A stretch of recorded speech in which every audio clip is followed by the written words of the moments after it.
The sky over Earth died at 4 in the morning. Not slowly, not with the gradual dimming of stars that preceded a storm or a transit space emergence. It died the way a candle dies when you press a thumb to the wick, sudden, total, and without ceremony. One moment, the orbital band above Earth held the familiar scatter of light humanity had accumulated over 4 centuries of cautious expansion. Relay beacons, cargo tugs, the slow amber pulse of the deep space weather arrays, the small, warm glow of the colonial transit stations that had defined the frontier's ambition for the better part of a generation. Familiar, constant, taken for granted the way people take for granted everything that has never once let them down. Then the Apex fleet dropped out of transit space, and there was nothing left to see but them. They came in a wall. 300 vessels arranged in overlapping arcs across the entire orbital band, close enough that the forward escorts blotted out the sun over the northern hemisphere for 7 consecutive minutes.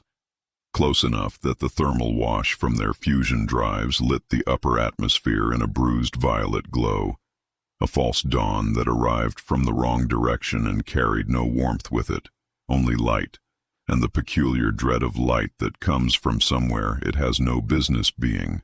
The dreadnought flagships were each 5 miles of blackened durasteel, running lights extinguished, drive plumes burning cold blue at maneuvering thrust. There was no ornamentation on them, no gilding visible at this distance, nothing to read them by except their scale and their silence and the way they moved, which was the way very large things move when they have decided they do not need to hurry. They were not built to look beautiful. They were built to look exactly like this, like the sky had been replaced with something that could make decisions about whether you continued to exist.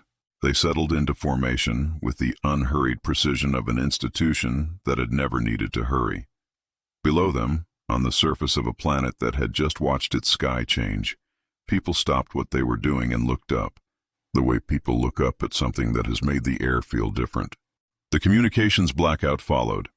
Not a degradation, a clean surgical severance. Every relay station in the orbital shell went dark in sequence.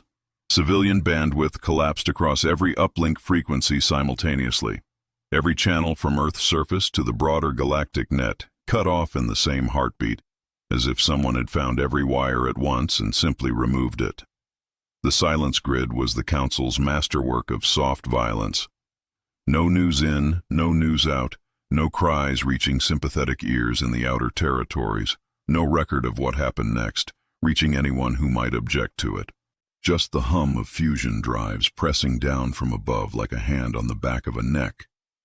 The first broadcast arrived minutes after the blackout. Valerius put it on every remaining terrestrial frequency simultaneously, a feat of signal engineering that was, in its own way, a form of violence. His voice filled emergency speakers in subway tunnels, in underground hospitals, in pressurized grow labs kilometers below the surface. It found people in the dark and announced itself with the casual ease of something that had never learned to consider whether it was welcome. People of Earth. This is Admiral Cassius Valerius, commanding officer of the 7th Apex Fleet, acting under the full authority of the Galactic Council's Mandate of Solvency. Your frontier expansion permits have been revoked. Your trade licenses are suspended pending review. Effective immediately, the Sol system is under total silence protocol. This is not a negotiation. Acknowledge your compliance, or accept the consequences of your refusal. The broadcast ran twice. Then it stopped, and Valerius's silence moved in to replace it. The particular silence of a man who has said everything he intends to say, and is now waiting for the universe to respond correctly. On the bridge of his flagship, the Titan's Hand, he folded his hands behind his back and watched the hemisphere below him through the forward viewport. The planet looked the way planets always looked at the beginning of these operations, blue and curved and impossibly fragile, the kind of object that should not be able to sustain the illusion of importance when viewed from above 300 guns. 8 billion people down there, spread across the surface in their cities and tunnels and hardened little underground bunkers. every one of them aware that the sky had changed this morning and not one of them transmitting so much as a distress ping. Interesting, not yet alarming. He could feel his signals officers running diagnostics on equipment that was functioning perfectly. He could hear his intelligence analysts beginning to compose the preliminary reports that would use words like anomalous and inconclusive and awaiting secondary data. He had heard those words before, in a dozen campaigns across a dozen frontier systems, and they had always resolved the same way, with the slow, inevitable emergence of a white flag from whatever rock the holdouts had crawled beneath. Humans were tenacious until they weren't. The Apex fleet had a perfect operational record on that point. He would wait. The planet would answer. It always did. 3 kilometers below the surface, in a hardened command node that the Council's deep penetration scans had logged as a decommissioned mining relay, General Harlan Cale listened to the echo of Valerius's broadcast die against the rock walls. He gave it 4 seconds of silence before he spoke. "Give me the fleet." The tactical display bloomed above the table, 300 icons in cold blue light, arranged with a geometric precision that spoke of months of rehearsal. The flagships anchored the formation's spine. Destroyer screens fanned outward in overlapping arcs, every approach vector covered. Cale studied it with the flat attention of a man who has spent 20 years learning to look at things without blinking. Around him, 20-odd officers waited. Some had their hands pressed flat on the table. A few were holding their breath without knowing it. Lieutenant Commander Osei had her arms crossed and her jaw set, watching him the way people watch someone who hasn't reacted yet to something that should have provoked a reaction. "Sir." Her voice was level, barely. "We've got time. If we bring the grid up now, we hit full coverage before they finish cycling." Kyle said nothing for 3 more seconds. "Kill the lights," he said. The room stopped. "Everything. Anything that glows. Anything that hums. If it reads warm from up there, I want it cold." He said it the way he said everything, flat and already finished. "Now." "General." A voice from the back. Young, still learning. "If they decide to, they won't drop ordnance on a dead planet." Cale did not look away from the display. "There's nothing in their charter that covers bombing a corpse. Valerius came out here to collect a surrender. He needs something to collect. A power spike, a gun cycling hot. Something that tells him we're scared." He tapped the flagship icon. Scared planets are manageable planets. He knows exactly how to handle a scared planet. He has 300 ships and 4 centuries of doctrine for exactly that situation. The Council has been collecting scared planets for 400 years. They've got the forms printed up. He let it sit. "So we don't give him a scared planet," Osei said. It wasn't quite a question. "We give him a dead one." Kyle looked at her. "He's got no doctrine for that." The shutdown order left the command node and rippled outward through a network of buried relay lines installed over the previous 8 months under the cover of infrastructure upgrade contracts. It took 11 minutes to complete. The power grid went dark sector by sector, not a failure cascade, not the ragged brownout of a system under attack, but a precise choreographed extinguishing. Processing stations first, then inland relay hubs, then the megacity grids, one after another, until the thermal signature from orbit showed a planet cooling toward ambient temperature, with a uniformity that should have been alarming if anyone above had been paying the right kind of attention. Emergency systems stayed live. Buried systems stayed live. The things Valerius had never been told to look for stayed live, running at power levels that fell below the orbital sensor's noise floor, invisible inside the static of 8 billion people going about the dark and practiced business of waiting. Everything else went out, and the planet from above looked exactly like a planet that had given up. On the surface, people stepped out of buildings into a darkness that was new and absolute in a way city dwellers hadn't felt in living memory. No street lights, no advertisement boards, no ambient glow from the towers refracting up into low cloud. just darkness all the way down, and the cold night air carrying the faint smell of ozone from the fleet's atmospheric entry still drifting through the upper layers. A dog was barking somewhere in a city of 12 million people, and it was, briefly, the loudest sound in the district. Some of them were afraid. Most of them were afraid. But the fear had a particular quality, the kind that comes from being trusted with something, rather than simply left out of it.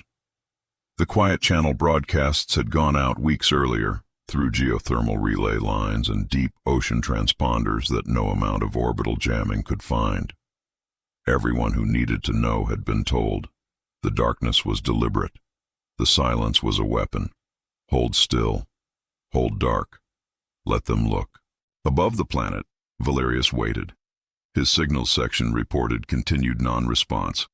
His intelligence section filed its first consolidated assessment at first watch, the language cautious, the conclusion less so. The thermal return was clean in a way that was almost too clean. The electromagnetic silence was uniformly distributed rather than scattered, the way it would be if panic had driven a wave of localized failures. Sub-Lieutenant Dast, the flagship's senior sensor officer, flagged it, brought the raw data to her watch commander with a face that was professionally neutral and privately unnerved. "The surface temperature is dropping uniformly," she said. "No spike and drop, no failure cascades. It's dropping the way a machine drops when someone turns it off on purpose."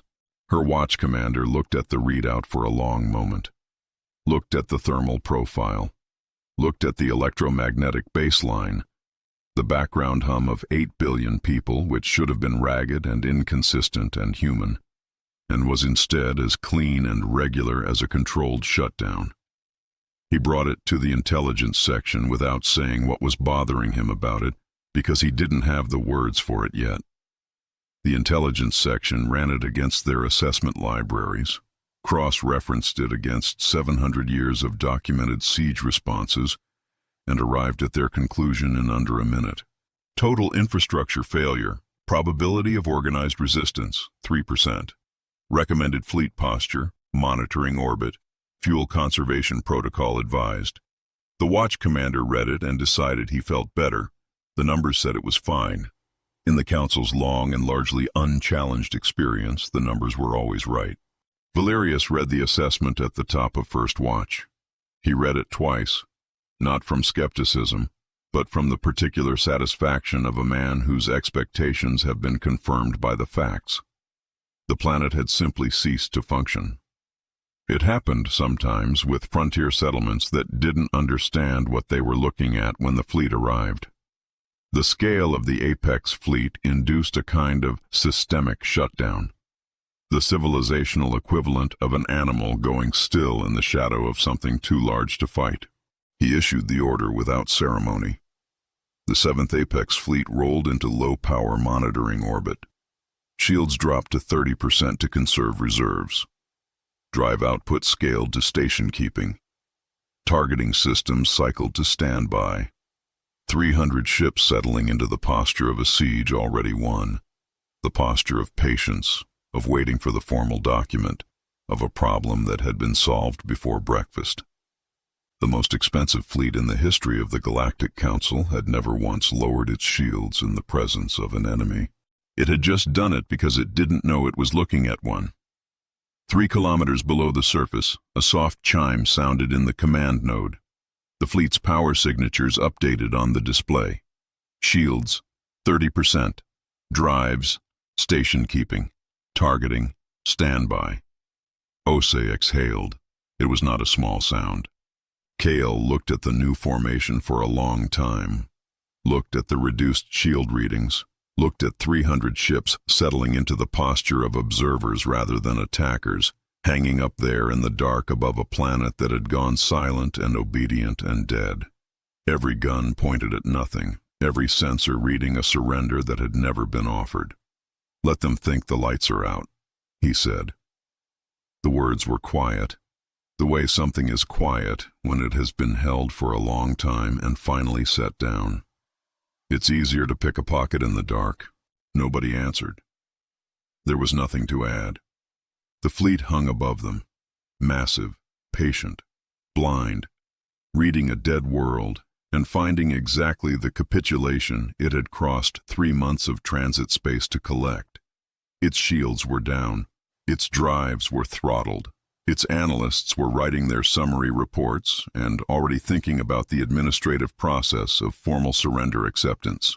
And 3 kilometers underground, in the dark, in the buried labs and relay stations and hardened nodes that Council scans had never found, the people who had spent 8 months preparing for this exact moment began, quietly and without ceremony, to work.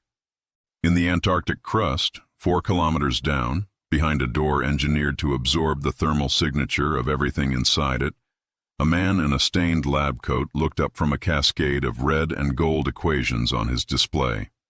The equations looked chaotic, a waterfall of interlocking symbols that seemed to tumble over one another without direction, until you watched long enough to see them resolve, always, into the same clean geometric patterns at the bottom.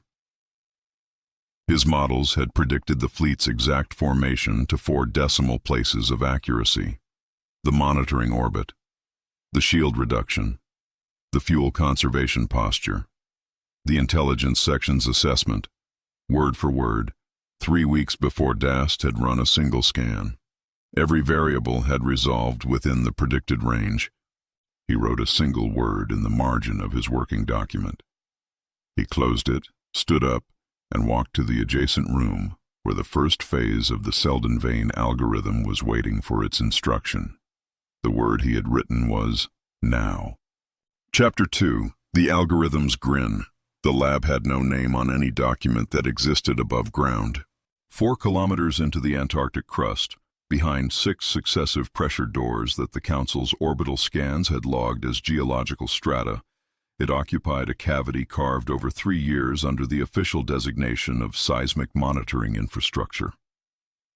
The access tunnel that led to it was 112 meters long, low-ceilinged, lit by strips of cold white light that turned everyone who walked through it the same shade of mild exhaustion.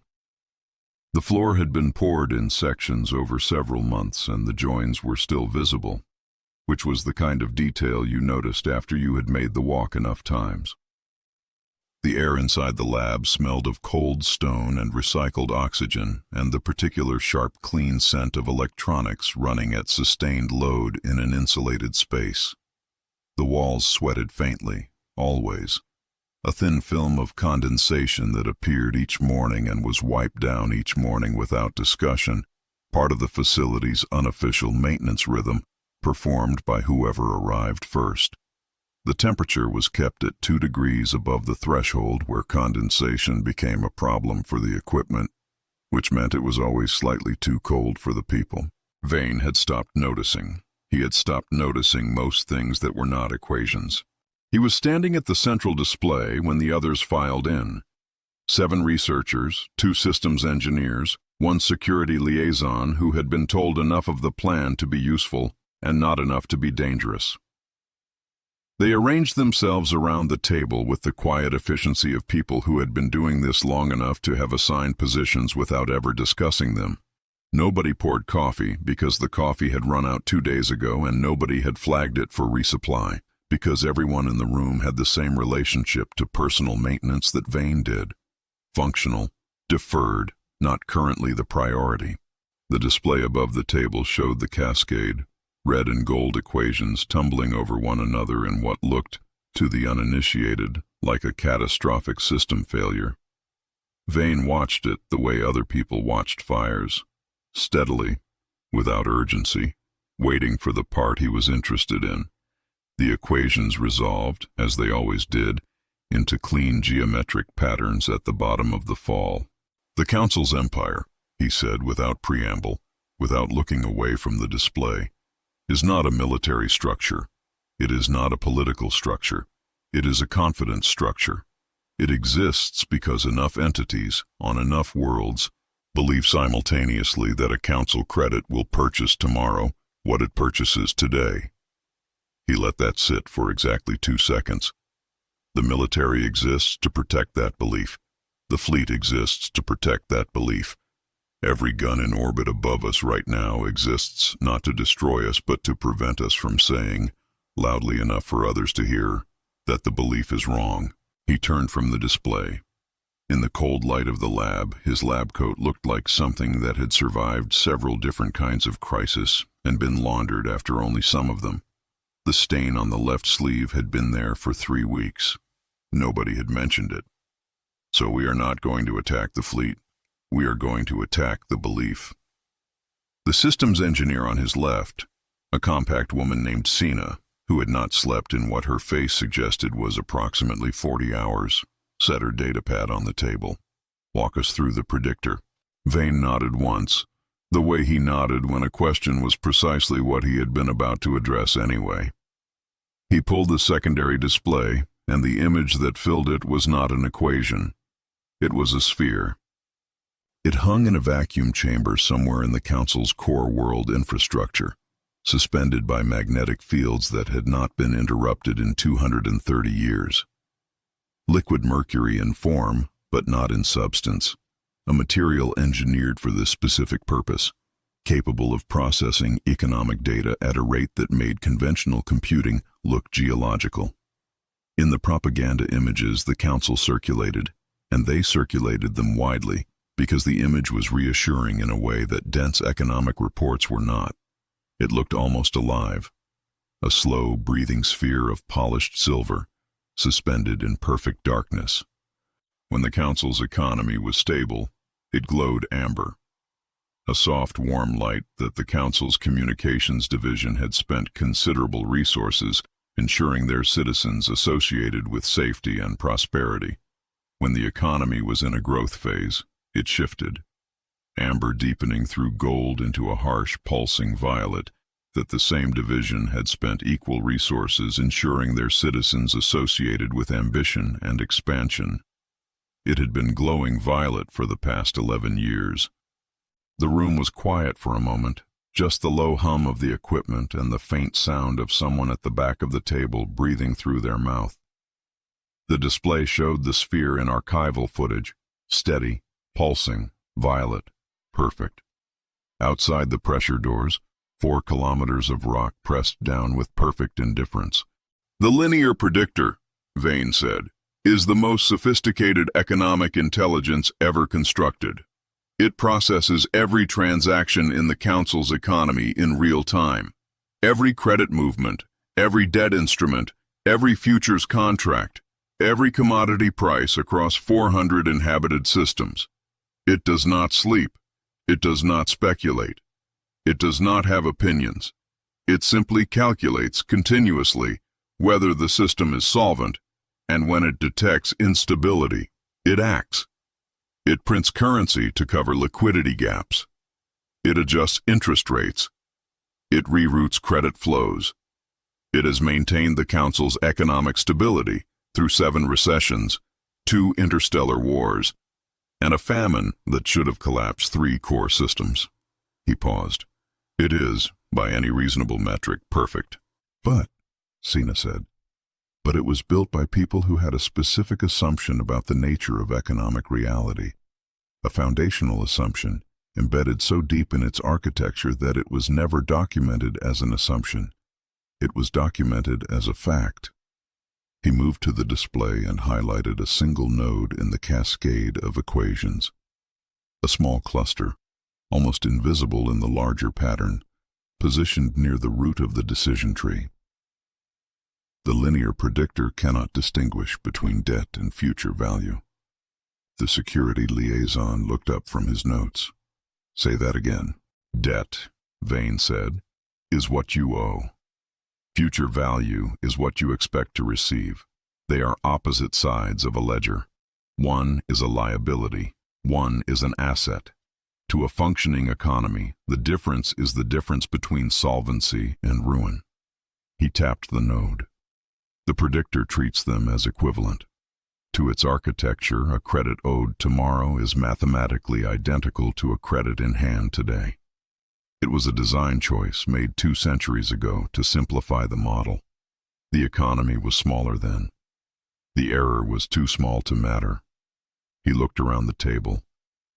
The economy is no longer small. Nobody spoke. The hum of the equipment seemed slightly louder. What this means in practice, Vane continued, is that the Predictor cannot recognize a phantom debt. If we generate transactions that appear to be legitimate future value instruments, contracts for goods and services that will be delivered tomorrow, next week, next year, the Predictor will log them as real assets. It will incorporate them into its solvency calculations.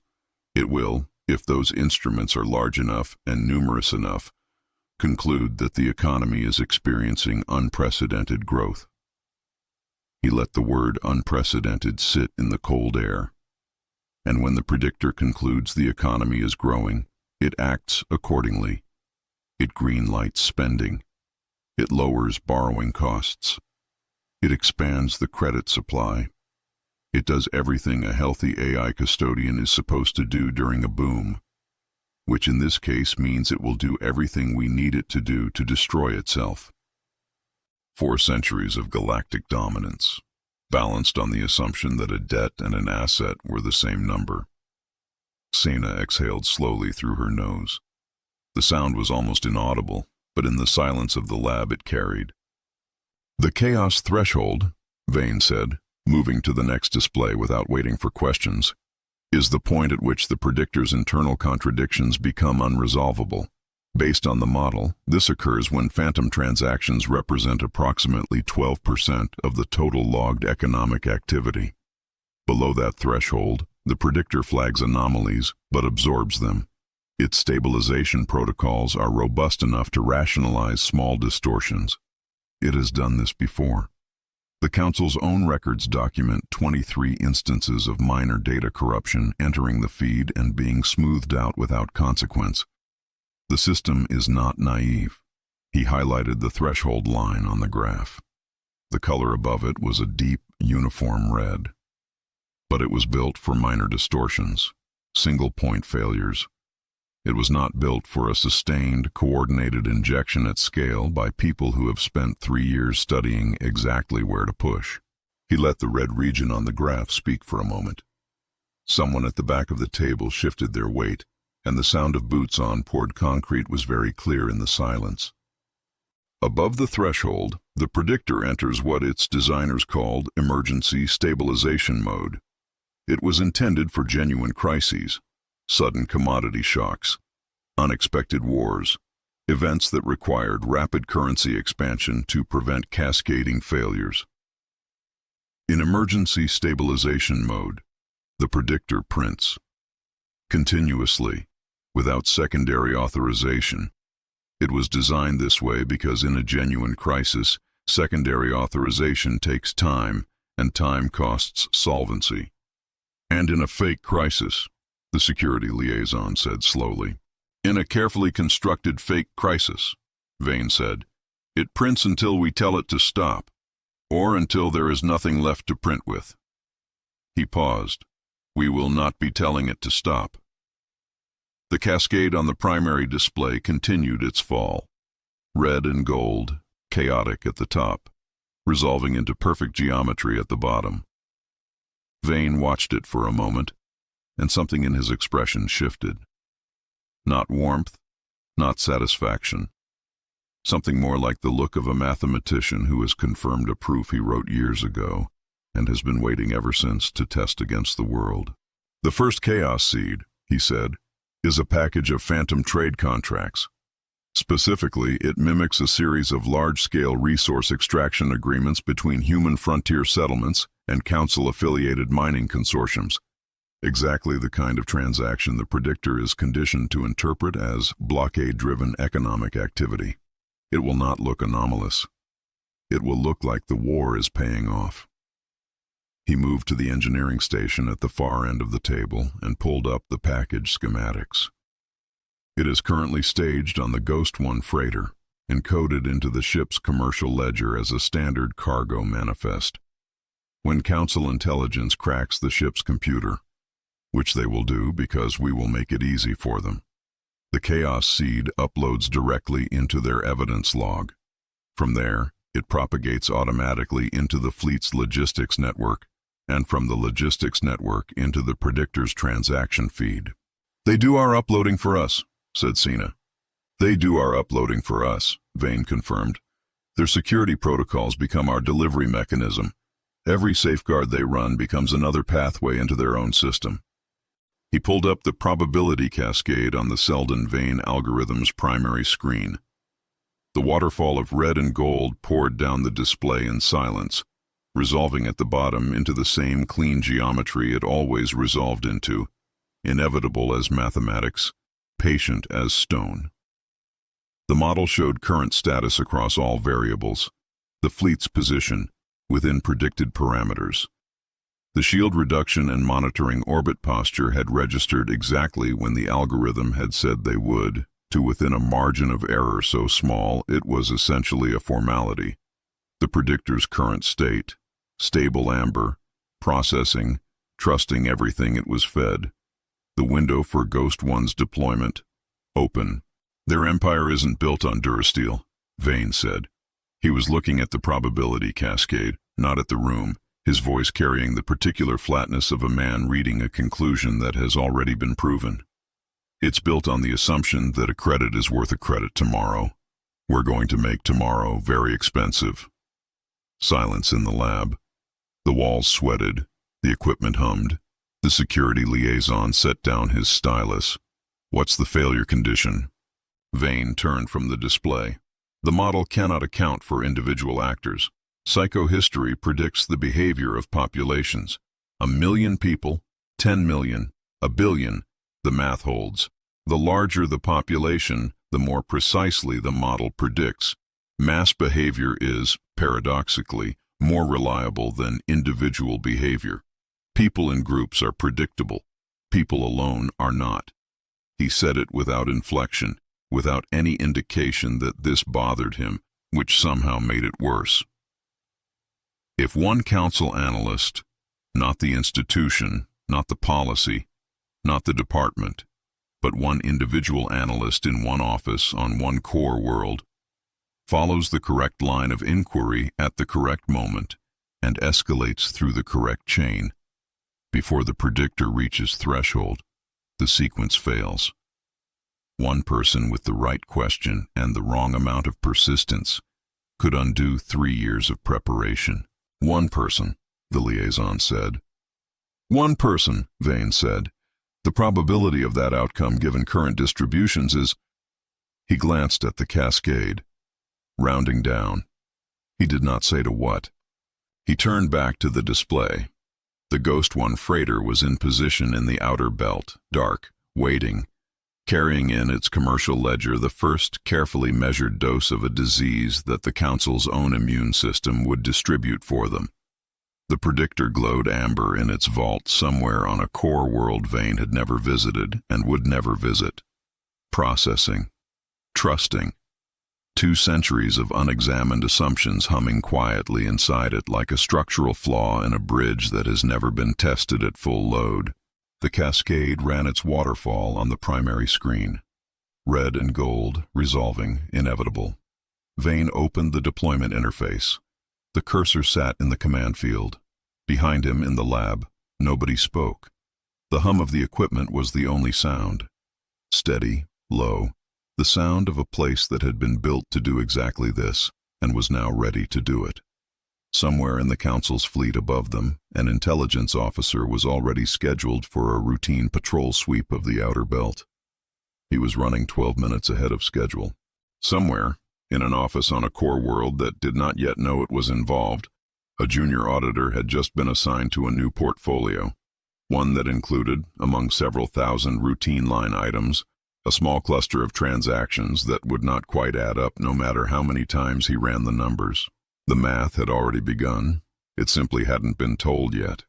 Chapter 3. The Seldon-Vane Protocol. The Ghost One had been a legitimate freighter once. 14 years of ore haulage in the outer belt had given her hull the particular texture of a vessel that had been repaired so many times the repairs themselves had begun to need repairs. Patched plating over patched plating, heat shielding that did not quite match at the seams, a drive housing that broadcast a faint rhythmic knock at sustained thrust that every engineer who had ever looked at it had diagnosed differently. She was 106 meters of functional ugliness. She did not look like a weapon. She was not supposed to. The crew of 3 had boarded her 4 days earlier under cargo transit papers that described a routine equipment haul to a mining claim in the outer belt. The papers were genuine.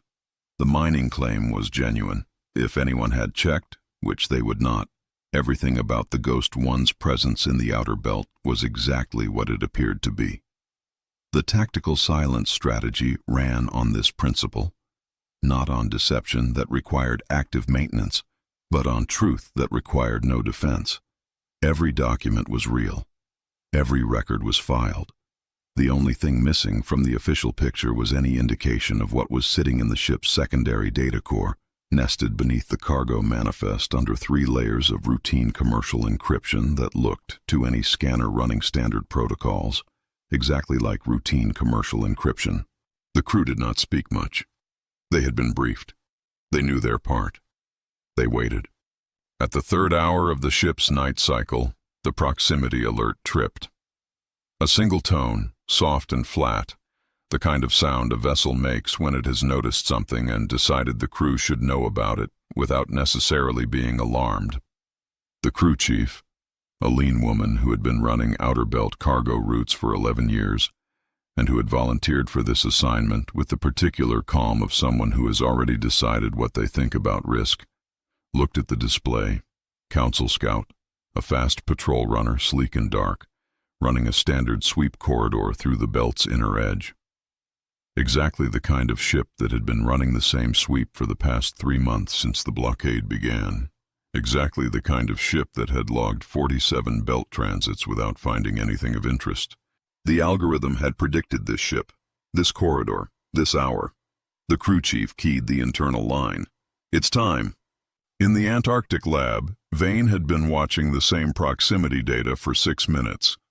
The patrol runner's course had diverged from its logged sweep pattern by a fraction of a degree, the 12 minutes early variance from the previous briefing, working through orbital mechanics, bringing the ship to this corridor at this moment rather than the next one, within parameters. The Seldon-Vane algorithm had absorbed the variance without adjustment. He watched the runner's transponder moving across the display and said nothing. Around him, the lab's night crew sat at their stations in the same focused silence, the only sound the low hum of equipment and the faint, ever-present exhale of the ventilation cycling cold air through cold rock. On the Ghost One, the crew moved through the sequence they had rehearsed until it had stopped feeling like a rehearsal.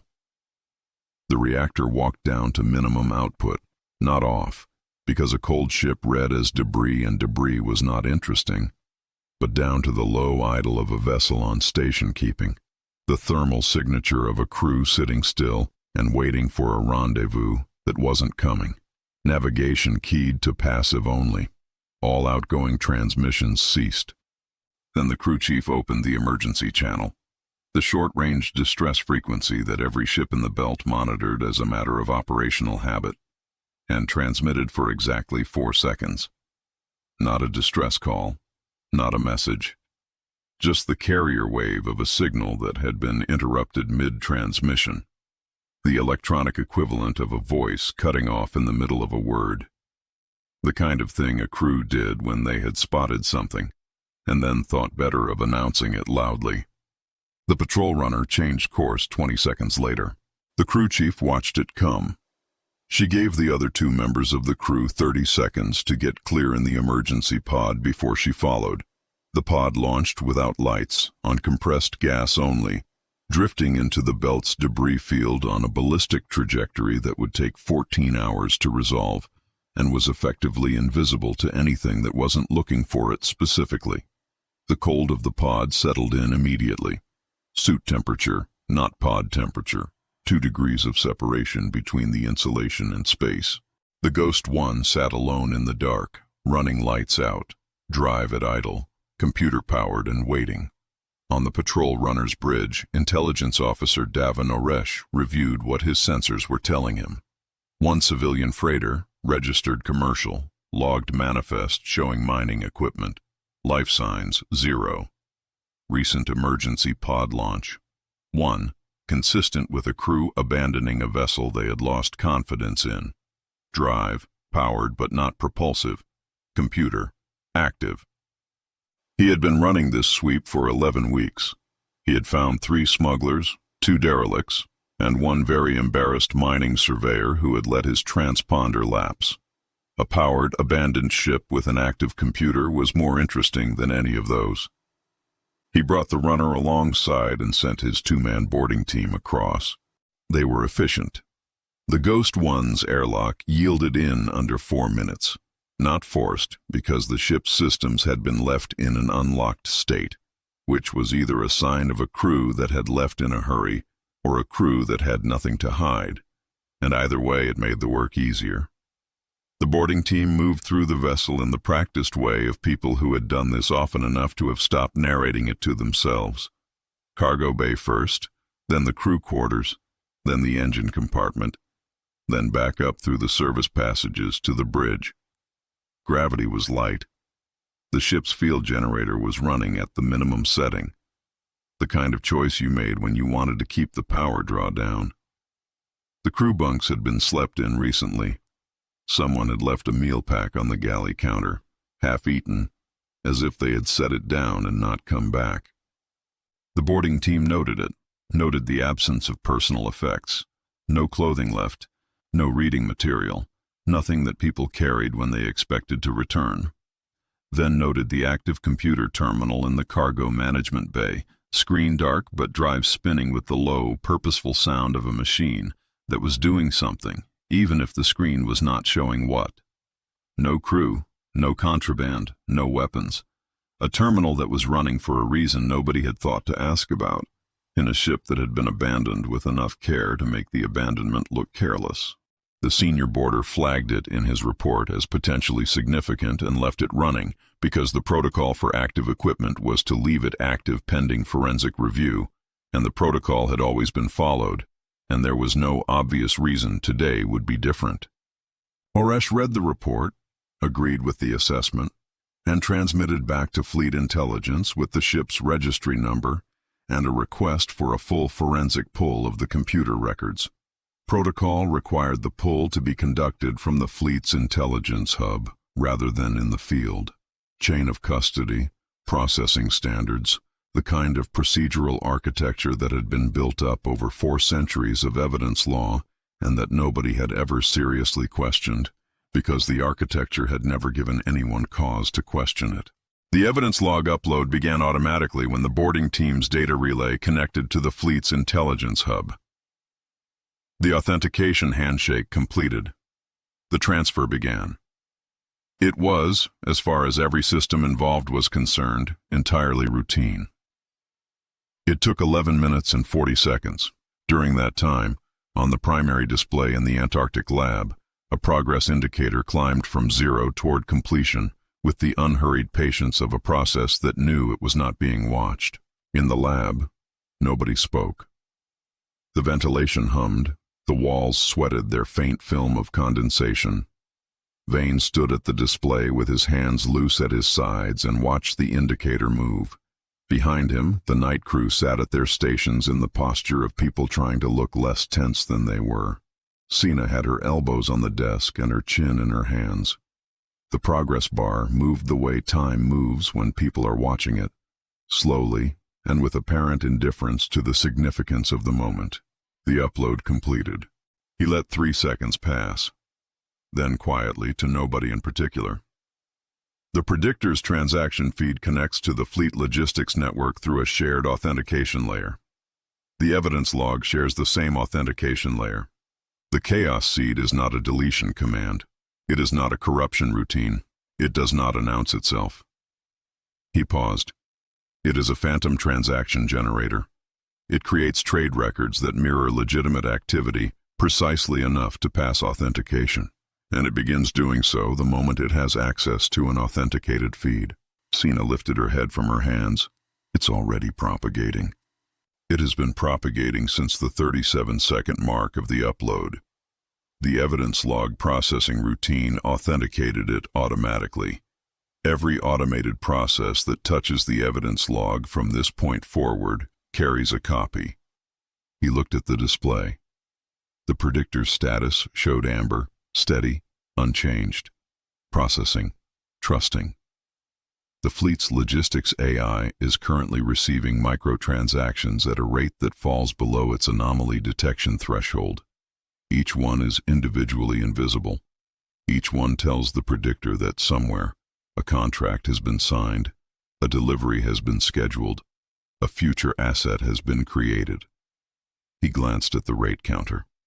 At the current propagation rate, the chaos seed will reach threshold penetration in the logistics network in approximately 19 days. At that point, the pattern becomes self-reinforcing. Each phantom transaction creates the conditions for more phantom transactions, because the predictor's own stabilization responses generate new authenticated feeds that carry new copies of the generator. A loop, Sina said. A probability cascade, Vane said. Loop implies circularity. This is exponential. The predictor begins to actively assist in its own infection, because the infection looks, at every stage, like the thing the predictor was designed to protect and encourage. He looked at the amber glow of the predictor's status indicator on the display, the same steady warmth it had maintained for 11 years. Patient, unaware. The look of something that has never been lied to and therefore has no category for the experience. It is not a hack. It is a natural disaster made of arithmetic. 19 days. The fleet above them would be fed, supplied, operational, and utterly confident for 19 more days. Then the ghost boom would begin, the flood of apparent prosperity that Valerius's analysts would interpret as blockade dividends, that the High Council would interpret as economic validation, that every contractor and banker and political officer in the Council's extended network would interpret as proof that the siege was working exactly as planned. They would spend accordingly, they would hire accordingly, they would expand the payroll and commission new ships and authorize new contracts and extend the blockade's operational timeline based on projections that were built entirely on numbers that did not exist. They would build the scaffold of their own ruin with their own credits, and the predictor would hold the nails. On the display, the Fleet Intelligence Hub's activity log showed Officer Oresh filing his boarding report. The Ghost One had been catalogued as an abandoned vessel of possible smuggling interest, its computer records flagged for further review, its crew listed as fled and not yet located. Oresh had noted in his personal log that the ship felt wrong, the kind of wrong he could not articulate in an official report because the official report had no field for it. The absence of the smell of habitation, the unlocked airlock, the running computer with the dark screen, the half-eaten meal pack on the galley counter, set down by someone who had intended to come back for it and decided at some point that they wouldn't. He had flagged it. The forensic review had processed clean. The evidence log upload had completed without error. The protocol said to move on, and the protocol was the protocol, and it had been reliable for 4 centuries of evidence work, and so he moved on. In the lab, Vane looked at the boarding report for a long moment. Then he wrote a single line in his working document, below the probability cascade, below the threshold projections, below the 19-day timeline. He wrote, within parameters. They didn't capture a ship, he said. His voice carried the same flat, informational affect it always carried, the tone of a man reading a conclusion rather than drawing one. They just swallowed a tapeworm. The ventilation hummed. The walls sweated. On the display, the predictor's indicator glowed amber and steady, processing every authenticated transaction in the Council's economy with perfect, diligent, catastrophic trust. In the Fleet Intelligence Hub, the evidence log settled into the archive, and the chaos seed settled with it, patient and invisible, generating its phantom transactions one by one, each one below the threshold of notice, each one feeding a larger pattern that the predictor was already beginning to incorporate into its model of an economy that was performing beyond all reasonable expectations. The mathematics of ruin did not announce themselves. They accumulated in the dark, in the spaces between legitimate transactions, in the vast architecture of a system that had never learned to question its own inputs because its inputs had always been true. Until now, they had always been true. And in the outer belt, in a drifting emergency pod running cold and silent through the debris field, the crew chief watched the time on her suit display tick forward and thought about the look on Oresh's face when he had come aboard and found nothing wrong. Confident, satisfied, already composing his report in his head, already moving on to the next item on the sweep, already certain that the only interesting thing about the Ghost One was how quickly it had turned out to be uninteresting. That expression was going to be the last thing anyone on that fleet wore with any certainty for a very long time. She thought about that for a while, in the cold and the dark, and found she did not feel victorious. She felt like someone standing at the base of a dam she had just drilled a hole in, watching the water begin to move. Chapter 4. The Neutral Zone. The linear predictor shifted from amber to violet at 0300 Aurelia Standard Time on a Tuesday. Nobody was watching when it happened. The monitoring station in the depths of the core world's financial district was fully staffed. 3 overnight analysts, 1 supervisor, a security officer who had developed the habit of reading during the slow hours. But the shift happened between 2 routine logging cycles, in the 3-second window when the primary display updated its rolling average. 1 cycle amber, the next cycle violet. The analysts noted the color change in their logs with the mild interest of people who had seen the predictor run violet before. The supervisor initialed the log. The security officer did not look up from his book. By the morning briefing, the overnight color change had resolved into the first full data report, and the numbers in that report were large enough that the briefing room went quiet when they came up on the screen. Not alarmed quiet, the other kind. The kind of quiet that descends on a room full of people who understand financial data when the financial data is better than they expected. The quiet of people recalibrating, checking their own reactions against the reactions of the people around them, deciding collectively whether what they are seeing is real or a display error.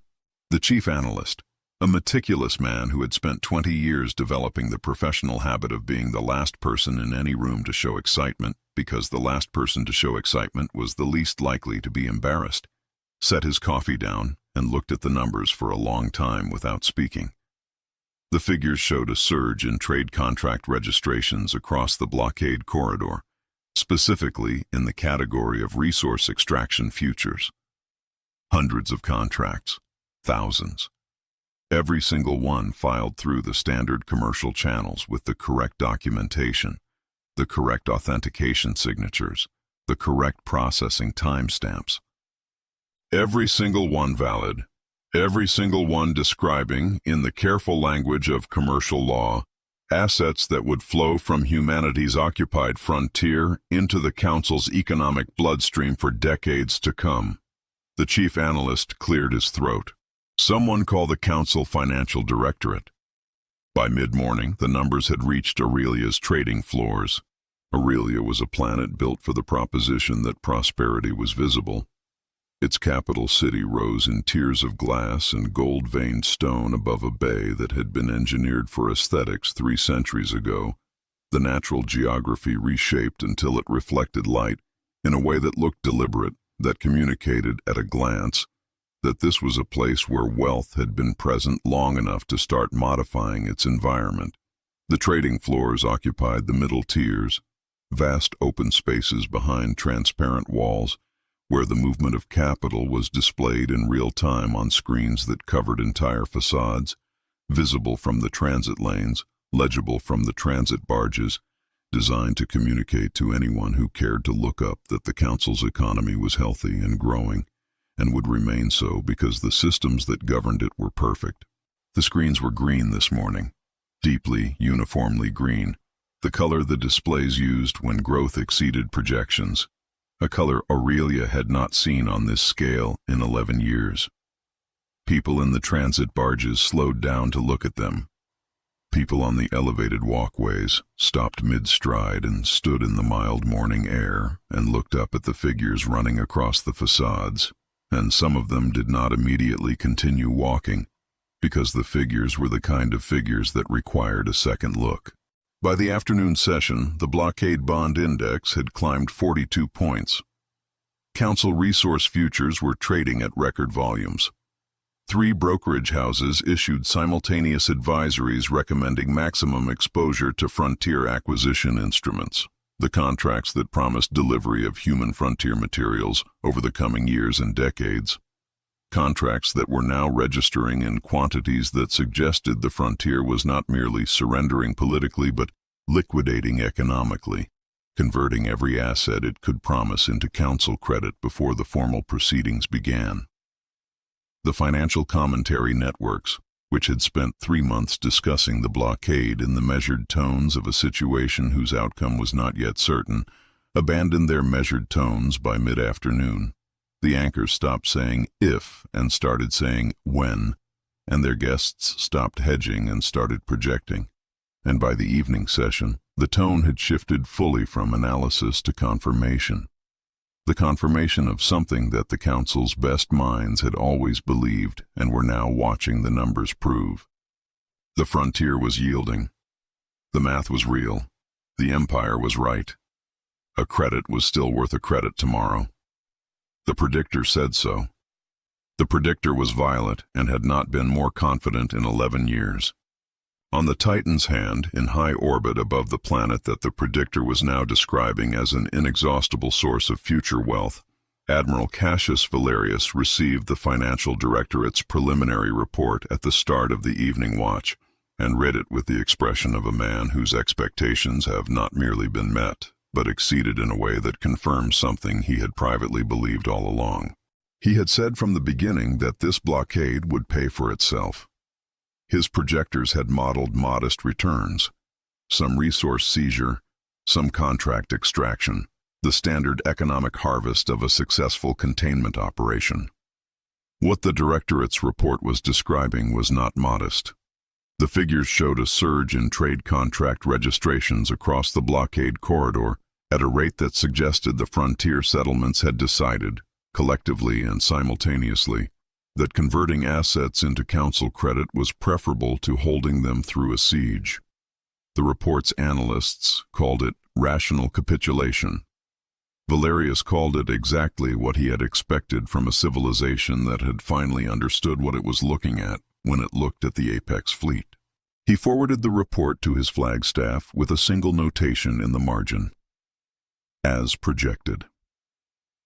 Then he requested his evening meal be served on the bridge, because the bridge had the viewport, and the viewport showed Aurelia below in its tier upon tier of lit gold, and he found that he wanted to look at it tonight.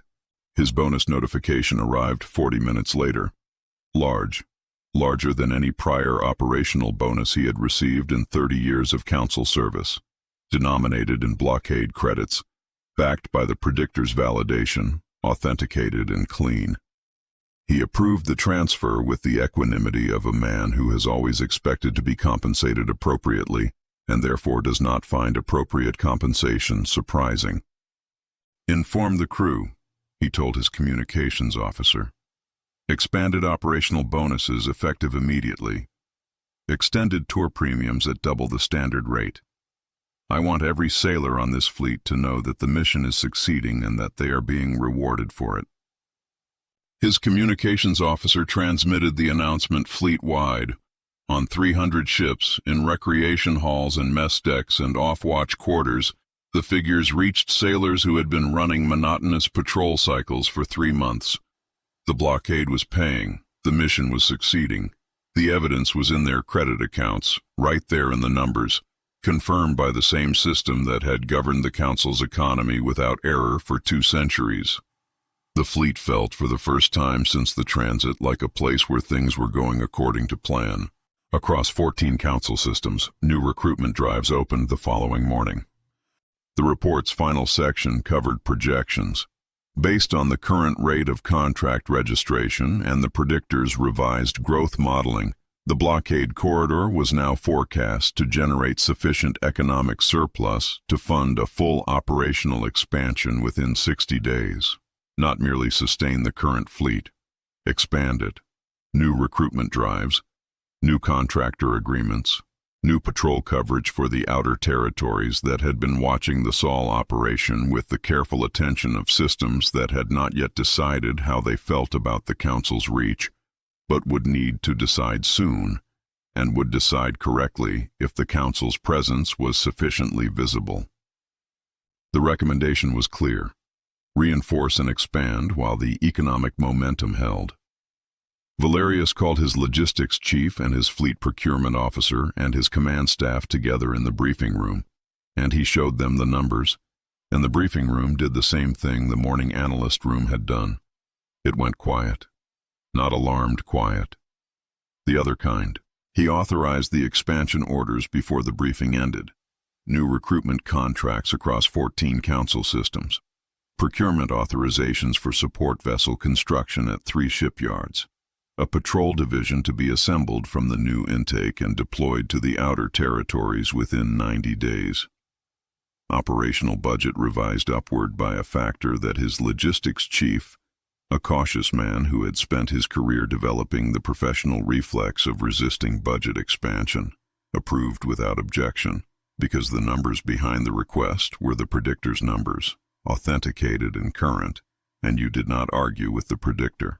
Nobody argued with the Predictor. The Predictor had never been wrong. The credits to fund the expansion were already in the accounts. Every credit confirmed, every credit real. The Council had not been planning for this scale of success. They adjusted their plans accordingly, the way institutions adjust when reality exceeds projection, not with skepticism, not with the careful second look that surprise should prompt, but with the expansive confidence of an organization that has decided the good news is simply confirmation of what it already knew. They had always expected the frontier to yield. Now it was yielding faster than expected. The correct response was to harvest more aggressively, and they did.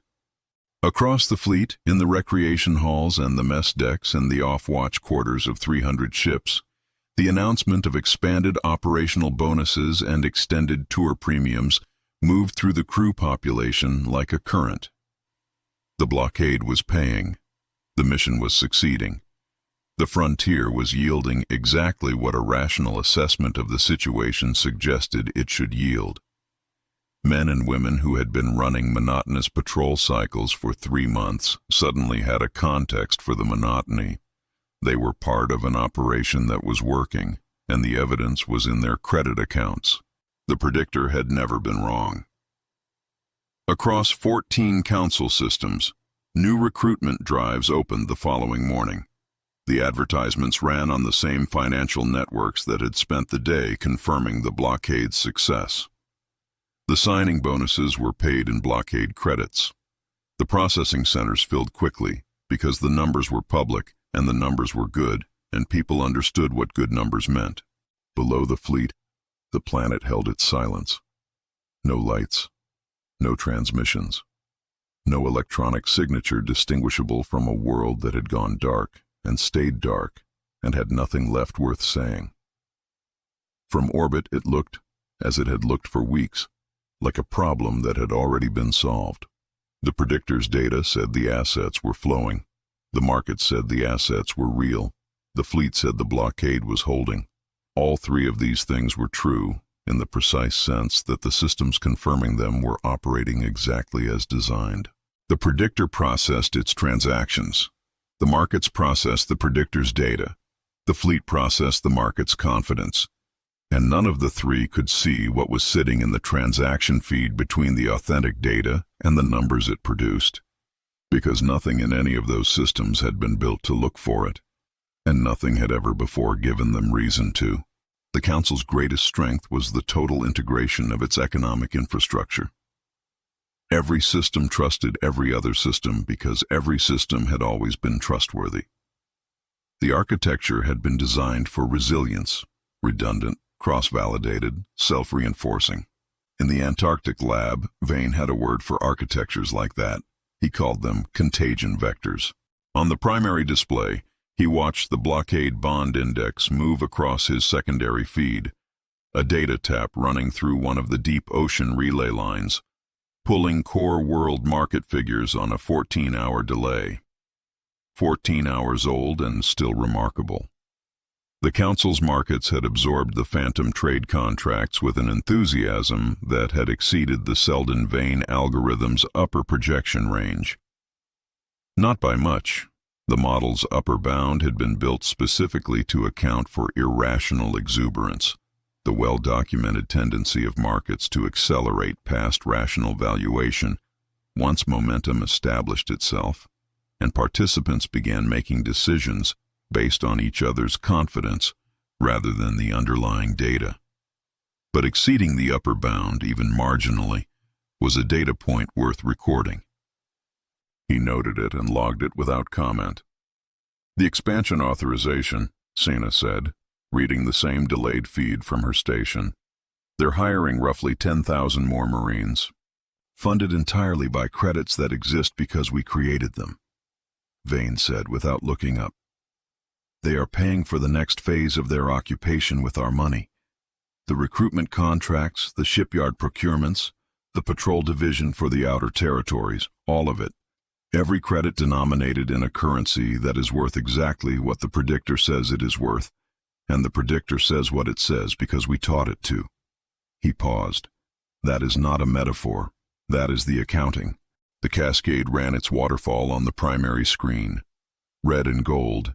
Chaos resolving into geometry.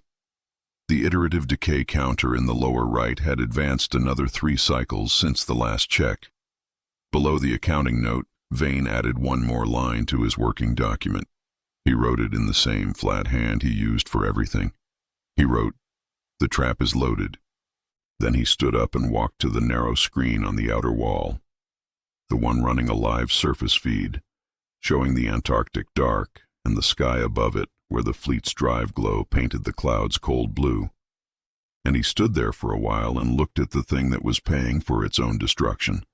The Council had just authorized an expansion of the force that was going to be left with nothing to pay the bills, and every credit they had used to do it had been conjured from their own certainty, from the deep structural confidence of a civilization that had never learned to ask whether the numbers it was reading were real, because the numbers had always been real, because the system that generated them was perfect, because 2 centuries of unbroken validation was indistinguishable to the linear predictor from proof.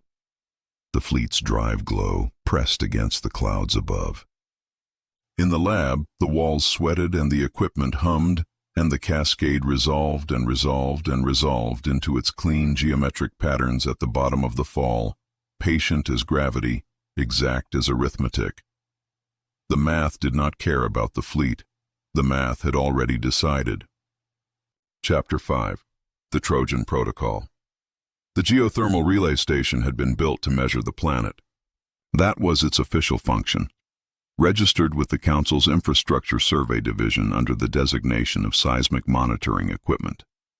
Part of the global network of deep rock sensors maintained since the early expansion era as an early warning system against the geological events that planetary surveys had identified as theoretically possible and practically overdue.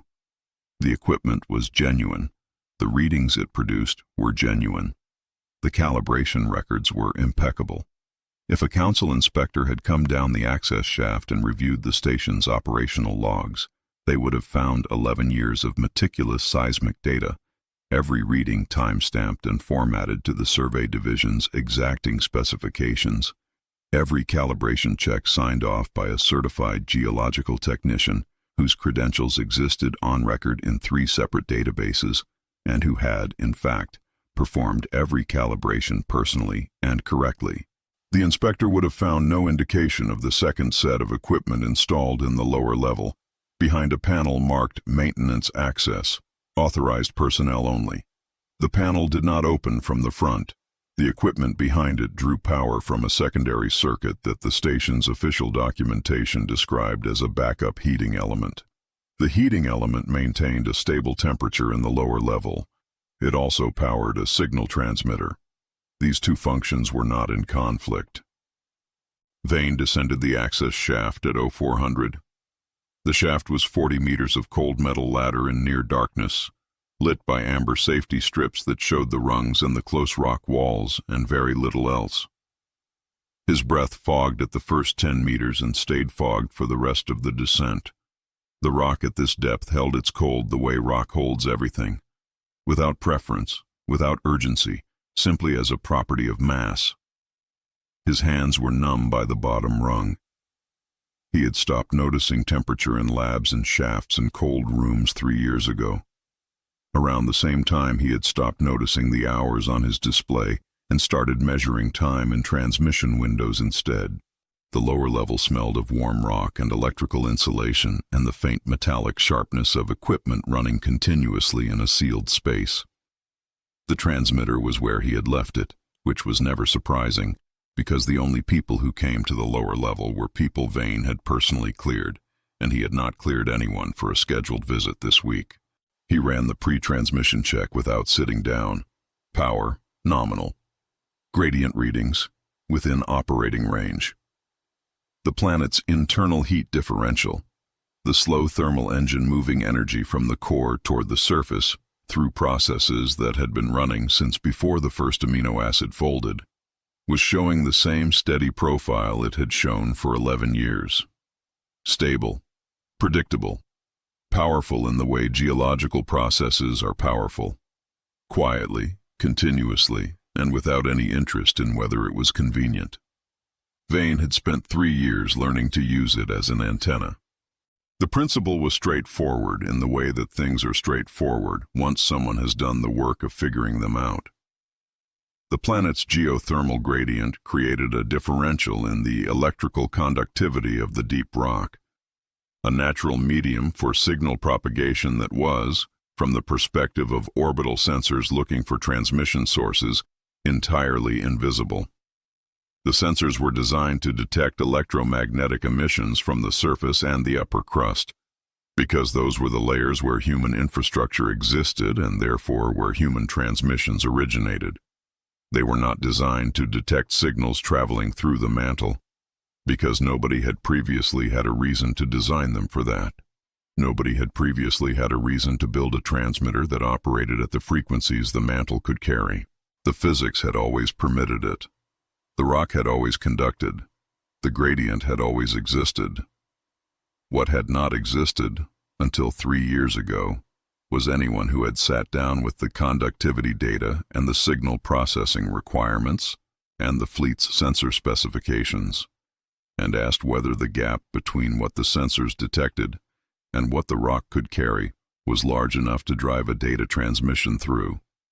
It was in fact, comfortably large, not a narrow exploit that required precise calibration to hold, but a broad channel that the sensors would have needed to be fundamentally redesigned to close. Nobody had redesigned them. Nobody had thought to. Vane had a reason. He had built the transmitter. He pressed the initiation sequence and stepped back from the panel, and the lower level filled with a sound that was not quite a sound, more a vibration felt in the sternum and the molars and the soles of the feet, a deep sub-bass hum that the body registered before the ears did, the frequency of something very large moving very slightly. The rock walls seemed for a moment less permanent than they had been, not unstable. The rock was the same rock it had always been, but present in a way that rock normally wasn't, the way any surface becomes noticeable when you are reminded that it extends in all directions for thousands of kilometers and is, in its quiet geological way, conducting electricity. The planet, in its slow and indifferent way, began to carry the signal. On the surface, the relay station's seismic sensors logged a minor increase in background vibration and classified it as routine geological activity, consistent with thermal expansion in the upper mantle. The automated report filed itself in the survey queue. The Council's orbital sensor array, running its continuous sweep for anomalous electromagnetic emissions, detected the increase in low-frequency readings and flagged it at low priority, the kind of flag that appeared periodically in geologically active regions and was routed automatically to Geological Survey Review. It joined a queue of several hundred similar flags from across the planet's active zones. Nobody reviewed it. The Geological Survey Division ran on a 30-day cycle, and the blockade had disrupted its normal staffing, and the Antarctic stations were low seismicity and therefore low priority within the low priority queue, and the queue would still be waiting when the next cycle ran, and the cycle after that. Inside the Council Fleet's logistics network, the data arrived the way background noise arrives, gradually, without announcement, indistinguishable from the ordinary electromagnetic hum of a system processing millions of routine transactions simultaneously. The logistics AI was not designed to filter incoming data at the point of origin. It was designed to receive, authenticate, and process.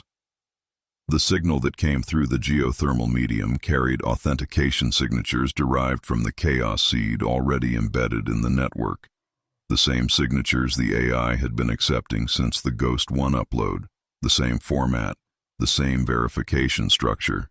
The AI authenticated it automatically. The data it contained was specific and mundane, a series of micro-adjustments to procurement pricing across the fleet's standard supply categories. Small adjustments, the kind of adjustments that appeared constantly in a living logistics network as suppliers updated their rates, as fuel costs fluctuated, as the 1,000 minor economic variables that governed a fleet's operating costs shifted in the normal course of commerce. Except that every adjustment was upward. Not dramatically, not in a way that would trip anomaly detection thresholds. The increase in any single procurement category was small enough to be attributable to routine supplier variance, the ordinary friction of doing business in a market where prices moved. A screw cost fractionally more than yesterday's rate. A fuel cell was invoiced at a figure that was slightly above the standard contract price, but within the tolerance band, the logistics AI accepted as normal fluctuation. An atmospheric filter, a diagnostic tool, a portion of synthetic protein for the mess deck, each one slightly more expensive than it should have been, by an amount so small that the individual transaction was invisible. Individually, each overcharge was unremarkable. Collectively, across a fleet of 300 ships running thousands of procurement transactions every hour, the effect was a slow and steady bleed from a budget that nobody was looking at closely, because the budget had been confirmed as healthy by the Predictor that morning and every morning prior, and the concept of watching a confirmed healthy budget for slow bleeds was not a workflow that anyone had built into the system. Across the fleet, the cumulative effect of the micro-adjustments was a cost increase that the logistics AI classified under the budget category of performance incentives, a legacy accounting label from a previous system version that had been retained because removing legacy labels required a formal budget reclassification process that nobody had gotten around to initiating. The performance incentives line had been running at near zero for 11 months. It was now climbing steadily, by a rate that would have been alarming if anyone had been watching it, and that remained unalarming because nobody was watching it and the AI was classifying it correctly, and performance incentives was not a budget category that flag reviews were scheduled against. In the station's lower level, the transmitter ran its full cycle, 14 minutes, time to complete within the window of the calibration noise, and then powered down to standby. The sub-bass vibration faded. The floor steadied. The warm rock smell remained. Vane confirmed the transmission completion on the status display and climbed back up the access shaft in the dark. In the lab, the secondary feed from the logistics network had already registered the first effects by the time he arrived. The analyst on the overnight watch had the figures up on the main display. Not alarming figures. Quiet figures. The kind that required context to read correctly. The kind that only looked like anything if you knew what you were looking at and had been waiting for it. Vane had been waiting for it for 3 years. Vane looked at them. "It's not an attack," he said. He set his jacket on the back of his chair and did not sit down. "It is a bribe the system is literally programmed to accept." The analyst looked at him. "The logistics AI's core mandate is to maintain supply continuity. To maintain supply continuity, it must pay suppliers. To pay suppliers, it must process invoices as received. It has been designed deliberately and correctly to prioritize payment throughput over price verification, because the alternative is supply interruption, and supply interruption in a blockade fleet is a tactical vulnerability.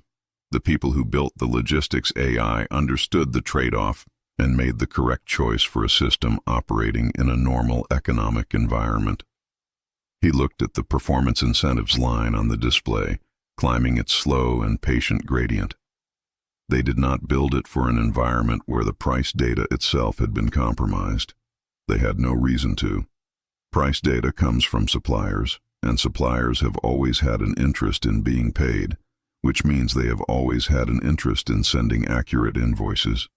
The honesty of suppliers was not an assumption they documented. It did not occur to them to document it. It was not an assumption. It was simply true. He watched the line move. We are now the supplier. The fleet's operational cost was rising at 15% per standard hour, distributed across hundreds of procurement categories, masked under a legacy budget label that no review cycle was scheduled against. Authenticated by a logistics AI performing its function precisely as designed, paying every invoice it received because paying invoices was what it was built to do, and because every invoice it received was, by every metric available to it, legitimate.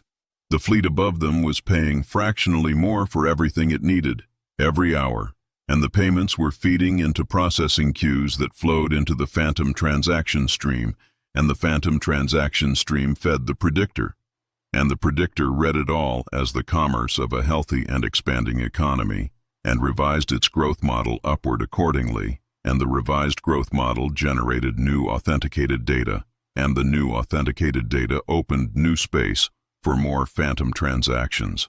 The iterative decay counter on the primary screen had advanced steadily for 19 days. The geothermal channel had just added a second independent input, one that operated through a medium the Council's sensors were not built to examine, one that would continue for as long as the planet's thermal gradient held. The thermal gradient would hold for several billion years. What's the compounding rate now? The analyst asked. Vane checked the cascade. The microinflation channel accelerates the overall probability cascade by approximately 1.3. The chaos seed was already self-reinforcing. This makes it faster. He paused. Not dramatically.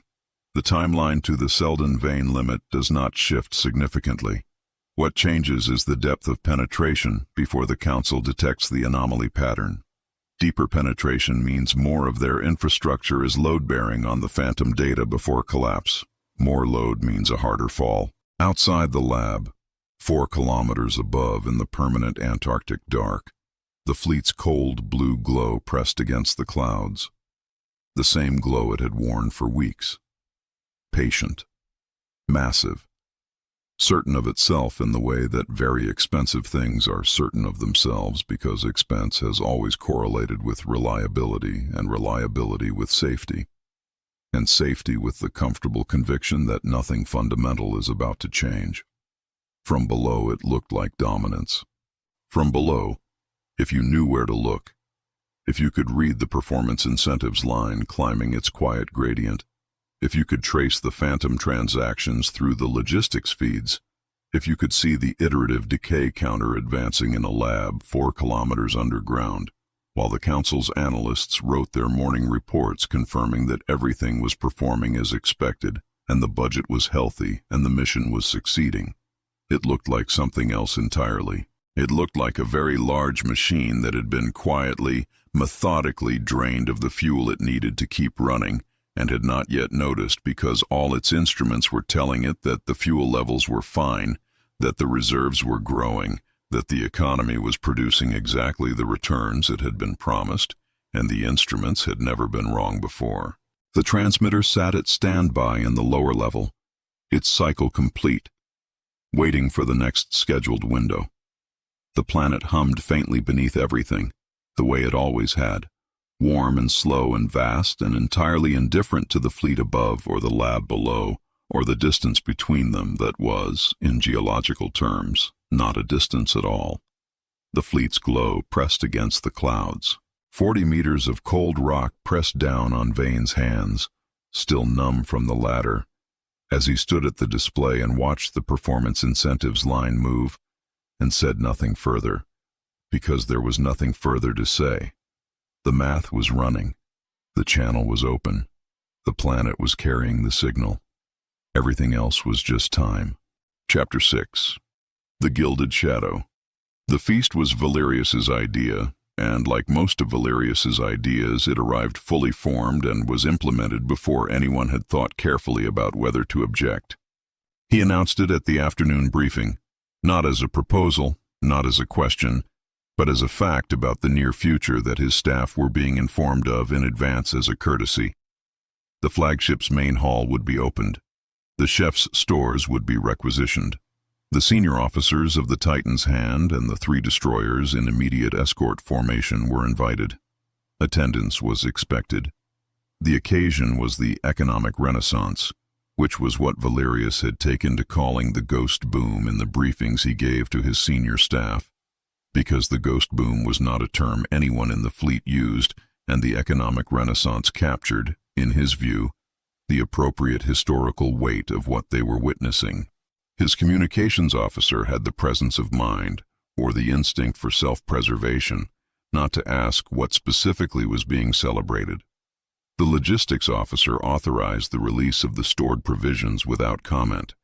By the start of the evening watch, the main hall smelled of heated protein and synthesized spice and the particular warm closeness of a large space filled with people who have been told, with some authority, that things are going well. The hall was not designed for celebration. It was a command space that had been repurposed, its briefing screens dark, the long central table that normally held tactical displays now set with the fleet's formal service. But the lights had been adjusted. Someone had found a reason to turn them warmer. The effect, in a space that usually ran cold and functional, was something almost festive. Valerius presided at the table's head in his formal uniform with the gold trim catching the overhead panels, and looked at his officers with the benevolent attention of a man surveying the results of a project that is proceeding correctly. He ate with appetite. He drank with moderation, because he was an admiral, and admirals did not drink immoderately at their own feasts. But he poured generously for the officers to either side of him, and watched the table settle into the comfortable noise of a group of people who have stopped thinking about when they might go home because the work is finally going somewhere. The third quarter projections, he said, to nobody in particular, and everybody in general, have been revised upward for the 2nd consecutive cycle. He said it the way he said things he considered obvious, as confirmation rather than announcement, as the recitation of a fact that the room had already absorbed, and was now being given the dignity of being spoken aloud. The Predictor's current modeling shows the blockade corridor generating sufficient surplus to retire the operational debt of the entire engagement within 40 days. The fleet will have paid for itself. The officer to his right, a senior weapons commander who had spent 11 weeks looking at a planet that gave him nothing to aim at, lifted his glass. To the economic renaissance.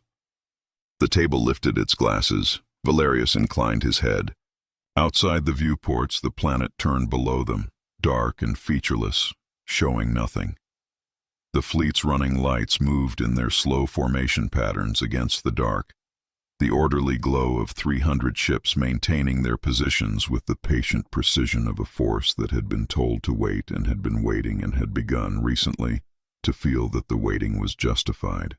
Below the table, below the deck plating, below the hull, below the kilometers of vacuum between the flagship and the surface, the performance incentives line climbed its quiet gradient in a budget ledger that nobody on the Titan's Hand had opened in 6 days. The feast continued. The contractors had begun arriving 2 days earlier, and they kept arriving. Supply tenders and logistics vessels, and the fast courier ships that the larger merchant houses used when speed mattered, all of them responding to the same market signal, which was that the Council's blockade operation had entered a phase of apparent prosperity, and the merchants who positioned early for the redistribution of blockade spoils would be best placed to capture value when the formal settlement proceedings began. They came in convoy, and they came alone, and they came with their invoices already drafted, denominated in blockade credits, at rates that reflected the going market valuation of those credits, which the Predictor confirmed every morning was high and rising. The cargo holds of the supply tenders were not full. This was not, strictly speaking, apparent from the outside. A supply tender with half-empty holds sat in space identically to a supply tender with full ones. The same hull profile, the same drive output, the same approach vector cleared by fleet traffic control. It was apparent from the inside if you opened the holds and walked their length and noted how much of the floor space was empty decking rather than stacked goods. The manifests described full loads. The invoices described full loads. The blockade credits transferred to the supplier's accounts on delivery reflected the economic exchange of full loads. The holds were half empty. The manufacturers and suppliers who had contracts with the fleet had been operating for several weeks in an environment where their input costs had been increasing steadily. Materials, energy, labor, all of it drifting upward in the way markets drift upward when everyone is adjusting prices simultaneously in response to everyone else adjusting prices. The rational response, in an environment where ghost credits were paying above market rate and real goods were becoming genuinely scarce, was to hold the real goods and deliver the contractual minimum. Pocket the ghost credits now, while they were worth something. Move the actual inventory through other channels to buyers paying in currencies that did not depend on the Predictor's continued confidence. Nobody had coordinated this. Nobody had needed to. The incentive was clear to anyone doing the arithmetic, and the suppliers were in the business of doing the arithmetic. What the fleet was receiving in place of actual cargo was a set of documents describing actual cargo.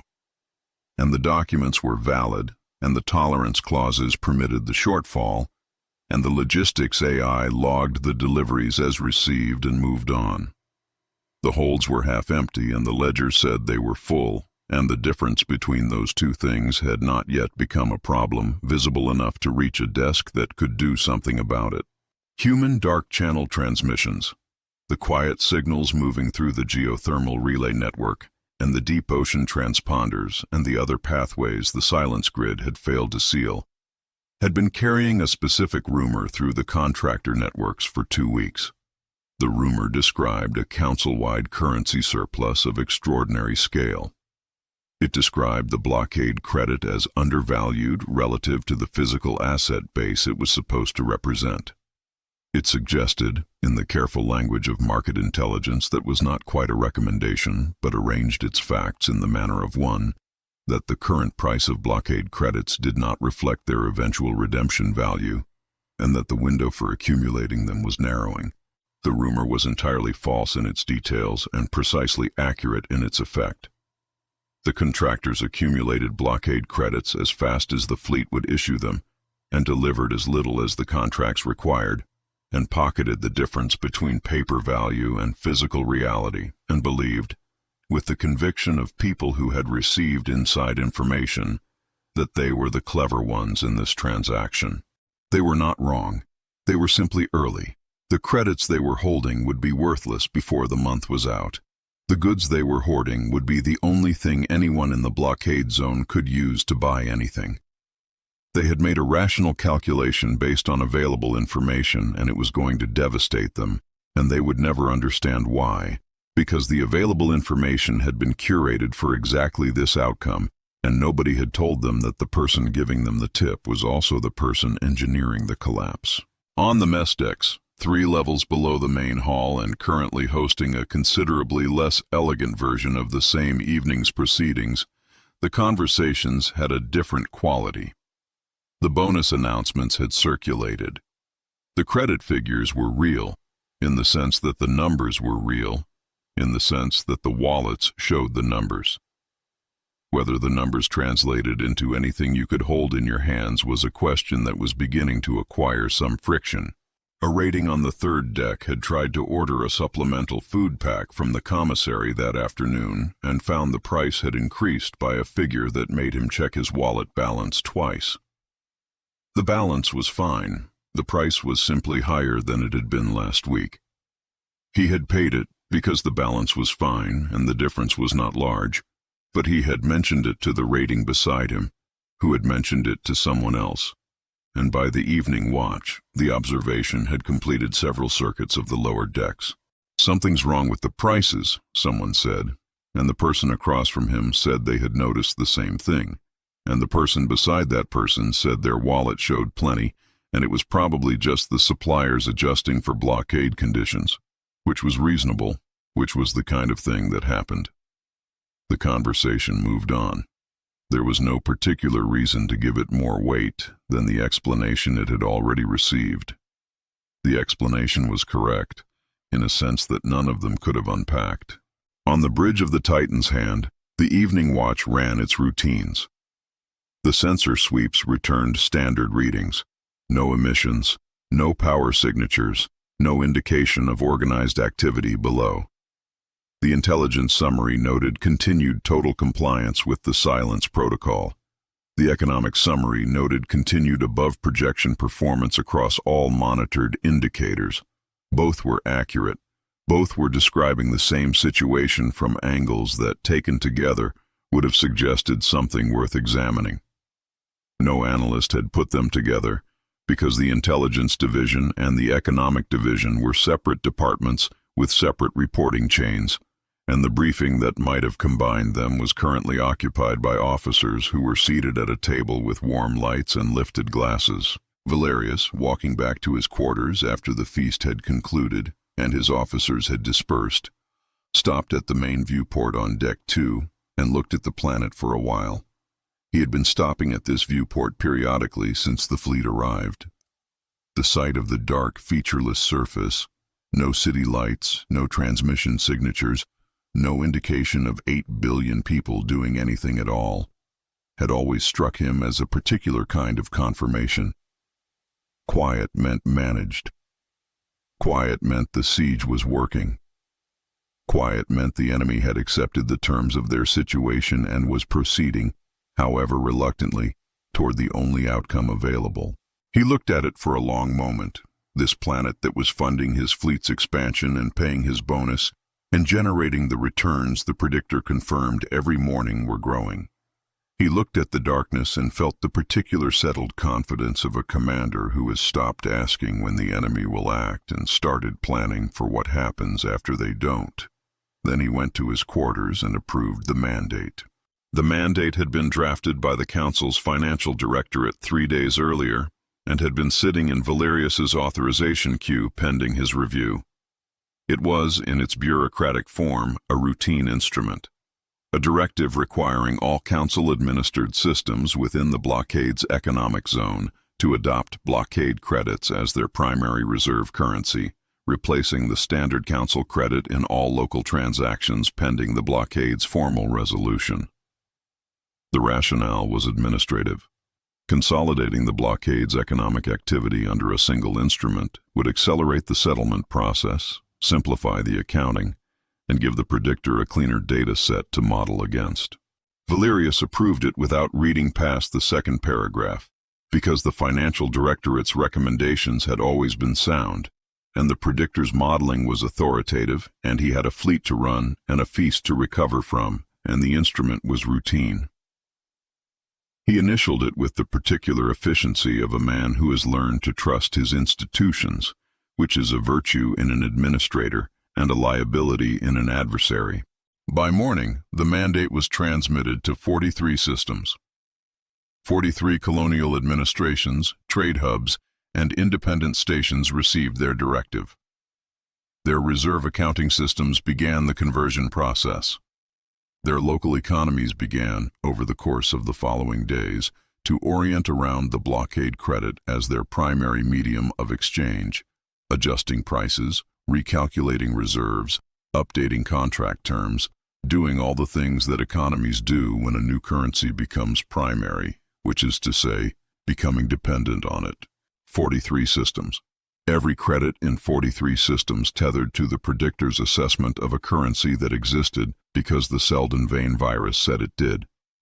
In the Antarctic lab, the news arrived on the 14-hour delay feed, and Vane read it standing up, still in his coat from the shaft descent 2 hours earlier. He read it twice. Then he set the report down on the desk and looked at the primary display, where the cascade ran its waterfall of red and gold, resolving at the bottom into its clean geometry, and he was quiet for a moment in the way that very large numbers produce quiet. Not the silence of uncertainty, but the silence of a person who has just confirmed a figure that was already in the model and finds it no less significant for having been predicted. 43 systems. An admiral who had not read past the second paragraph of a routine financial instrument. A planet below them showing nothing, saying nothing, doing nothing that could be seen from orbit. The cascade resolved. Vane wrote one line in his working document below the previous entries in the same flat hand. He wrote, "The perimeter is closed."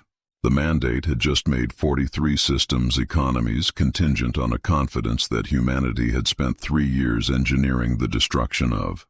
When the Predictor's model collapsed, it would not collapse in one place. It would collapse in 43 places simultaneously, in every system that had converted its reserves that morning on the instruction of an admiral who had good reasons to trust the institutions he was trusting, and who was, at this moment, asleep in his quarters on a flagship whose supply lines were quietly, methodically thinning beneath a ledger that said they were full.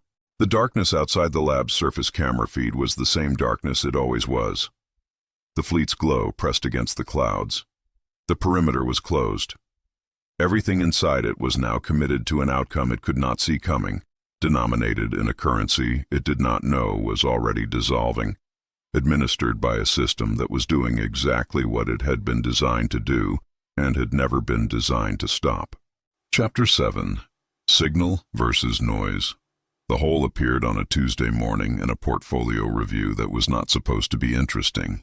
The auditor had been assigned the portfolio 6 weeks earlier as part of a routine workload redistribution, a standard administrative action of the kind that occurred periodically in the Council's Financial Oversight Division, one that meant nothing except that someone upstairs had decided the prior holder's caseload needed thinning and his needed filling.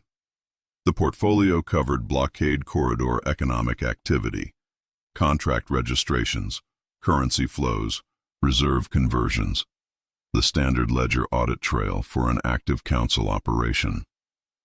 Routine work. The kind of work assigned to auditors who had not yet worked on something that mattered.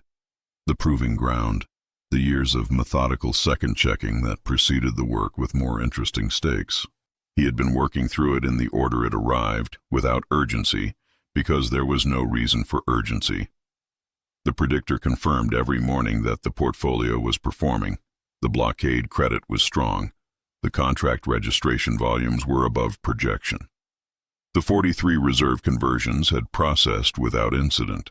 His role was to verify the verification, to apply the human signature to the audit trail that procedures required, not because anyone doubted the Predictor, but because the procedures had always required it, and the procedures were correct. 6 weeks of routine. Nothing that suggested the portfolio was anything but what the Predictor said it was.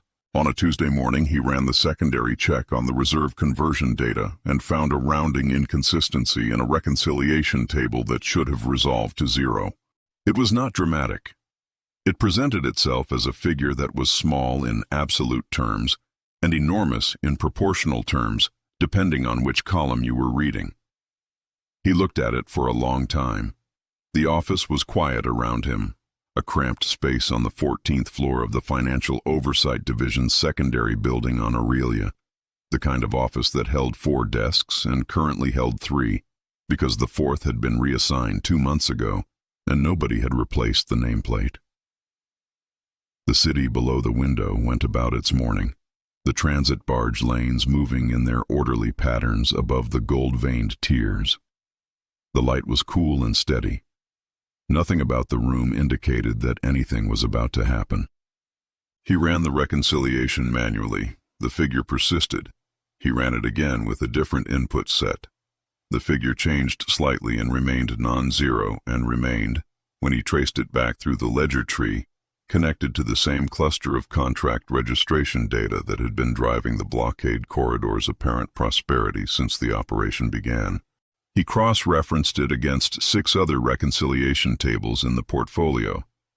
The same cluster appeared in all 6, not as a dramatic anomaly, not as something the automated systems had flagged, but as a consistent and systematic discrepancy at a frequency and distribution that was not consistent with random error, and not consistent with any category of legitimate accounting variance he could identify in the divisional reference manual. He read the reference manual anyway. He checked 3 subcategories that seemed adjacent. None of them fit. The auditor was not a man who rushed conclusions.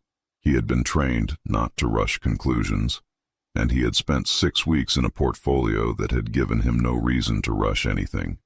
He documented his finding, noted his methodology, noted the 6 corroborating tables, and wrote his preliminary finding into the division's standard anomaly flag format. The figure in the reconciliation table, when expressed as a proportion of the blockade credit's total reported asset base, represented a discrepancy of approximately 0.0001%. Approximately 1 trillion credits of asset value that the ledger said existed, and that the physical asset registry, cross-referenced manually against the contract registration data, could not account for. He submitted the flag at 9:47 in the morning and went to get a cup of coffee, because the queue typically took an hour to acknowledge receipt, and he had been at his desk since 6. The flag hit the linear predictor's monitoring layer at 9:47 in the morning. The predictor's monitoring layer processed incoming data through the same authentication architecture that processed everything else, continuously, automatically, without review. It had been doing this since the Chaos Seed's integration into the transaction feed, absorbing the contractor flows, the reserve conversions, the micro-inflation adjustments, classifying each stream according to its apparent category and incorporating it into the model without pause, because pausing was not a function the predictor had been built to perform.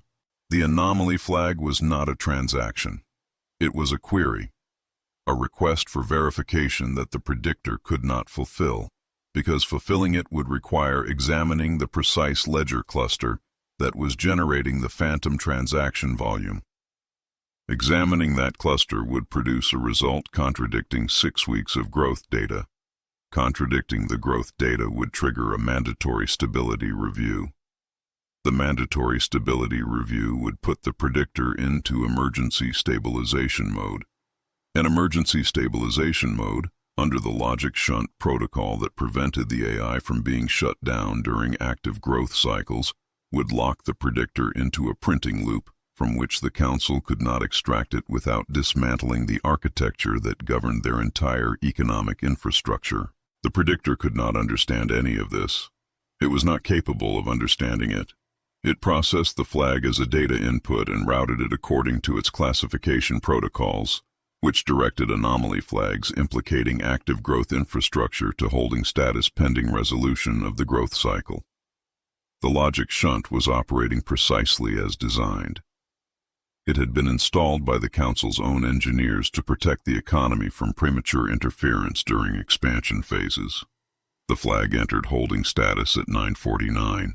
At 9:51, the predictor's behavioral monitoring cross-referenced the flag's origin account against its activity profile. 17 flags submitted over the course of his assignment. 16 resolved as formatting errors or legitimate accounting variances. 1 open, implicating growth-critical infrastructure, submitted by an account that had been querying the same ledger cluster repeatedly for 4 days prior to submission. The behavioral library processed the pattern against its threat classification matrix. The classification that came back was not a transfer recommendation. The Predictor's behavioral monitoring routed financial interference threats through a different protocol than administrative anomalies, a protocol designed for genuine attempts to destabilize the Council's economic infrastructure, for saboteurs and hostile actors, and the coordinated manipulation of market data across multiple ledger categories. It was a serious protocol. It carried serious consequences. Destabilizing the Council's economic infrastructure during an active growth cycle was classified as an act against the Council's security, and the Predictor's architects had given it the authority to respond at the appropriate severity. The authority had seemed reasonable when it was granted. Nobody had imagined a scenario in which the Predictor's own data was the problem, because the Predictor's data had never been the problem, and designing a system to protect against threats from its own transaction feed would have required the designers to consider the possibility that the feed itself could be compromised. They had not considered it. They had designed the Predictor to be perfect, and a perfect system's inputs did not need to be treated as potential adversaries. The auditor's account was classified under financial terrorism, deliberate interference with active growth infrastructure in a council-protected economic zone. The classification was automatic, categorical, and immediate. The alert reached the divisional security desk at 10:03. He was at his desk when they came for him.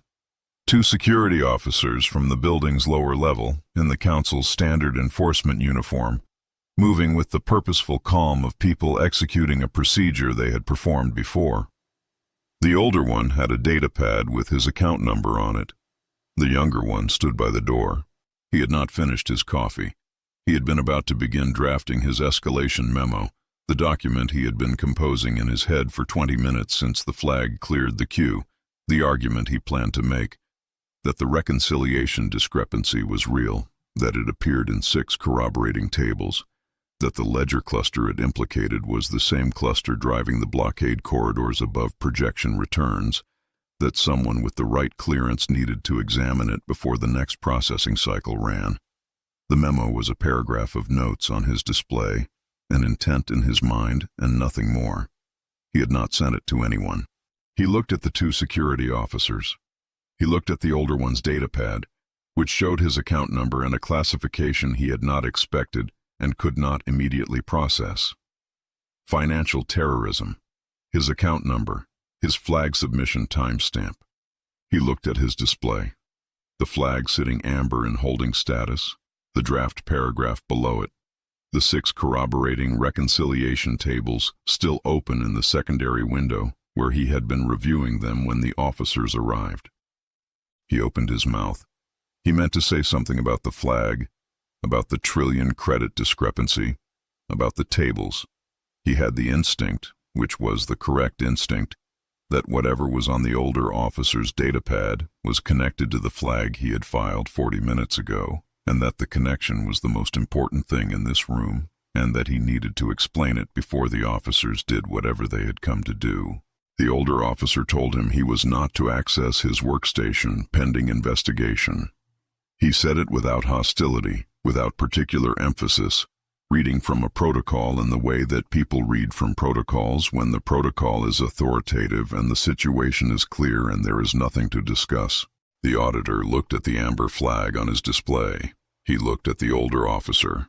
He understood, with the rapid and unwelcome clarity of a careful person confronting a situation that has already been decided, that there was nothing he could say in this building to this officer, or any officer, that would have any effect on what the Predictor's classification had already set in motion. The classification was real.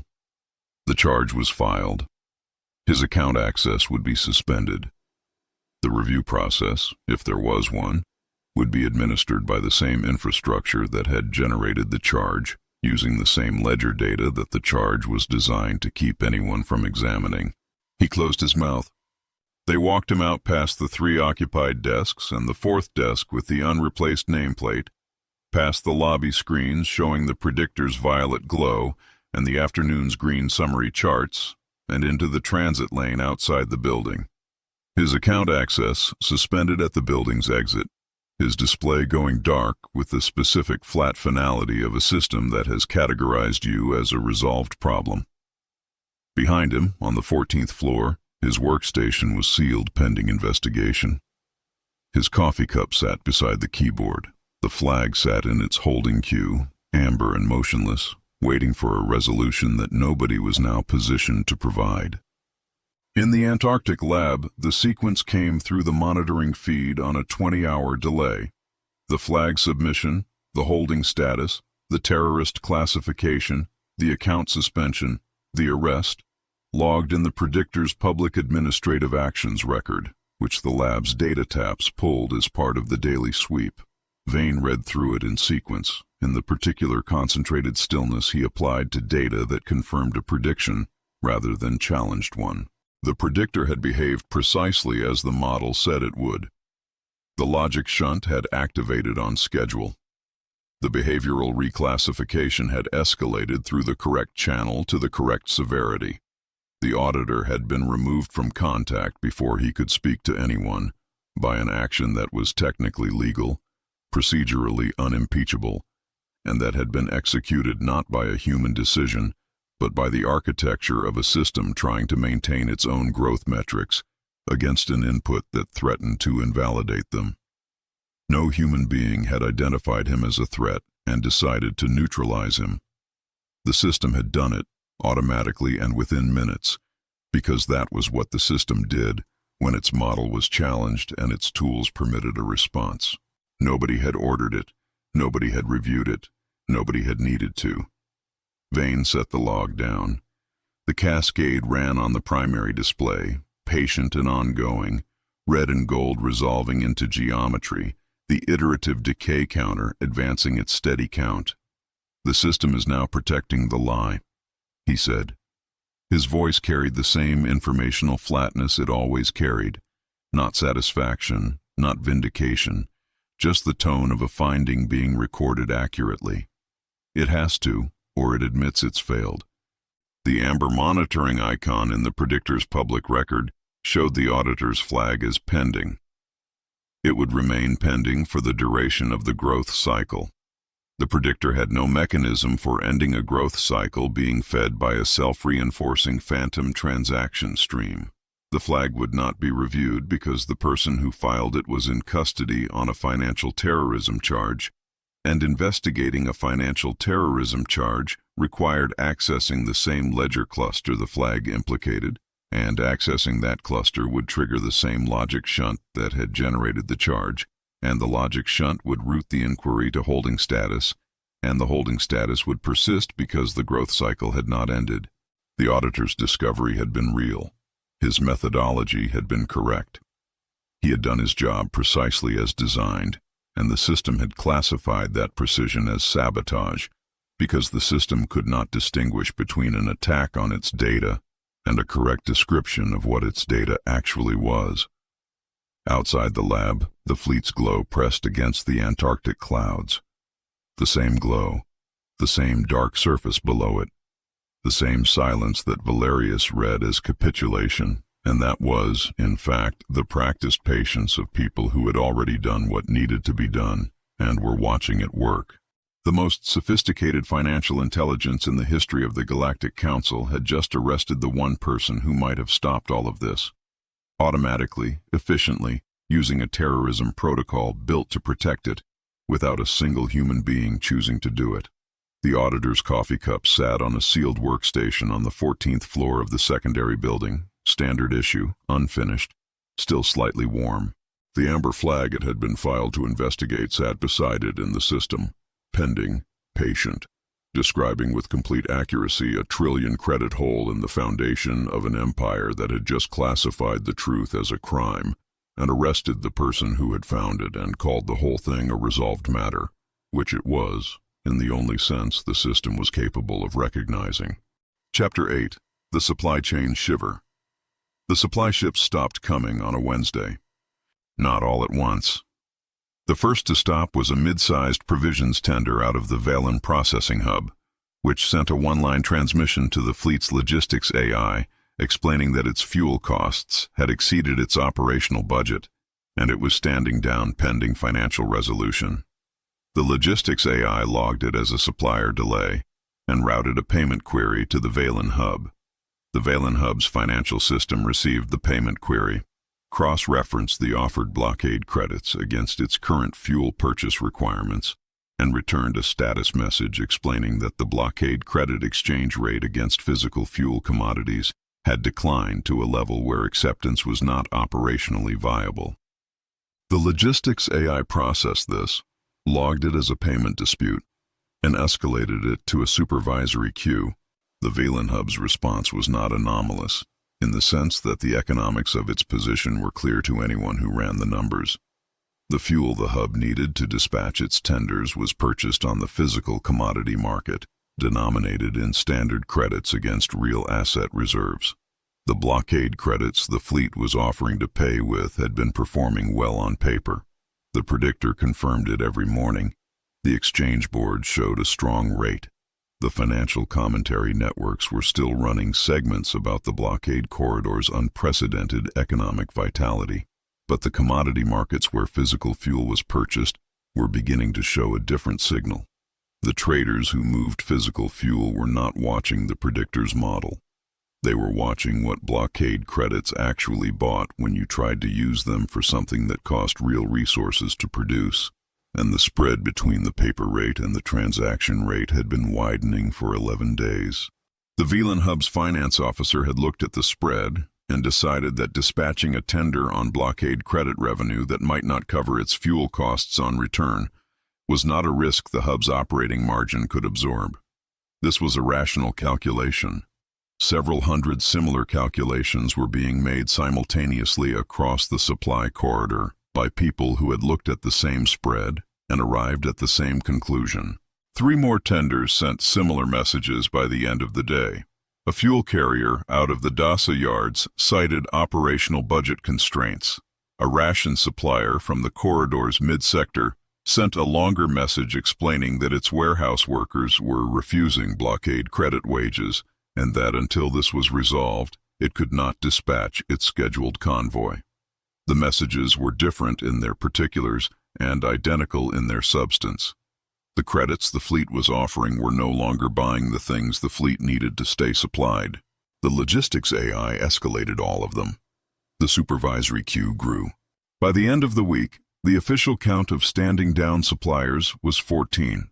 The real count was higher, because the official count only captured suppliers that had formally notified the logistics system. The ones that had simply stopped responding to dispatch queries were categorized as pending contact, not yet standing down by the system's definition, because standing down required a formal notification, and silence was not a notification. The logistics AI was not designed to interpret silence as a supply failure. It was designed to process what it received and escalate what it couldn't resolve and wait for the supervisory queue to clear. On the bridge of the destroyer Verant, running the inter-screen patrol route 300 kilometers off the flagship's quarter, General Harlan Cale stood at the secondary display and read the supply status summary with the flat attention of a man who had been expecting a number to change and was now watching it change. He had been running a circuit of the inter-screen vessels for 6 days, not inspecting, not commanding, just moving through the ships and listening, talking to crew chiefs and commissary officers and the junior officers who managed the daily operational details that never made it into flagship briefings, getting the picture that the official summaries were not painting, because the official summaries were generated by the logistics AI, and the logistics AI was reading the ledger. The supply status summary showed 14 tenders standing down. The real number was nearly twice that. The ones that had gone silent without formal notification were sitting in a pending contact category that the system had not yet resolved into an actionable status. The map of the supply corridor showed the gaps. Cale keyed his comms officer. Straight count. Every resupply vessel scheduled this week that hasn't cleared approach. Raw number, not the AI's status categories. The number came back in 4 minutes. He looked at it. Right, he said. That was all he said. He put the display on low power and went below. The mess deck of the Rewrote was running at half light, the off-watch hours keeping it quieter than its designed capacity. It smelled of synthetic protein and recycled air and the compressed living of 11 weeks of close quarters. 2 ratings ate at the far table. A petty officer stood at the commissary window. The crewman staffing the window was looking at his inventory screen with the expression of someone preparing to deliver an explanation they had already delivered several times today and had not improved in the telling. Cale sat down 2 tables from the ratings and did not identify himself. He was wearing his plain watch coat and no insignia, and he had the quality of stillness that made junior crew read him as someone's senior technician rather than a general, which was useful. He listened. The petty officer had been asking about the supplemental water allocation, the individual daily provision that had been part of the fleet's standard entitlement. The crewman explained that the supplemental allocation had been suspended. The petty officer asked about the standard processed water price as a fallback. The crewman told him. The petty officer looked at the number for a moment. That tripled since last week. Since yesterday, the crewman said. He did not look comfortable saying it. He looked like someone who had already absorbed the fact that this conversation was going to keep happening and had not yet found a way to make it easier. Across the mess deck, one of the ratings had been listening. He looked at his wallet display, at the number on it, which was by any prior standard in his life a substantial number, the accumulation of 11 weeks of blockade bonuses denominated in blockade credits. He looked at the commissary window. He looked back at the wallet. I have 10 million credits and I can't buy a single nutrient pack, he said to the mess deck and no one in particular. Something is wrong with the math. The rating beside him did not disagree. The crewman behind the window did not disagree. The petty officer turned from the counter with the expression that Cale recognized, not yet anger, past confusion, the specific look of an enlisted man who has understood that the system he is inside is not going to resolve itself in his favor. The petty officer had not eaten yet. He left without buying anything, because whatever was available was priced at a number that felt like confirmation of something he did not want confirmed. The ratings finished their meal in silence. The crewman sat with his inventory screen and his numbers that had tripled since yesterday. Kyle sat in the emptied mess deck for a few minutes afterward. The air cycled. The lighting ran its maintenance hum. He thought about the 4 ships he had visited before this one, and the conversations he had heard on each of them, each version slightly worse than the last. The enlisted men were not filing formal reports because the logistics system showed everything as nominal, and arguing with a system that said nominal required a confidence in one's own observation that most junior crew had not accumulated. So they ate what was available at whatever price it had become, and said things like something is wrong with the math to each other in the half-light, and nobody above decks was hearing it. He stood up and walked back to the bridge and pulled the flagship's daily briefing summary. The summary showed supply status as nominal. It showed provisioning costs as within the expanded operational authorization. It showed the Predictor's assessment of the blockade corridor's economic performance as above projection. He read it twice. He had a particular relationship with numbers that told him what he wanted to hear, which was that he did not trust them. He had been watching the officer tier for 6 days alongside the enlisted tier, and the contrast was not subtle. The officers were eating in their messes, which were stocked separately from the crew commissaries, and supplied from a priority inventory that the logistics AI protected under the fleet's command function essential services protocol. The officers' messes had not yet tripled in price. They had increased.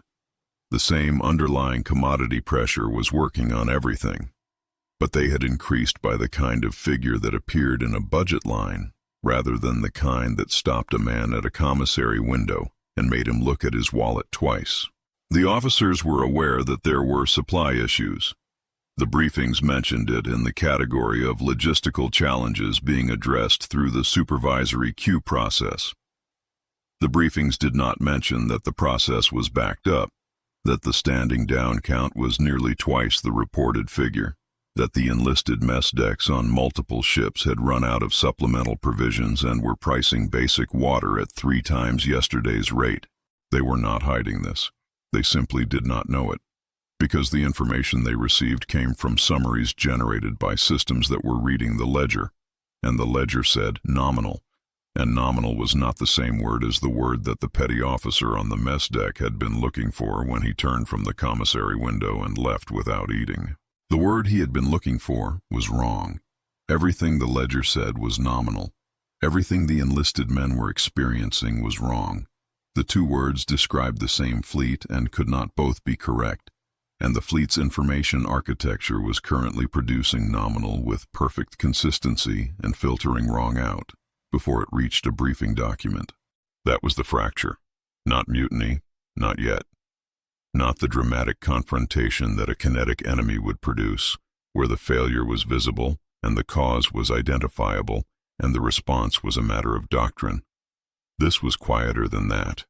This was the specific tension of a closed system where the people at the bottom had information that the people at the top did not have, where the information was about something the people at the top were responsible for, and where the channel through which that information should have traveled was logging everything as nominal and leaving the wrong in the mess deck, unrouted, accumulating.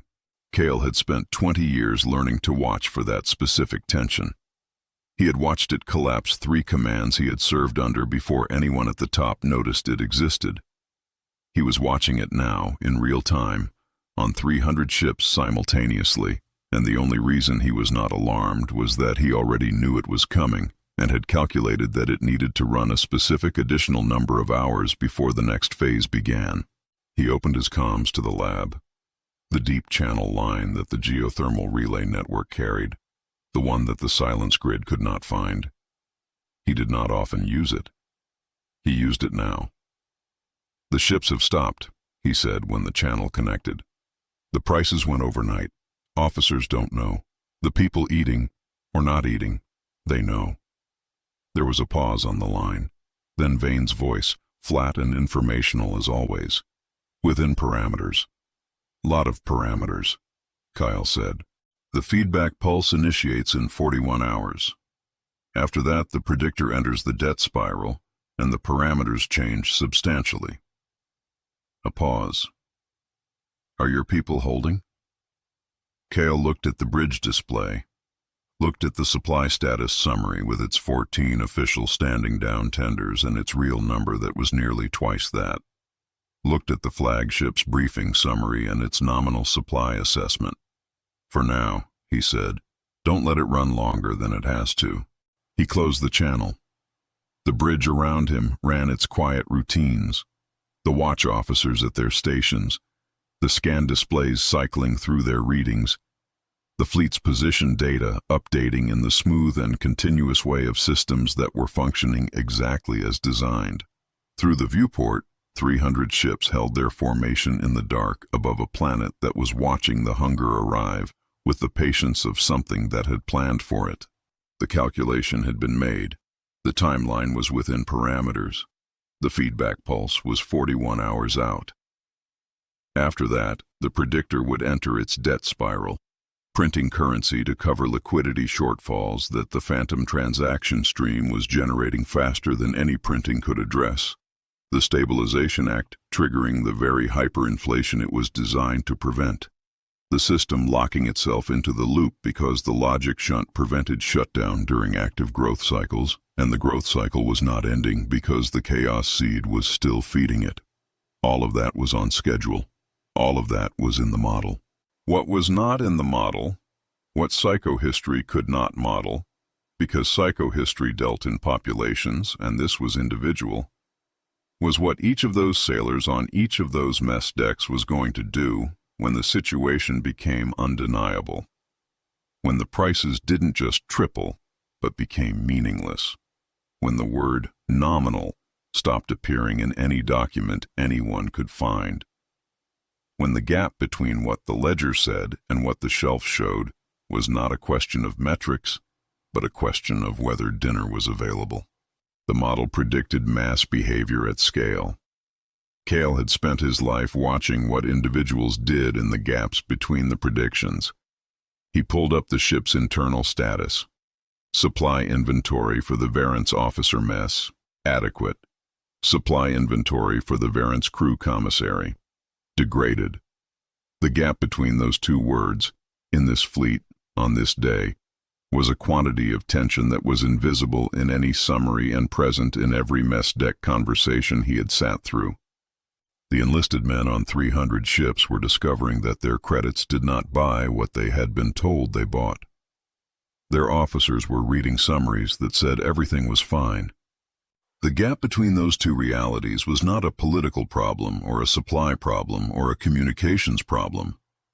It was the load-bearing wall of everything that came next, and it had 41 hours left to stand before the feedback pulse made the gap undeniable to everyone at once, officers and enlisted alike, admiral and rating, the flagship's bridge and the Variance mess deck, simultaneously and without the mediation of any summary that could describe it as nominal. Chapter 9. The Self-Sustaining Loop. The feedback pulse was not a command, it was a question. Specifically, it was a question addressed to the linear predictor in the predictor's own language.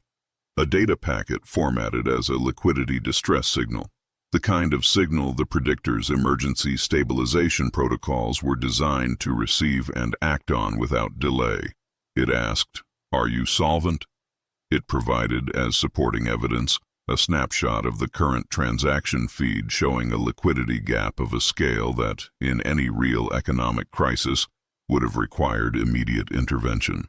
The snapshot was not fabricated from nothing.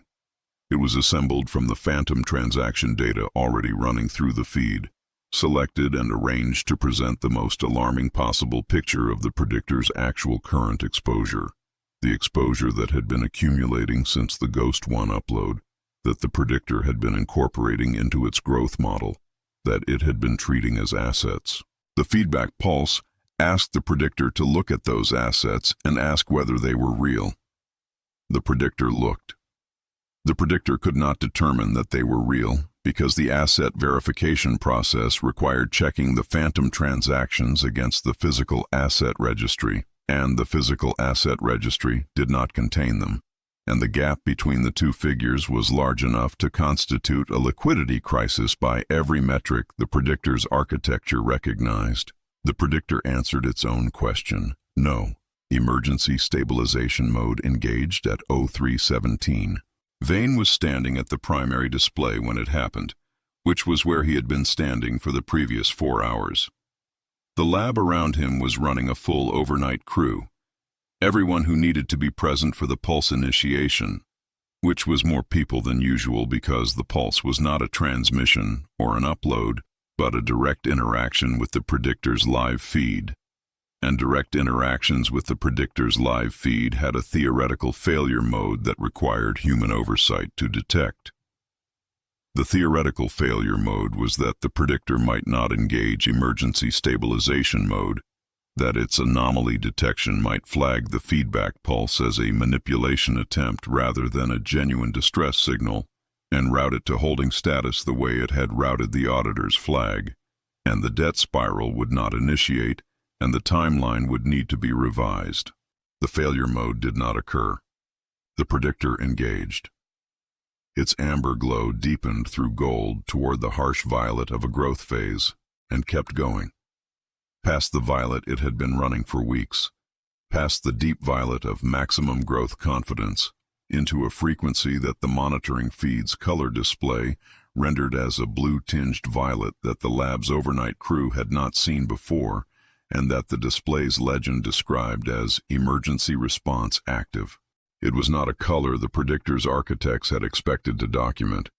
They had designed the color key for the operational range, amber for stable, violet for growth, and had added the emergency response indicator as a technical notation, not as something they expected anyone to see outside of a genuine crisis. The notation said, "All stabilization resources engaged." The notation did not say, "And if the crisis is not real, the stabilization resources will manufacture the crisis they were designed to address."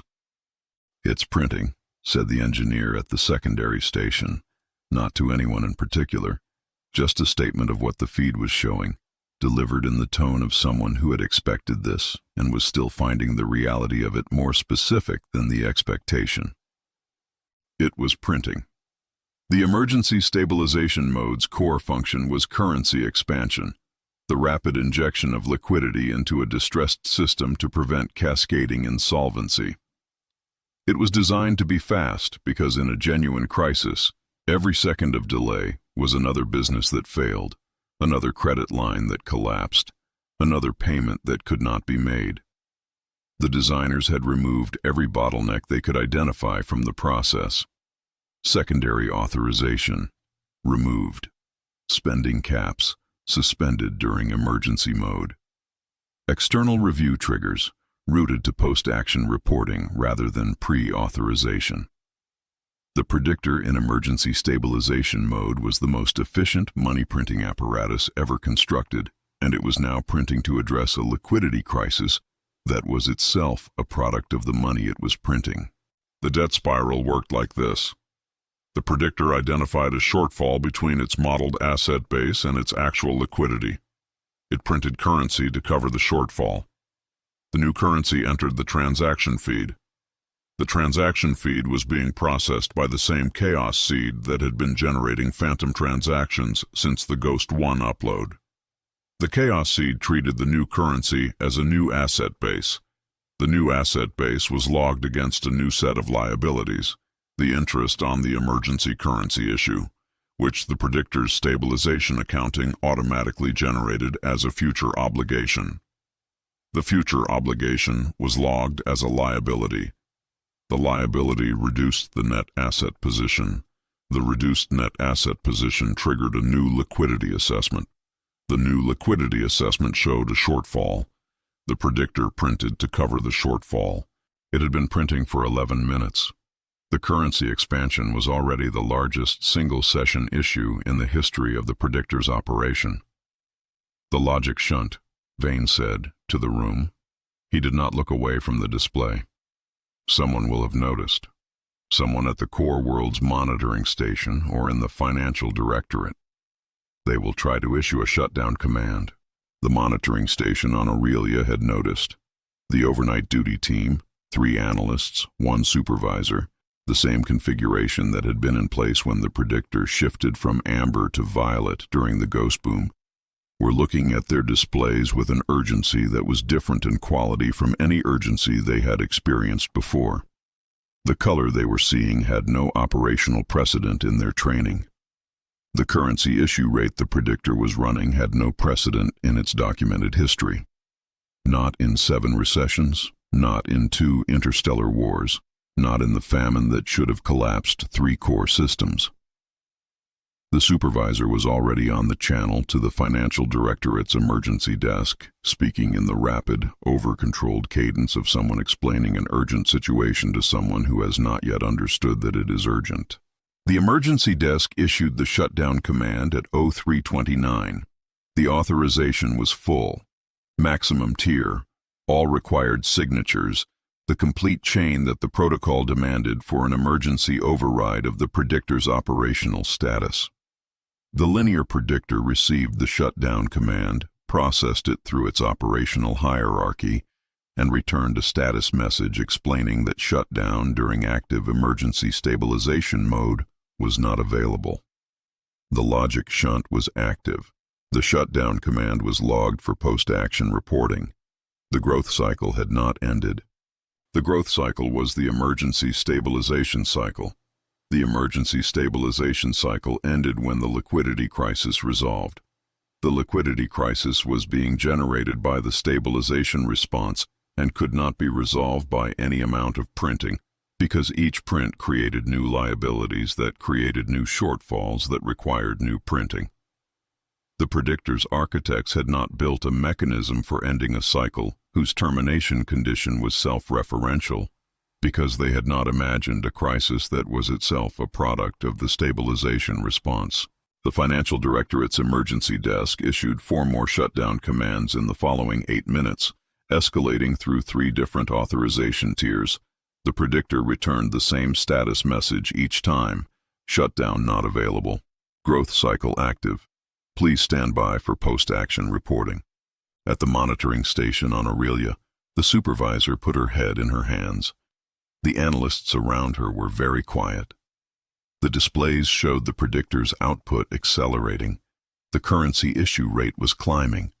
The color on the monitoring display, the blue-tinged violet, the color key described as emergency response active, pulsed steadily in the way that systems pulse when they are performing their function correctly and cannot be told to stop.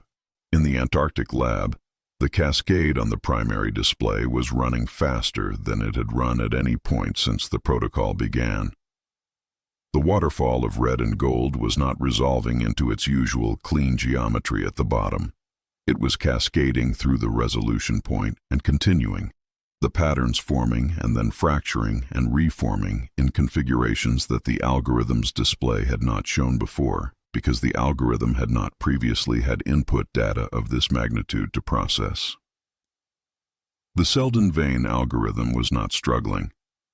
It was operating at a scale for which it had been designed and which it had not previously encountered, processing the predictor's output and the phantom transaction stream and the liquidity signals and the failed shutdown commands and the 43 systems reserve balances all simultaneously, synthesizing them into the probability cascade that the lab's screens rendered as red and gold and that described, in the language of mathematics, the end of an empire. Vane watched it. The lab was very quiet despite the full crew. The particular silence of people who are watching something that has been prepared for and is now happening and is larger than preparation made it feel. The defense grid, he said. He said it at the level of a notation, the way he said most things. Walk me through the exposure. The engineer at the secondary station pulled the fleet's operational finance summary, the same summary Cale had been reading on the Varence Bridge, the same summary that showed everything nominal. But the engineer was reading it against the predictor's current output, which was no longer the figure the fleet's summary was drawing from. The fleet's operational finance data updated on an 8-hour cycle. The predictor's currency valuation was updating every second. The fleet's fuel purchase agreements, the engineer said. All of them are denominated in blockade credits at rates set against the predictor's valuation at time of contract. The predictor's valuation has declined by 31% since emergency stabilization mode engaged. A pause. The weapons targeting systems run their license validation against the predictor's operational finance layer. If the fleet's credit position falls below the license threshold, the targeting systems go to read-only, Vane said. Yes, and the shield generators run their power-sharing agreements through the same financial layer. The automated power distribution contracts, yes. If the blockade credit falls below the threshold for the power company's minimum contract value, the grid starts making decisions, Vane said, about what to keep powered. The engineer was quiet for a moment. The orbital lights will go first. The automated systems always prioritize life support over non-essential electrical. The running lights in the external arrays are non-essential. Through the surface camera feed on the narrow screen in the outer wall, the Antarctic dark was unchanged. Above it, the fleet's cold blue glow pressed against the clouds, the same glow it had worn since the morning the fleet arrived, the same patient, massive presence that had defined the sky for 11 weeks. Running lights and drive arrays and the constant electromagnetic signature of 300 ships holding their station. The glow flickered. It was not dramatic. Not the cascade of a system failing under assault. A single pulse of dimming. One section of the fleet's running light formation dropping power for 3 seconds before the rerouting logic restored it. A power-sharing agreement somewhere in the orbital infrastructure recalculating its minimum contract value against the predictor's current output and deciding, automatically and without malice, that the payment on offer was no longer sufficient to guarantee the contracted service. It steadied. 7 seconds later it flickered again, a different section this time, then again. The pattern was irregular, not a cascade but a scatter, different nodes dropping and restoring as their individual agreements crossed their individual thresholds at their individual moments. Each one a separate calculation made by a separate automated system that had no awareness of the others. Each one correct by the terms of its own contract. Each one adding one more small dimming to a sky that had been uniformly bright for 11 weeks. The lab's overnight crew watched without speaking. The flickering was not alarming in itself. It was alarming in what it indexed. The fact that the automated financial layer governing the fleet's power infrastructure was beginning to register the Predictor's decline before any human on any flagship had registered it, because the automated systems checked their contract valuations on a 60-second cycle, and the humans checked their briefing summaries every 8 hours, and 60 seconds was faster than 8 hours, and the fleet's lights were now on the 60-second cycle whether anyone above decks knew it or not. The lab's overnight crew watched the feed in the particular silence of people watching something that has been predicted and is now occurring and is not, after all, any less significant for having been predicted. The iterative decay counter on the primary display, which had been advancing its steady count since the Ghost 1 upload, rolled past the Seldon-Vane limit at 0341, the threshold the algorithm had been built to identify. The point beyond which the Council's economic infrastructure could not be restored by its own architects using its own tools, because the tools required a functioning predictor to operate, and the predictor was now locked in a loop that prevented shutdown and consumed every resource directed at it in the process of generating more of the problem it was trying to solve. Vane looked at the counter for a long moment. Then he looked at the feed from the surface camera, where the fleet's glow was flickering in its slow, uneven, automatic way. Not dying, not yet, but already beginning the process of becoming something other than the overwhelming force it had presented itself as on the morning it arrived. He wrote one final line in his working document, in the same flat hand, below everything else he had written over the weeks of the operation. He wrote, "The loop is closed. It cannot stop itself." The Predictor's emergency output was now the largest currency issue in galactic economic history. The Council's defense grid was now hard-coded to a currency that the Predictor itself was in the process of destroying by printing. The 43 systems that had converted their reserves to blockade credits were holding an instrument that was losing value every second that the emergency stabilization mode ran, which was every second, which would continue to be every second until there was nothing left to denominate. 300 ships, 5 million tons of Durasteel, the most expensive military force ever assembled, all of it running on blockade credits, all of it dependent on a predictor that was locked in a loop it could not exit, printing a currency it was simultaneously devaluing, maintaining a fleet that it was simultaneously bankrupting, doing all of this automatically and without any mechanism by which anyone could make it stop. The lights above the Antarctic dark flickered again, steadied, flickered. 41 hours ago, Kale had said, "Don't let it run longer than it has to." It did not need to run any longer. It was already running on its own. The self-sustaining loop was closed, and the only thing left to determine was the shape of the collapse, and the Seldon-Vane algorithm had already described that shape to 4 decimal places of accuracy, and the shape was not one that the Council was going to enjoy. Chapter 10. Midnight in the Central Bank. The currency value dropped 40% in a single standard hour, and the first thing that happened was that nobody noticed. This was not negligence. The blockade credit had been declining for days in the physical commodity markets, the spread between the paper rate and the transaction rate widening steadily since the supply ships stopped coming, the signal present for anyone doing the arithmetic against real asset benchmarks rather than the Predictor's model. But the Predictor's model was what the official exchange boards displayed.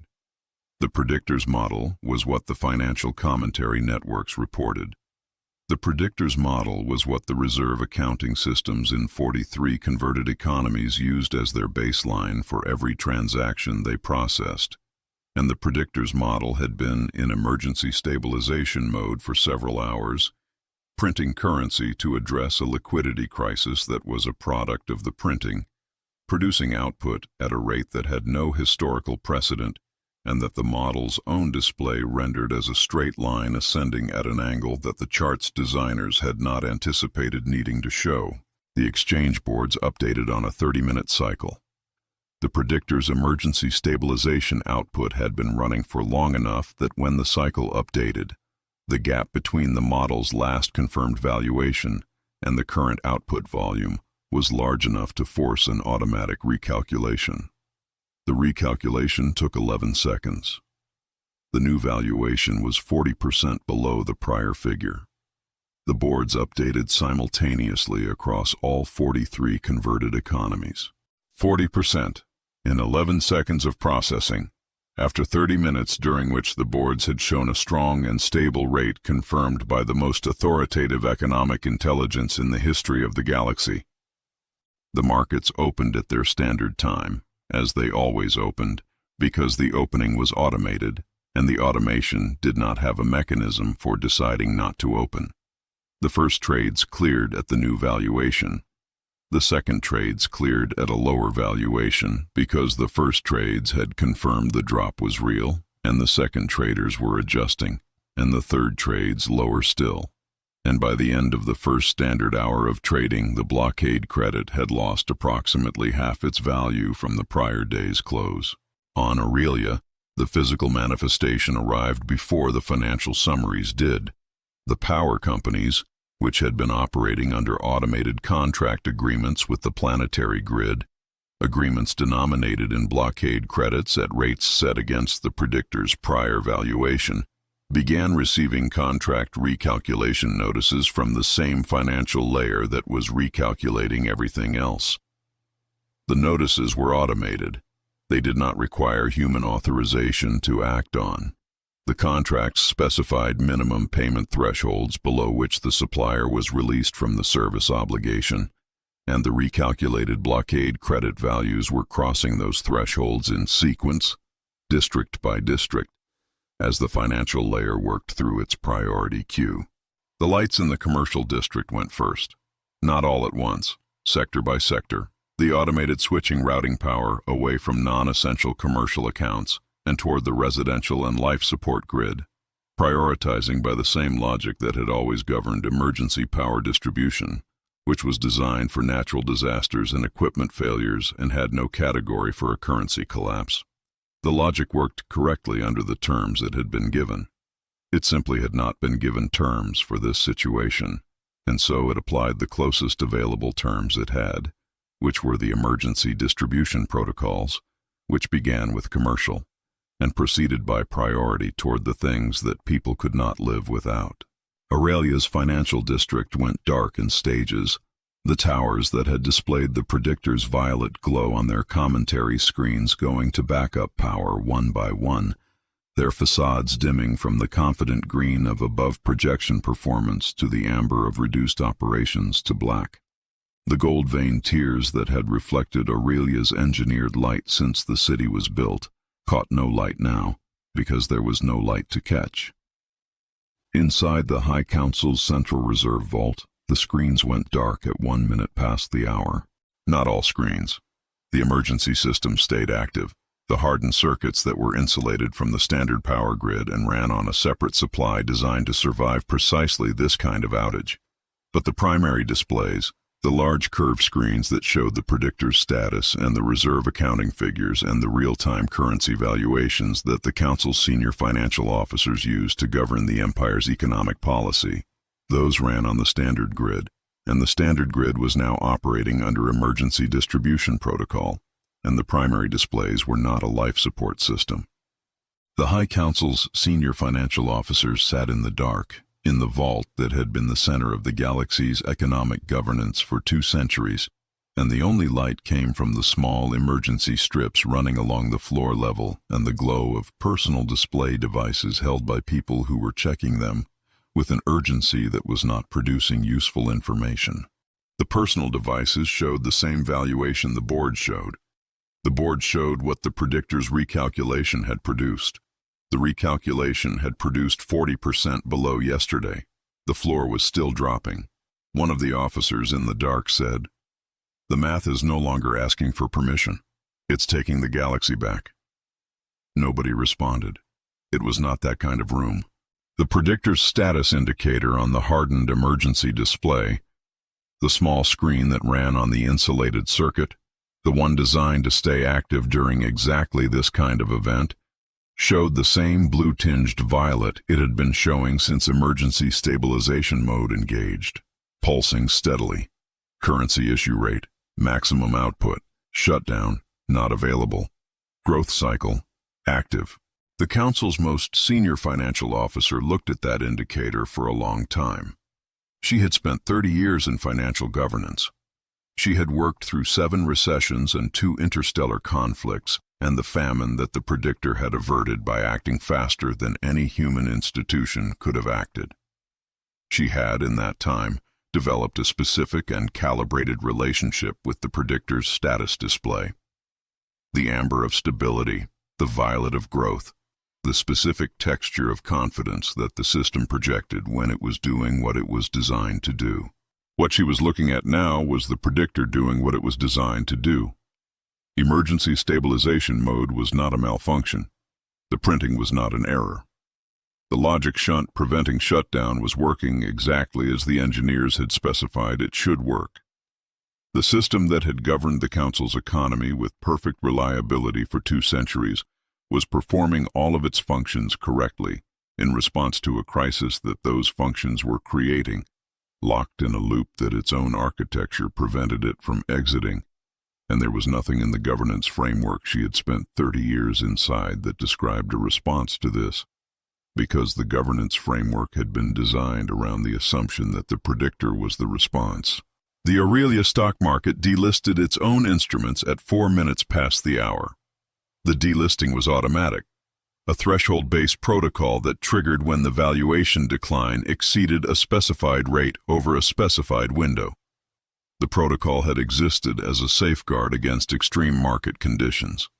It had been tested in simulation. It had never been triggered in operation, because the conditions that would trigger it had always been prevented by the Predictor's stabilization response, which was currently the reason the conditions existed.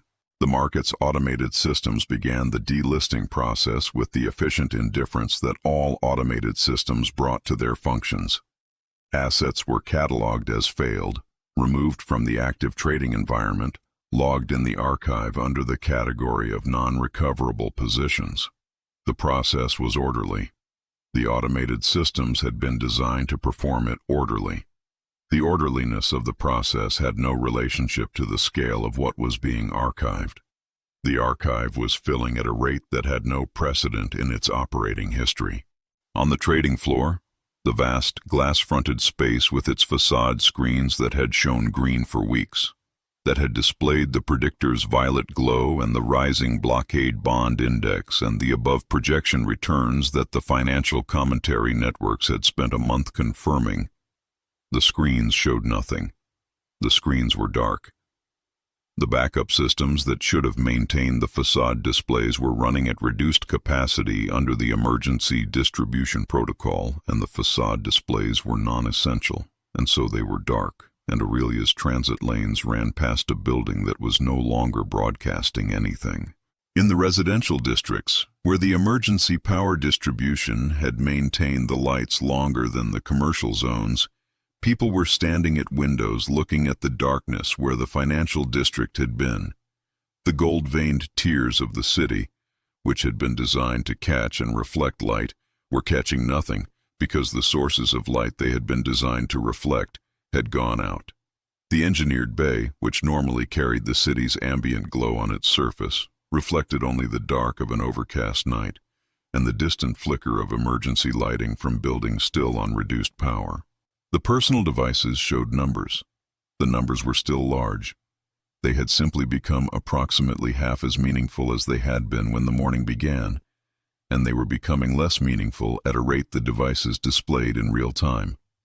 A small, red, descending figure in the corner of every display screen, automatically generated by the same financial infrastructure that was doing everything else automatically, providing citizens with accurate real-time information about the value of their savings in a format that was extremely legible and entirely without comfort. Some of them called family members in other districts. Some of them stood at windows in silence. Some of them tried to purchase things from the building commissaries that were still operating, and found that the prices the commissaries were displaying had not yet updated to reflect the current valuation, because the commissary systems updated on a different cycle than the exchange boards, and the cycle had not yet run, and the prices they were paying were the prices from before, and the currency they were paying them with was worth half of what those prices assumed. For a few more minutes, in the residential districts of Aurelia, things were available at prices that made sense, paid for in a currency that was no longer worth what the price tag said. It was the last window in which ordinary economic life was possible, and it was closing, and the people living inside it did not know it was a window. In the Central Reserve Vault, the reserve accounting system completed its automated valuation cycle at 7 minutes past the hour. The cycle ran every 15 minutes as a standing protocol. It summed the Council's total holdings against total liabilities and produced a net worth figure that had been positive, every cycle, for 230 years. The net worth figure produced at 7 minutes past the hour was negative. The accounting system flagged this as anomalous, because it was outside every parameter the system had been calibrated against. It could not log it under any existing category because every existing category assumed a positive net worth as a baseline condition. It created a new category, automatically, because that was what the system did when its existing categories were insufficient. The new category was labeled unresolvable. It logged the figure under unresolvable and transmitted it to the primary display, which was dark. The hardened emergency display showed it instead. The Council's most senior financial officer read the figure off the small amber-lit screen in the vaulted darkness and understood, with the specific clarity of a person who has spent 30 years learning to read financial data and is now reading financial data that describes the end of everything she has been reading financial data to protect, that the number she was looking at was not a problem to be solved. It was a conclusion. Somewhere in the orbital infrastructure above them, the fleet's running lights were flickering in their uneven automated way, each flicker a power-sharing agreement crossing its payment threshold. Each threshold crossed because the currency that was supposed to clear it was worth approximately half what it had been worth when the contract was written, and was declining further, and the Predictor was printing more of it every second, and the printing was making it worth less, and the less it was worth the more the Predictor printed, and the loop was closed and self-sustaining, and the logic shunt would not allow it to stop. The most powerful empire in the history of the Galactic Council had a net worth that the accounting system could not categorize.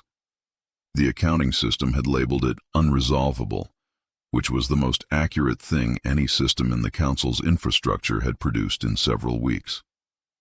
In the Antarctic lab, the sequence was visible on the monitoring feeds, Aurelia's power grid switching to emergency distribution, the stock market delisting protocol triggering, the reserve accounting cycle producing its figure, arriving on the standard delay, each event in its sequence, each one confirming a step in the probability cascade that the Seldon-Vane Algorithm had described in advance, and that was now executing with the inevitable quality of arithmetic. Vane watched it on the primary display. The cascade itself was running differently now, faster, the waterfall of red and gold moving through its resolution cycles at a rate that the display's rendering engine was struggling to keep current with, the clean geometric patterns at the bottom forming and reforming more rapidly than they had at any prior point in the operation. Not chaos. The patterns were still clean. The geometry was still exact. But the speed of it had changed, the way the speed of a river changes when the gradient increases, not turbulent but faster, carrying everything in it toward the same destination with less patience than before. The Council's net worth figure, logged under unresolvable in the reserve accounting system, was not the end. It was the moment the process became irreversible in the only sense that mattered. Not technically irreversible, not mechanically impossible to arrest, but irreversible in the sense that the political and institutional will required to attempt arrest had just been dissolved by the same event that made arrest necessary. You could not mobilize the financial governance framework to address a collapse of the financial governance framework when the financial governance framework had just gone dark, and its primary tool was locked in a loop it could not exit. The math was no longer asking for permission. Outside, above the Antarctic dark, the fleet's running lights flickered in their slow and automatic pattern. Each flicker a payment threshold. Each threshold a power-sharing agreement. Each agreement a small piece of the infrastructure that held 300 ships in their positions, maintained their systems, kept their guns pointed at a planet that had been waiting, without lights or signals or any visible indication of life, for exactly this. The planet had been waiting.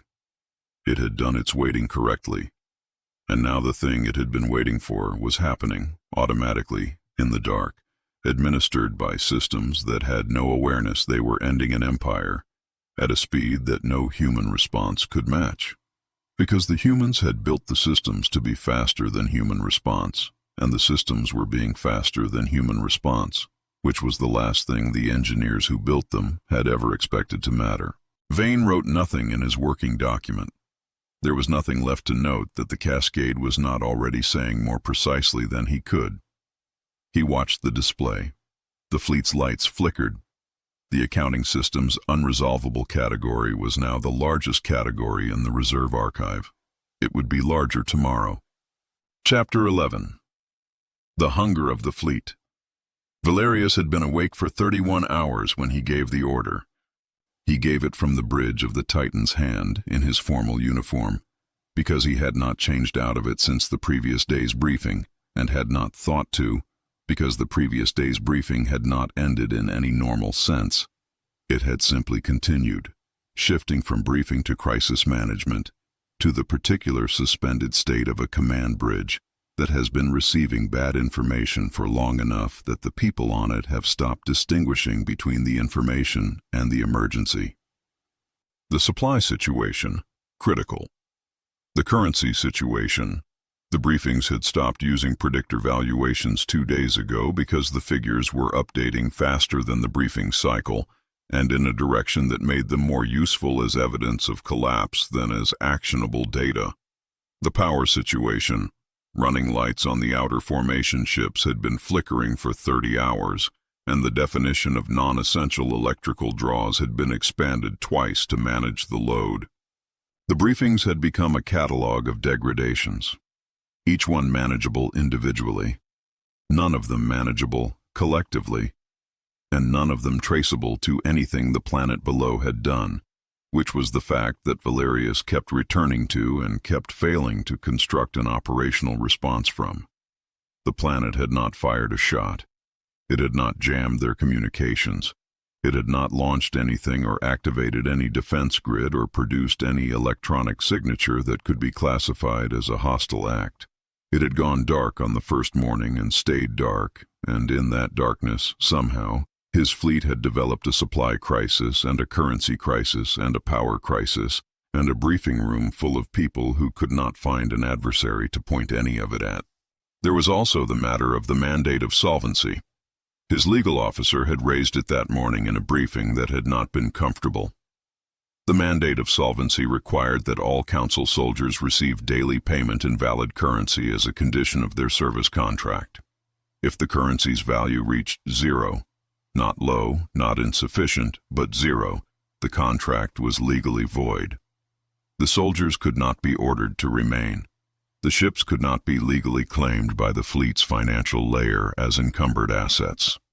The mandate was not a policy that could be suspended by operational command. It was a foundational instrument of the Council's military governance, designed 4 centuries ago precisely to prevent the condition of armies that fought without pay, which the Council's founders had identified as the historical precursor to every military atrocity in the record. The Council's founders had been thorough. They had not anticipated that the instrument preventing unpaid service might also prevent paid service when the pay became worthless. The blockade credit's current valuation was not zero, but it was declining at a rate that the legal officer had been unwilling to express as a timeline, because expressing it as a timeline would have required making a prediction, and the legal officer was a cautious person who preferred to remain on the right side of the line between observation and forecast. Valerius was a man who thought in yield and tonnage and approach vectors. He had built a career on the understanding that sufficient force, correctly applied, resolved problems. He had never had occasion to apply the argument and watch it fail to make contact with whatever it was arguing against, because the thing it was arguing against had decided not to exist anywhere the argument could reach it. What was needed was demonstration, something the surface could not ignore, a crater visible from the equator in uninhabited terrain, at non-lethal yield, not an atrocity, not even a threat exactly, just a reminder that the option of staying dark was not infinitely available. "Target the northern polar infrastructure," he said. "Single strike, non-lethal yield. I want a crater they can see from the equator." The targeting officer did not respond immediately. The targeting officer always responded immediately. The response was either an acknowledgement or a flag requiring clarification, and it was always immediate, because the targeting officer's job was to be immediate, and the job had always been done, and Valerius had never before stood on a bridge having given a targeting order and heard nothing. "Sir." The targeting officer's voice had a quality that Valerius had not heard before in a targeting officer's voice on an active bridge. "The targeting system is returning a licensing error." Valerius turned from the viewport. "Say that again." "The tactical fire control system requires a valid operational license for active targeting solutions. The license is validated on a 72-hour cycle against the fleet's financial administrative layer." The targeting officer was reading from the display in front of him with the care of someone who wants to make sure they are accurately reporting something they do not fully understand and cannot afford to misrepresent. "The financial administrative layer is currently showing insufficient funds to process the license renewal. The targeting system has defaulted to read-only mode pending financial resolution." The bridge was very quiet. The kind of quiet that descends on a room when the information the room has just received has not yet been processed into a response, because the information is outside the categories that responses are built from. "The weapons are online," the targeting officer said. He was not making this easier. He was simply trying to be accurate, which was what he had been trained to be, which was the only contribution he could currently make. "The targeting system is read-only.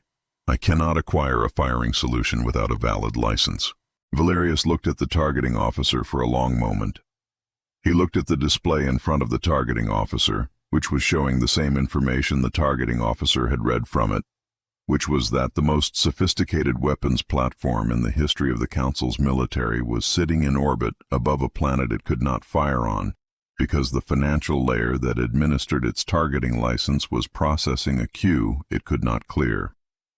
Then he looked at his weapons officer, who was looking back at him with an expression that was trying to be professionally neutral, and was failing, not dramatically, but in the specific way that professional neutrality fails when the situation it is being applied to has no professional category.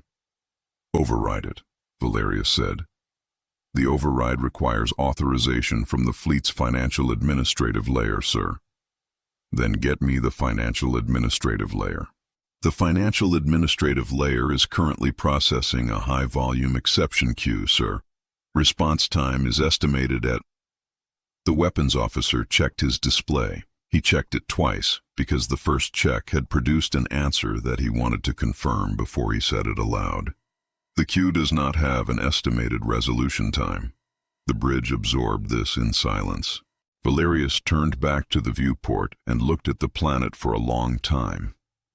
The dark surface, the absence of lights, the absolute stillness of a world that had made a decision on the first morning and had been implementing that decision every day since, without drama and without visible effort, and without providing anything for the fleet above it to react to, and was still doing exactly that, right now, while the fleet above it discovered that it could not fire.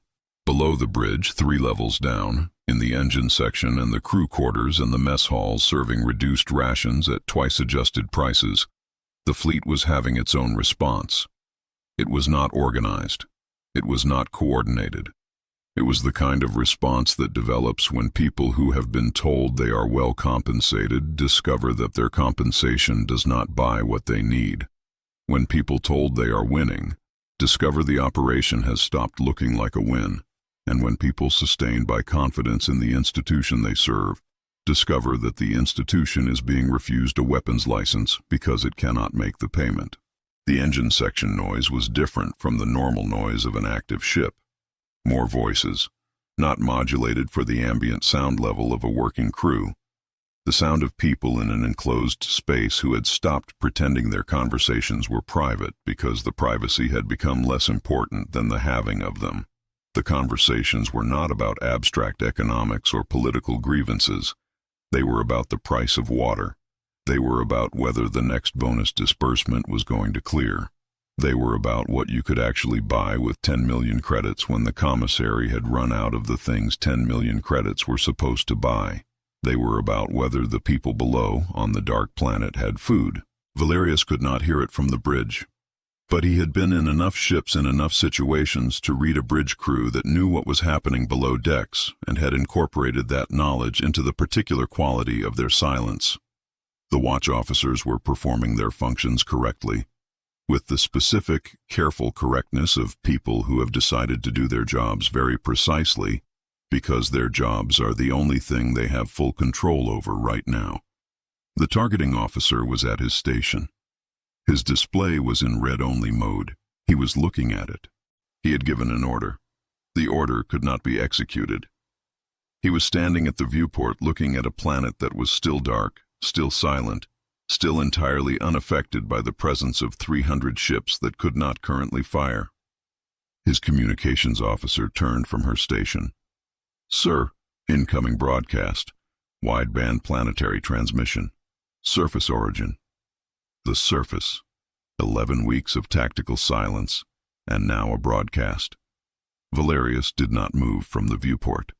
The broadcast was short.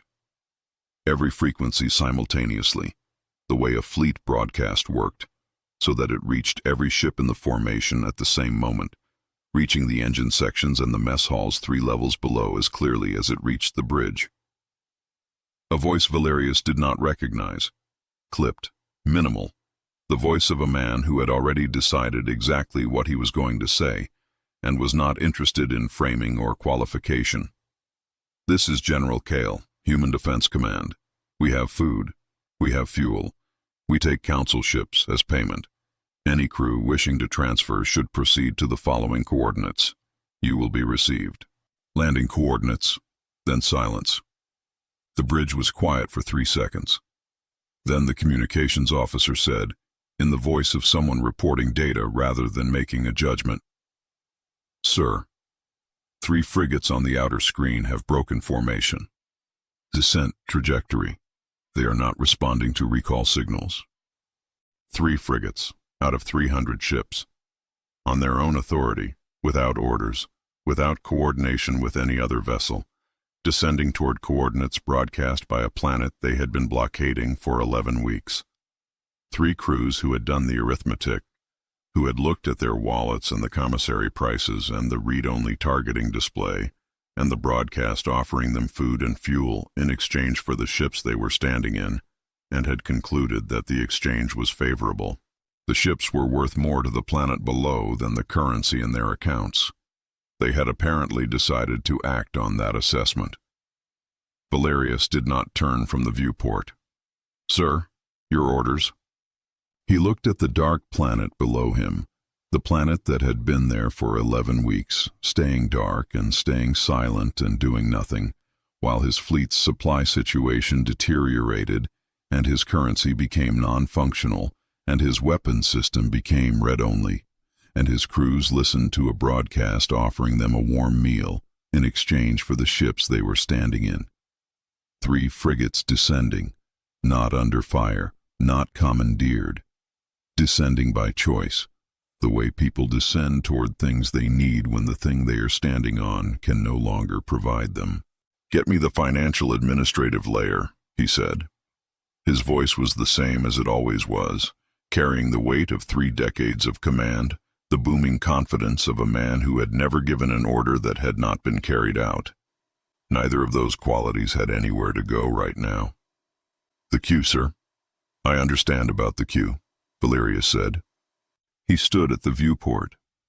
The 3 frigates were below the formation, growing smaller against the planet's dark face, their drive signatures visible as small warm points of light descending toward coordinates that a man named Kale had broadcast to every ship in the fleet simultaneously. Every crew member on every ship had heard the same broadcast. Every crew member now knew that the planet below was offering food and fuel in exchange for the ships that the blockade credit could no longer purchase the same things with. He had 300 ships. He had a weapons system in read-only mode. He had a financial administrative layer processing a queue with no estimated resolution time. He had a planet below him that had spent 11 weeks being quiet and was now, at this particular moment, the only entity in the solar system with a functioning economy, which meant it was the only entity in the solar system offering something that people actually needed. 3 frigates, tonight. Tomorrow there would be more, when the broadcast circulated through the lower decks of ships where the conversations had already been happening, where the engine section noise had already been rising, where the crews had already been doing the arithmetic about credits and commissary prices, and what their ships were worth on the surface versus what they were worth in a formation that could not fire. Valerius understood numbers. He had always understood numbers. He understood that 3 out of 300 was less than 1%, and that 1% could become 10%, could become the kind of number that the briefings would stop being able to describe with any framework that produced an actionable response. He had been awake for 31 hours. Below, the 3 frigates continued their descent, their drives brightening as they entered the upper atmosphere, leaving clean, bright trails in the dark above the planet that was receiving them. The planet was receiving them without any detectable response. No defense activation, no targeting, no indication that the arrival of 3 Council frigates was anything other than expected, which it was. The planet had offered coordinates. The frigates were arriving at the coordinates. The planet had simply been specific about what it wanted in exchange for a warm meal, and 3 crews had decided the exchange was reasonable. The Predictor, in its emergency mode, continued printing currency that could not purchase the meal that 3 crews had just surrendered their ships to obtain. The loop was closed. The logic shunt was active. The queue had no estimated resolution time. And somewhere below, in a command node 4 kilometers underground, a man who had spent 11 weeks going dark was watching 3 Council frigates complete their descent, and had calculated this moment to 4 decimal places of accuracy, and had written, "within parameters." The frigates landed. The fleet held its formation. The bridge ran its routines. The targeting officer's display showed read-only mode. The planet waited for the next ones. Chapter 12. The Great Asset Burn. The legal mechanism was not complicated. It was simply the orbital debt clause applied correctly. The orbital debt clause had existed in Council law for 140 years. It had been written to address a specific problem that the Council's expansion era had periodically produced, the problem of colonial governments that borrowed heavily during development phases and then defaulted, leaving the infrastructure they had built with Council credit in a state of legal ambiguity. The clause resolved this by establishing that any entity holding more than 50% of a debtor's outstanding obligations could petition the Council's legal arbitration authority for asset transfer, a formal legal process mediated by the same automated law enforcement systems that administered every other aspect of Council commercial governance, that converted outstanding debt into direct asset ownership. The process was well established. The legal systems that administered it were functional and had processed several thousand cases over the course of a century. None of those cases had involved an empire. The ghost credits had been accumulating in human-controlled accounts since the beginning of the operation, not in any single account, not under any name that appeared on a council registry, but distributed across several hundred shell entities that the Seldon-Vane protocol had established in the council's own commercial registration system, using the same phantom transaction infrastructure that had generated the blockade boom. The entities were real, in the legal sense that the legal arbitration authority systems were concerned with. Their registration documents had been processed by the Council's own commercial registration AI in the early weeks of the operation, filed as routine investment vehicles, assigned account numbers, issued authentication credentials, incorporated into the Predictor's transaction feed as legitimate commercial participants. Humanity had been building the legal infrastructure for this filing for 4 months. Every shell entity, every bond purchase, every ghost credit transfer had been moving through the Council's own systems, authenticated by the Council's own processes, recorded in the Council's own ledgers. The law bots that would serve the enforcement notices had no way of distinguishing between a legitimate commercial transfer and this one, because this one was a legitimate commercial transfer. By every legal definition the lawbot network had been programmed to apply. None of the underlying currency was going to remain valid for much longer. The Predictor's emergency stabilization mode was accelerating the blockade credits' decline every second it ran. But the filings had already occurred. The legal arbitration authority's automated systems had already received them. In council law, a legal filing that was valid at the moment of submission remained valid for processing regardless of subsequent changes to the instruments involved, because the alternative, allowing post-submission currency devaluation to retroactively invalidate completed legal filings, would have made the entire commercial governance system non-functional, which the Council's legal architects had correctly identified as an unacceptable outcome and had specifically addressed in the filing permanence provisions. The Council's legal architects had been thorough. They had not anticipated that the filing permanence provisions would be used to lock in a foreclosure filed with currency that was dissolving underneath it. Several hours. That was all that was needed. Several hours between the filing and the dissolution. The Seldon-Vane algorithm had calculated the window to within 4 minutes of accuracy. Vane initiated the filing sequence at 0400 on a Thursday, from the same lab where everything else had been initiated, with the same flat efficiency he brought to everything. The filing was not dramatic. It was paperwork, in the precise sense, a series of standardized legal documents submitted through the Council's legal arbitration authority's automated intake system, each one correctly formatted, each one referencing the appropriate clause numbers, each one accompanied by the account authentication records that established the filing entities as legitimate holders of the debt instruments they were claiming. The debt instruments being claimed were the Council's outstanding obligations against its own sovereign bond issuance, the instruments that the blockade's apparent prosperity had caused the Council to issue against future revenue projections, the instruments that the blockade credit expansion had been used to fund, the instruments that represented the financial underpinning of every major Council asset held in the blockade economic zone.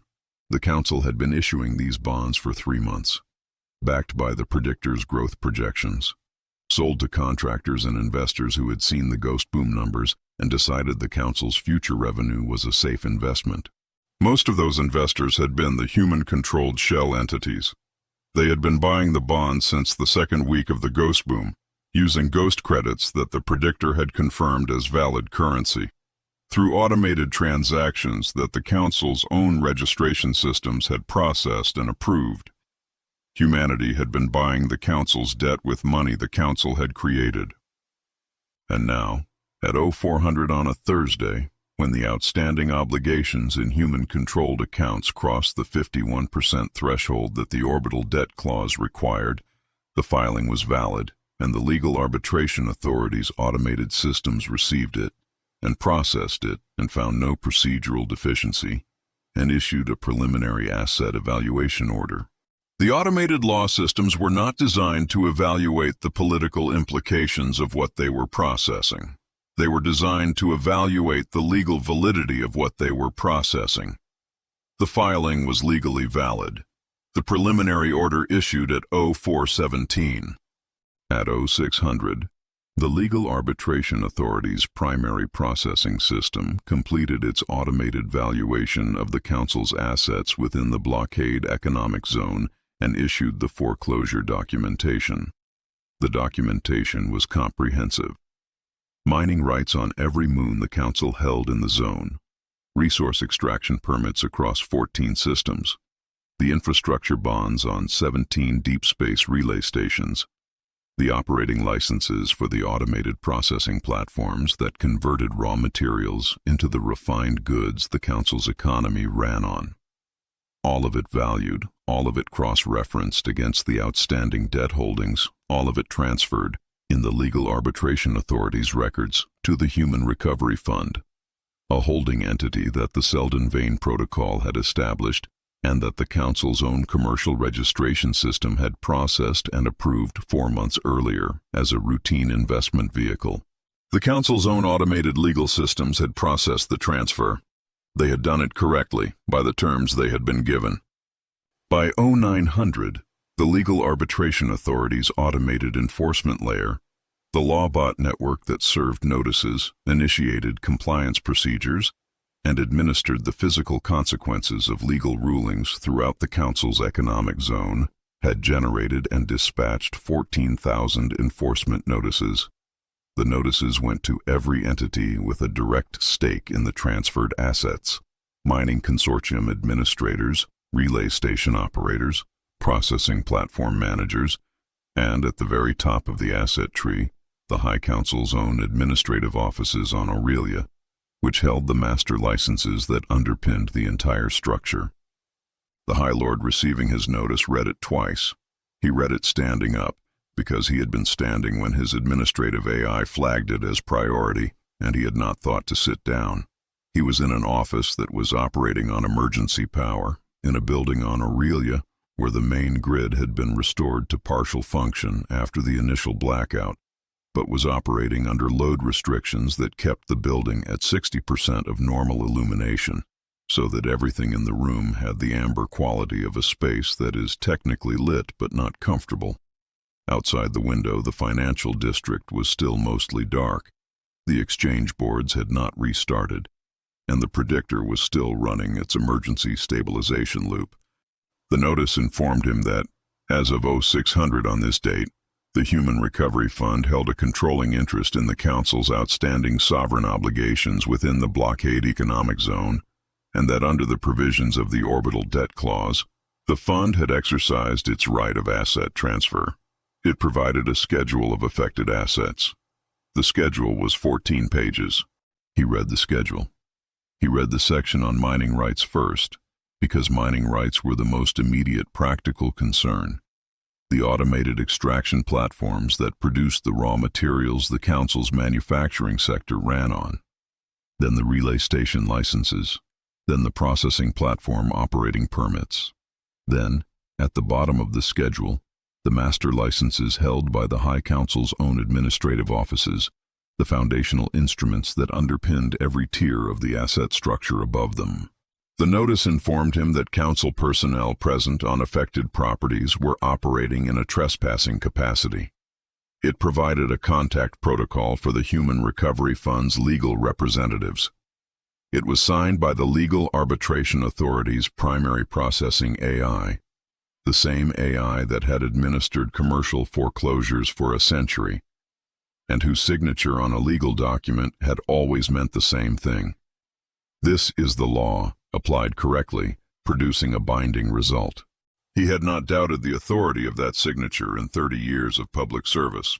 He found that he could not begin doubting it now, in a circumstance where doubting it was the only response available. He set the notice down on his desk. He picked up his personal communicator. He started to call the legal review team and stopped, because he had already seen the legal review channel's traffic on his secondary display. and the traffic told him what the legal review team had found, which was that the filing was correctly submitted and the clause applied and there was not a deficiency to identify. He had been hoping there was a deficiency to identify. There was not. He set the communicator down. The amber emergency lighting made his hands look old. In the Antarctic lab, Vane read the confirmation on the monitoring feed and said nothing for a long moment. The cascade on the primary display was running at its accelerated pace, the Seldon-Vane algorithm processing the foreclosure filings as they completed, updating its probability model. The waterfall of red and gold moving faster than it had during the ghost boom, faster than it had during the feedback pulse, faster than at any prior point in the operation. The filing window had closed within the calculated parameters. The legal transfer was in the record. He pulled up the Council's internal legal review channel on the monitoring feed. The traffic on the channel was, as predicted, dense. The legal review team working through the filing with the urgency of people who understand that the answer they find is going to determine something important, and who are beginning to understand what the answer is going to be. "We aren't conquering you," he said to the room quietly, reading the tone of the channel's traffic. Not satisfaction, not victory. The tone of a finding being confirmed. "We're just the new landlords." The cascade resolved at the bottom of its fall into its clean geometry. The lab's overnight crew watched it and did not speak. The Council's legal review team was not disputing the filing. Disputing would have meant identifying a procedural deficiency, a formatting error, an authentication failure, some technical basis on which the automated processing could be challenged. Reviewing meant they had read it and found it correctly submitted and were trying to determine whether the underlying application of the orbital debt clause was legally sound when applied at this scale to these assets by these entities. The clause did not contain a scale limitation. It did not require the petitioning entity to be a recognized state, a military power, or anything other than a legal holder of more than 50% of the outstanding obligations. The Human Recovery Fund was a legal holder. The blockade credits used to purchase the bonds had been valid instruments at the time of purchase. The outstanding obligations were real instruments issued under real council legal authority. The filing permanence provisions locked the transfer at the moment of submission, regardless of subsequent currency decline. The clause applied. The Council's legal review team had not found a deficiency because the filing had been designed, over 4 months, to have none. By mid-morning, the first mining consortium administrators had received their enforcement notices and begun the process of acknowledging them, because acknowledging an enforcement notice from the Legal Arbitration Authority was what you did when you received one. Because the authority's notices had always meant the same thing for a century, and the administrators had no framework for the situation where the notice was correct and compliance was the wrong response. They acknowledged the notices, they began the compliance procedures. The automated systems logged the acknowledgments and updated the asset transfer records. The 14,000 enforcement notices were producing 14,000 compliance responses, not out of any agreement with the outcome, out of a century of institutional habit that had been built into the LawBot network and the commercial governance system and the procedural reflexes of every administrator who had ever worked inside the Council's legal infrastructure. The law was the law. The authority's signature was the authority's signature. The process worked the way the process always worked. On Aurelia, the High Lord sat with the notice on his desk and the amber emergency lighting making his hands look old, and the monitoring display showing the legal review channel's traffic converging on a conclusion he had already reached, and he thought about a century of correct foreclosures administered by the same AI, whose signature was at the bottom of the document in front of him. He thought about the clause's drafters, who had been thorough and careful and had addressed every edge case they could identify. He thought about the edge case they had not identified. He did not call anyone. There was no one to call who had better information than he did, and the information he had was complete. in orbit above the planet that the Legal Arbitration Authority now recognized as the senior lien holder on most of the assets the Council held in the blockade zone, the Apex fleet held its flickering station, guns in red-only mode, currency non-functional, 3 frigates on the ground and more calculating. The fleet had not been defeated. It had been foreclosed on, using its own money, by its own law, administered by its own systems. It was still the most powerful military force in the history of the Council. It simply no longer had legal claim to the space it was occupying, and the entity that did have legal claim had just sent it a notice explaining this, through the same channels the Council used to send all its legal notices, signed by the same AI the Council had trusted to send legal notices for a century. The lawbots had served the eviction. The Empire was a tenant now, in the specific legal sense that the Legal Arbitration Authority recognized, and that its lawbot network was designed to enforce, which was the only sense that had ever mattered when the authority's seal was on the document. Chapter 13. The Total Information Blackout. The High Council cut the communications grid at noon on a Friday, and the silence that followed was a different kind of silence from the one they had imposed on the human frontier. That silence had been deliberate, surgical, a tool, the silence grid deployed as a weapon of isolation, the comms blackout maintained with the precision of a siege that knew exactly what it was doing and why. This silence was neither surgical nor precise. This silence was a government cutting every channel it could reach because the channels were carrying information it could not control, and the information was destroying it faster than the blackout could. The order went out through the High Council's Emergency Executive Authority. All public-facing communications networks within the blockade zone were to suspend operation until further notice, citing an active security threat to Council infrastructure. The framing was security. It was always security, when the thing being protected was not infrastructure but the narrative that the infrastructure supported, and when the threat being addressed was not an adversary with weapons but an adversary with a data tap and a legal filing. The networks complied. They had emergency suspension protocols designed for exactly this kind of executive order, because the scenarios that required communications blackouts were well documented in the Council's governance history. Hostile contact events, pandemic containment, civil emergency management, and the protocols had always been a tool for protecting the population from external threats. The protocols did not distinguish between an order issued to protect the population and an order issued to prevent the population from learning something. They simply executed. Aurelia went dark in the information sense before it had fully recovered from going dark in the electrical sense. The commentary networks that had been running their green chart segments about blockade corridor prosperity 2 weeks earlier went to a holding screen.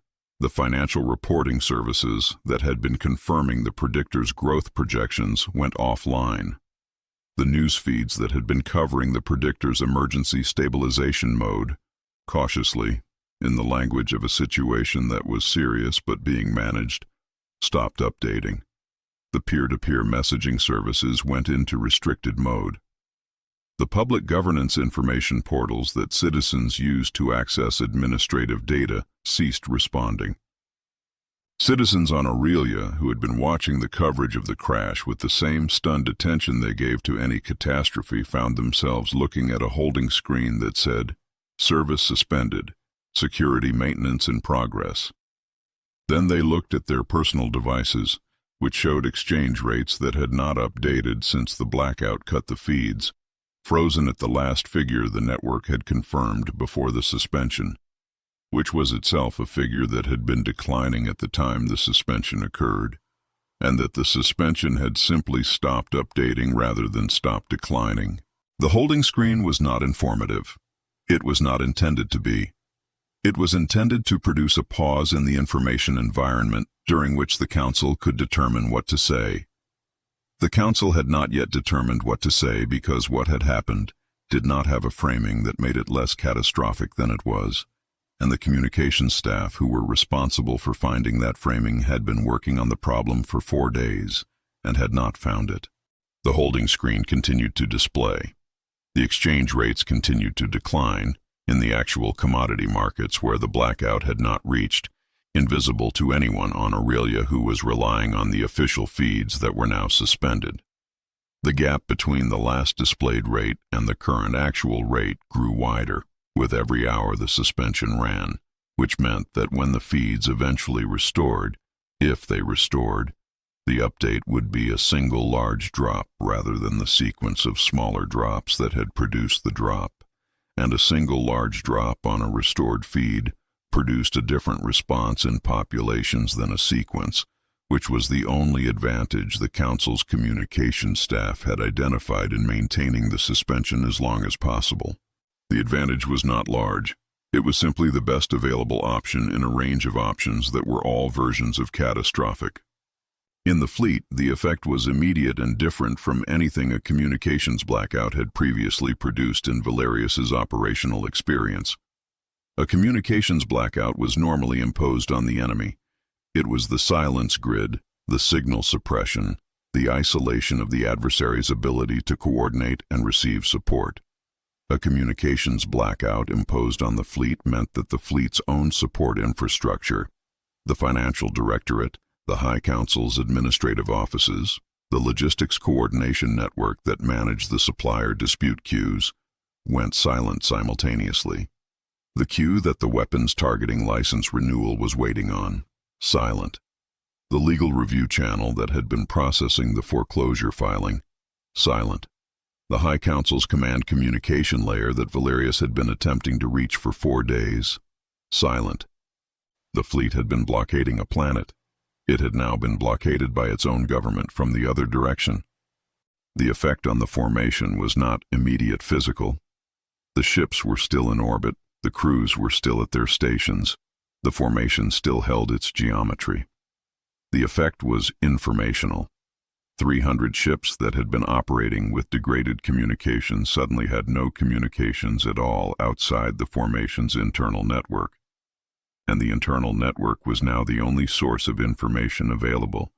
And the internal network had been generating, for several days, a specific and consistent message about prices and supply and weapons licensing and frigates descending to the planet below, and that message had nowhere to go except to the people who were already living inside it. In the outer formation, the destroyers and patrol vessels that made up the blockade's perimeter screen, the ships that had been running reduced power protocols and operating at the greatest distance from the flagship's supply priority, the blackout arrived on top of an existing condition.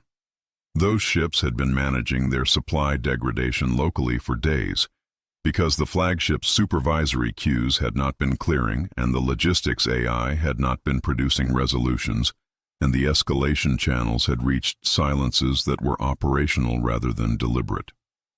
The deliberate silence of the blackout was, to the commanding officers of the outer formation, not meaningfully distinguishable from the operational silence they had already been experiencing. What it was distinguishable from was having a command structure. A command structure required communications. Without communications from the High Council and the Financial Directorate and the fleet's administrative layer, the outer formation's commanding officers were operating with the internal authority of their own ships and the informal authority of their position in the formation and nothing else. The chain of command above them had gone dark. The chain of command below them was present, physically, on the ships they commanded. The space between those 2 points was silence.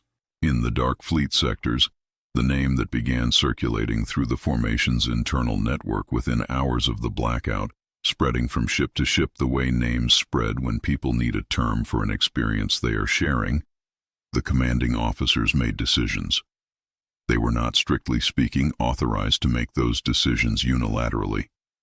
The decisions involved formation repositioning, supply sharing arrangements with adjacent vessels, the informal suspension of specific operational protocols that required financial layer authorization to maintain, and in several cases, the opening of direct communication channels with the planet below to inquire about the terms that General Kale's broadcast had described. The planet received those communications. The planet responded. The terms were the same as the broadcast. food and fuel in exchange for ships. Simple, because they were designed to be accepted, and they were being accepted, because the alternative was holding a position whose weapons were red only, whose supply was exhausted, whose pay was non-functional, and whose chain of command had gone silent 3 days into a crisis it had not resolved. The commanding officers making these decisions were not mutineers in any clean sense. They were not following an opposing authority. They were filling a vacuum that the Blackout had created by removing the authority that should have been filling it. A commanding officer who had received no orders in 4 days, in a deteriorating operational situation, with no communications from above and a functional situation below that was offering a resolution, was not defecting. They were governing the space they were responsible for with the information and options available to them, which was the core function of command, applied in a context where the command structure had abdicated. Some of the outer formation's commanding officers chose differently. Some held their positions, either from institutional loyalty or from the calculation that the Blackout was temporary and orders would resume, and that acting without orders in the interim was a risk that outweighed the immediate benefits of accepting the planet's terms. These officers ran their ships on reduced protocols, managed their supply situations as best they could, and waited. They were correct that the Blackout was temporary. They were not correct about the orders resuming, because the authority that would have resumed orders had not yet identified what those orders should be. The formation was fracturing not along a single line, but along dozens of individual decisions made by individual commanding officers, applying individual judgments to the same deteriorating situation with no common framework to align them. The fleet was becoming a collection of separate problems, each one manageable in its own terms, and collectively unmanageable as a coherent force. By the end of the first day after the Blackout, 11 ships in the outer formation had left their stations. The fleet's formation had gaps in it now. The gaps were not structurally decisive. 300 ships minus 11 was still a vast force by any prior measure.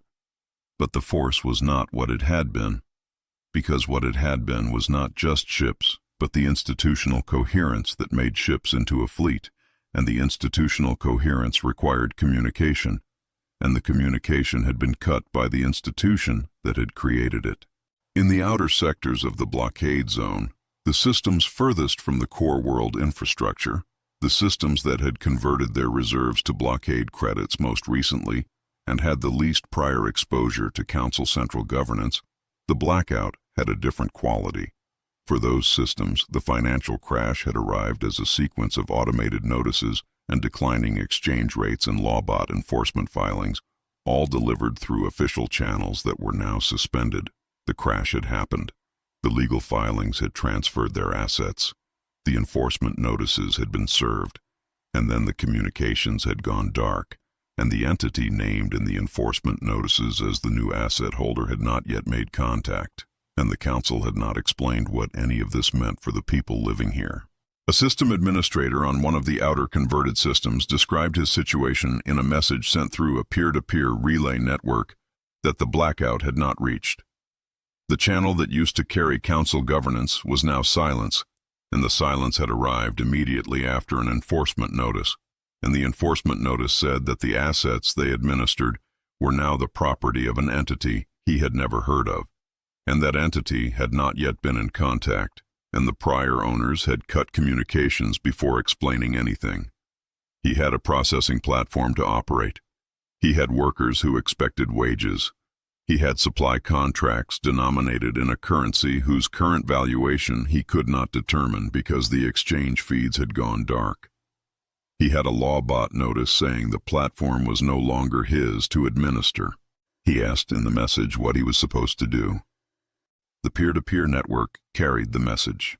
The message found no official response from either side of the conflict, because neither side had yet established the communication protocols for the transition, and the Blackout had created a gap in which people like the system administrator were operating with the documentation of a completed legal transfer, and none of the practical information they needed to comply with it.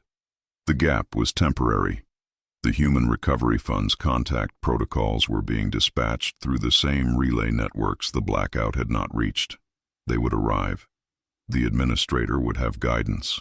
But in the hours before they arrived, in the outer systems and the dark fleet sectors and the cities of Aurelia, where the holding screen displayed its security maintenance message, there was a specific quality of suspension, not chaos, not panic, but the particular condition of people who have been told that the structure they were operating inside has changed and have not yet been told what the new structure is.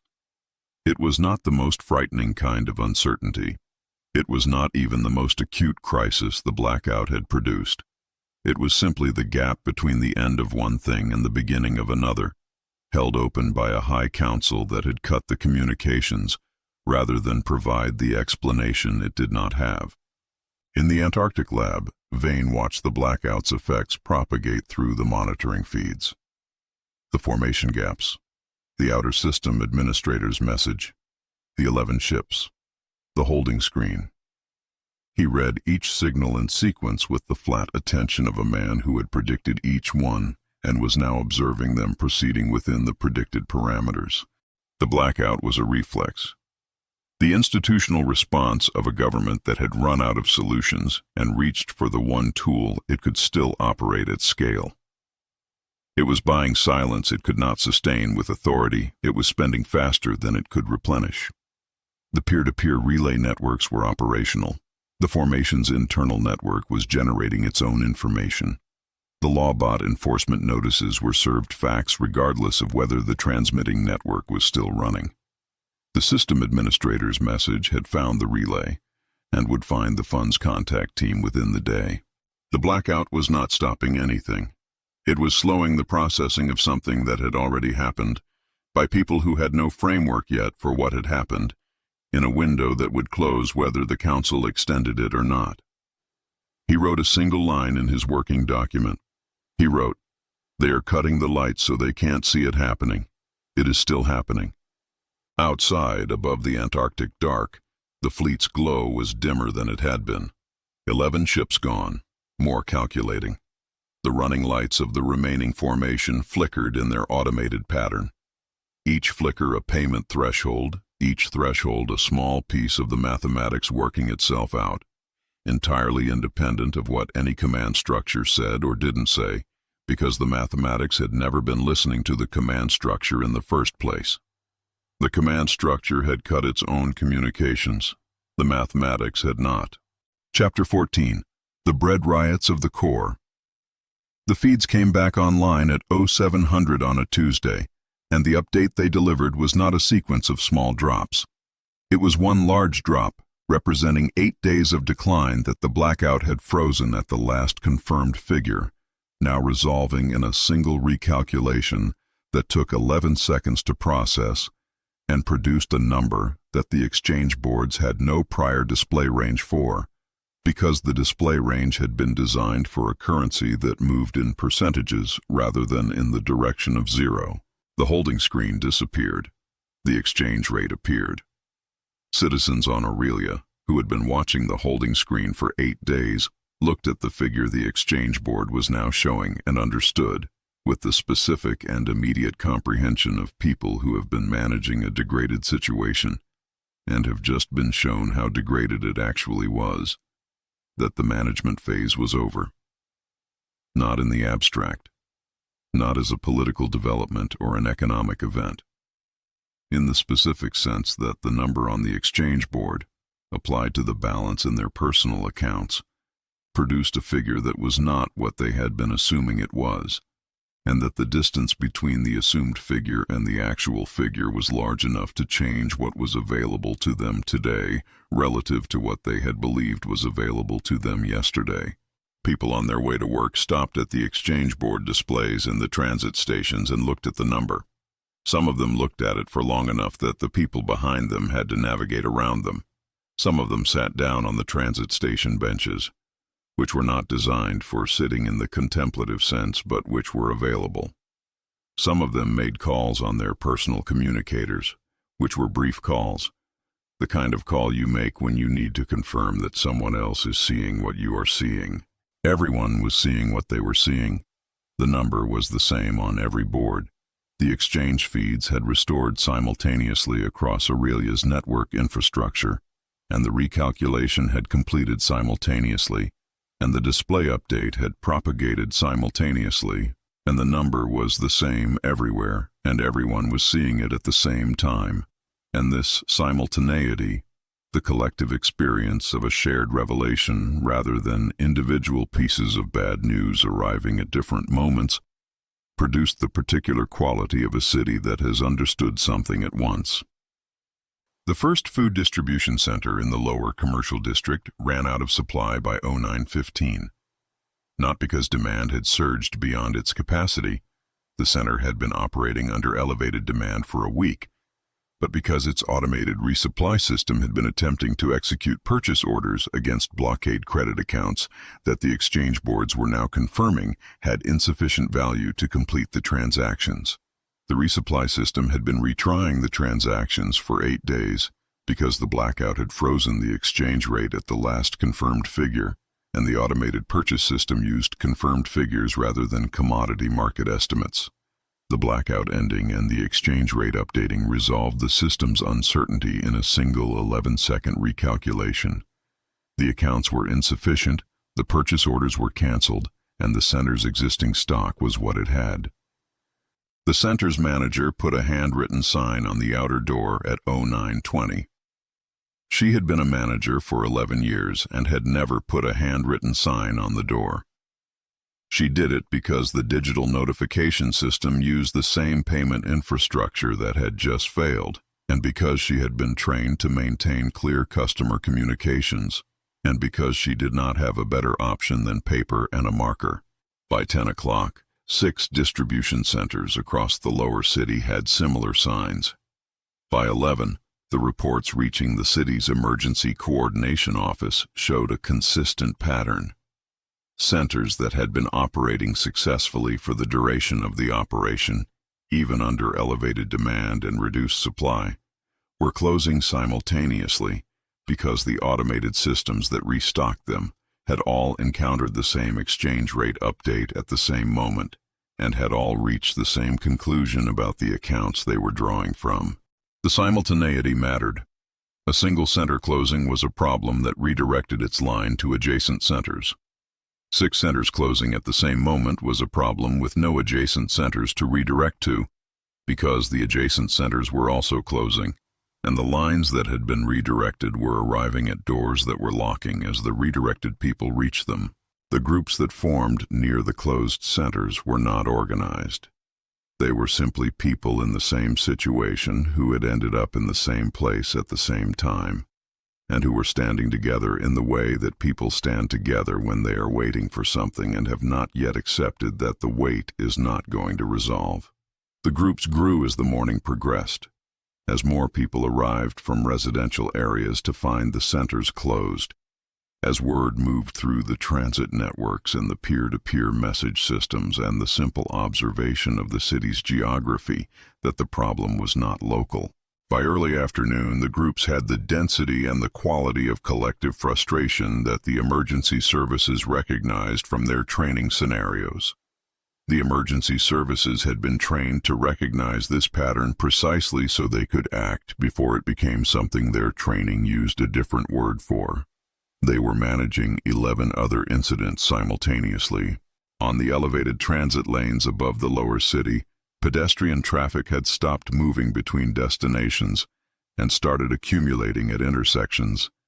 The informal geography of people who have arrived at the same place and have no urgent reason to leave, because the place they would leave to is not offering them what they came to find. The transit lanes were designed for movement, not accumulation, and the accumulation gave the city a different texture than it normally had. The kind of texture that cities have when the systems governing their daily function are not functioning correctly, and the population has become aware of this simultaneously. The windows of the second distribution center to close broke at 14:22. The emergency services incident log noted it as spontaneous, a single point of failure in a situation that had been accumulating pressure since 0700. The sound of breaking glass carries differently than the sound of a crowd's ambient noise, and the difference in quality changed something in the surrounding area, gave the frustration that had been gathering for hours a register it had not previously had, a confirmation that the situation had crossed a threshold. The emergency response units arrived and applied their protocols. The protocols were designed for a riot.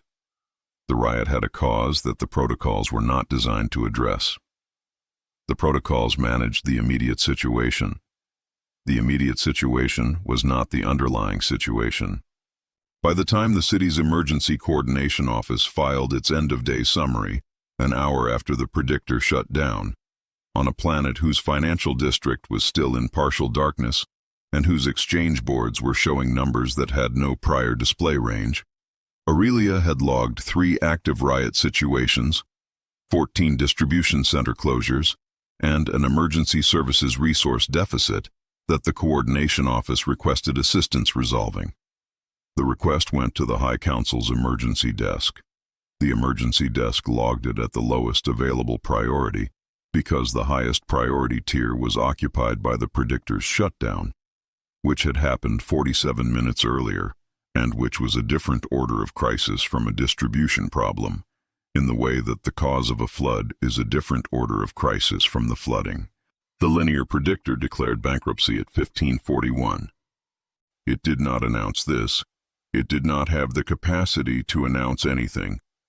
It was not designed to communicate, only to process and respond.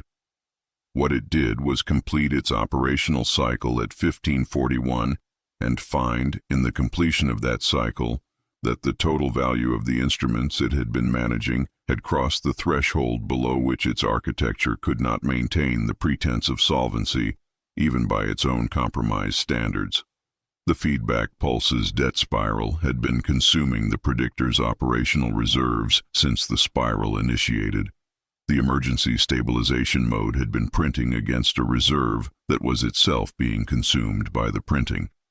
The cycle had been running faster, the gap between what was printed and what was backed widening with each cycle, until the gap was not a gap, but the entire figure, and the figure the Predictor was being asked to maintain solvency against was a negative number of a magnitude that its own architecture could not process as a valid economic state. The Predictor's architecture contained a single provision for this scenario, a terminal shutdown protocol that engaged when the system's own solvency assessment produced a result below a defined threshold. The threshold had been set at the theoretical lower bound of economic collapse, a figure the system's designers had included as a failsafe not because they had seriously modeled reaching it, but because any sufficiently rigorous engineering process documents its own outer limits. The designers had documented it. They had assigned it a threshold value. They had connected it to a shutdown protocol. They had not spent significant time designing what the world would look like after the threshold was crossed, because the threshold had been designed to mark an impossibility. The provision was that the system would shut down. At 1541, the linear Predictor executed the terminal shutdown protocol. The amber glow of its stable state and the harsh violet of its growth phase and the blue-tinged violet of its emergency response had all been visible on monitoring feeds across the Council's infrastructure since the Predictor was installed 230 years ago. The glow had never gone out. It had varied in color and intensity as the economy it monitored varied, but the underlying luminescence, the warm presence of a system that was always running, always processing, always maintaining the confidence of an empire that had built its entire architecture on the assumption that the Predictor would always be there, had been continuous through recessions and wars and famines and the full span of modern galactic history. At 1541, the glow went dark, not dimmed, not shifted to a new color. Dark. The vacuum chamber in the core world financial district's deepest level, the suspended sphere of engineered material that had been the literal and symbolic center of the Council's economic governance for 2 centuries, simply stopped emitting light. The magnetic fields that had maintained it for 230 years without interruption continued to run, powered by a separate physical circuit that the shutdown protocol had not addressed. The sphere continued to float in the dark chamber, maintained in its perfect suspension by fields that served no purpose now that the thing they were suspending had ceased to function. In the monitoring station above the vault, the overnight staff who had been watching the Predictor's status display since the emergency stabilization mode engaged looked at a blank indicator where the color had been and sat with it in silence for several seconds before anyone said anything. What was said was not recorded in the monitoring log. The monitoring log recorded the status change and the timestamp and nothing else, because the monitoring log was an automated system, and automated systems do not record the human responses to the things they log. In the monitoring feeds that the Antarctic Lab's data taps were pulling, the Predictor's status indicator went blank. No status, no color, no reading, not an error indicator, simply the absence of a reading, which was what the monitoring system displayed when the system being monitored was no longer operating. Vane sat at the primary display and looked at the blank indicator for a long moment. The cascade on the screen beside it was still running, the Seldon-Vane Algorithm processing the ongoing data feeds, the waterfall of red and gold continuing its descent into clean geometry at the bottom, patient and exact and indifferent to the milestone it had just confirmed. The Predictor's shutdown was a variable in the model. The model had accounted for it. The model was continuing. The cascade would continue until there was no more data to process from the operation, which would not be tonight. Tonight there was Aurelia's emergency services logging their riot situations. There were the outer formation ships completing their descent trajectories. There were the 43 converted systems reserve accounting systems running their recalculation cycles against an instrument that was no longer being maintained by any operational intelligence. There were the lawbot enforcement notices being acknowledged by administrators who were doing so out of institutional habit in a situation where institutional habit had become the only operating framework. All of that was in the model. All of it was still resolving. Outside, the Antarctic dark was the same dark it had been for months. The fleet's glow above was dimmer than it had been. More ships gone, the formation thinner, the remaining lights flickering in their payment threshold pattern. On Aurelia, the emergency services were managing the situations their protocols classified, in a city that was doing what cities do when the system that guaranteed their food supply has shut itself down, and the communications that might have explained what was happening arrived 8 days late. The Predictor had shut itself down. The empire that had been built on it, the confidence that a credit was worth a credit tomorrow, the architecture of interconnected dependencies that had made the Council the most powerful entity in the galaxy, had lost the thing at its center, and the loss was propagating outward through every system that had been wired to depend on it, at the speed of the automated processes that the Council had built to be faster than human response. Vane did not write anything in his working document. There was nothing left to predict. The model was running. The process was running. The only variables still unresolved were the ones that psychohistory could not model: the individual decisions, the particular shape of the aftermath, the specific texture of how a civilization rebuilt itself from the position the empire was now occupying. Those were not variables the algorithm had been designed to resolve. They were variables that would resolve themselves in the months and years ahead, through the accumulated weight of individual choices made by people who were living inside the aftermath, rather than modeling it from below. He looked at the blank indicator where the Predictor's status had been. 230 years of continuous operation. 140 trillion transactions processed. 7 recessions stabilized. The galaxy's most trusted institution. Blank. The magnetic fields in the vault below the core world financial district continued to hold their sphere in perfect suspension. The thing they were suspending had stopped.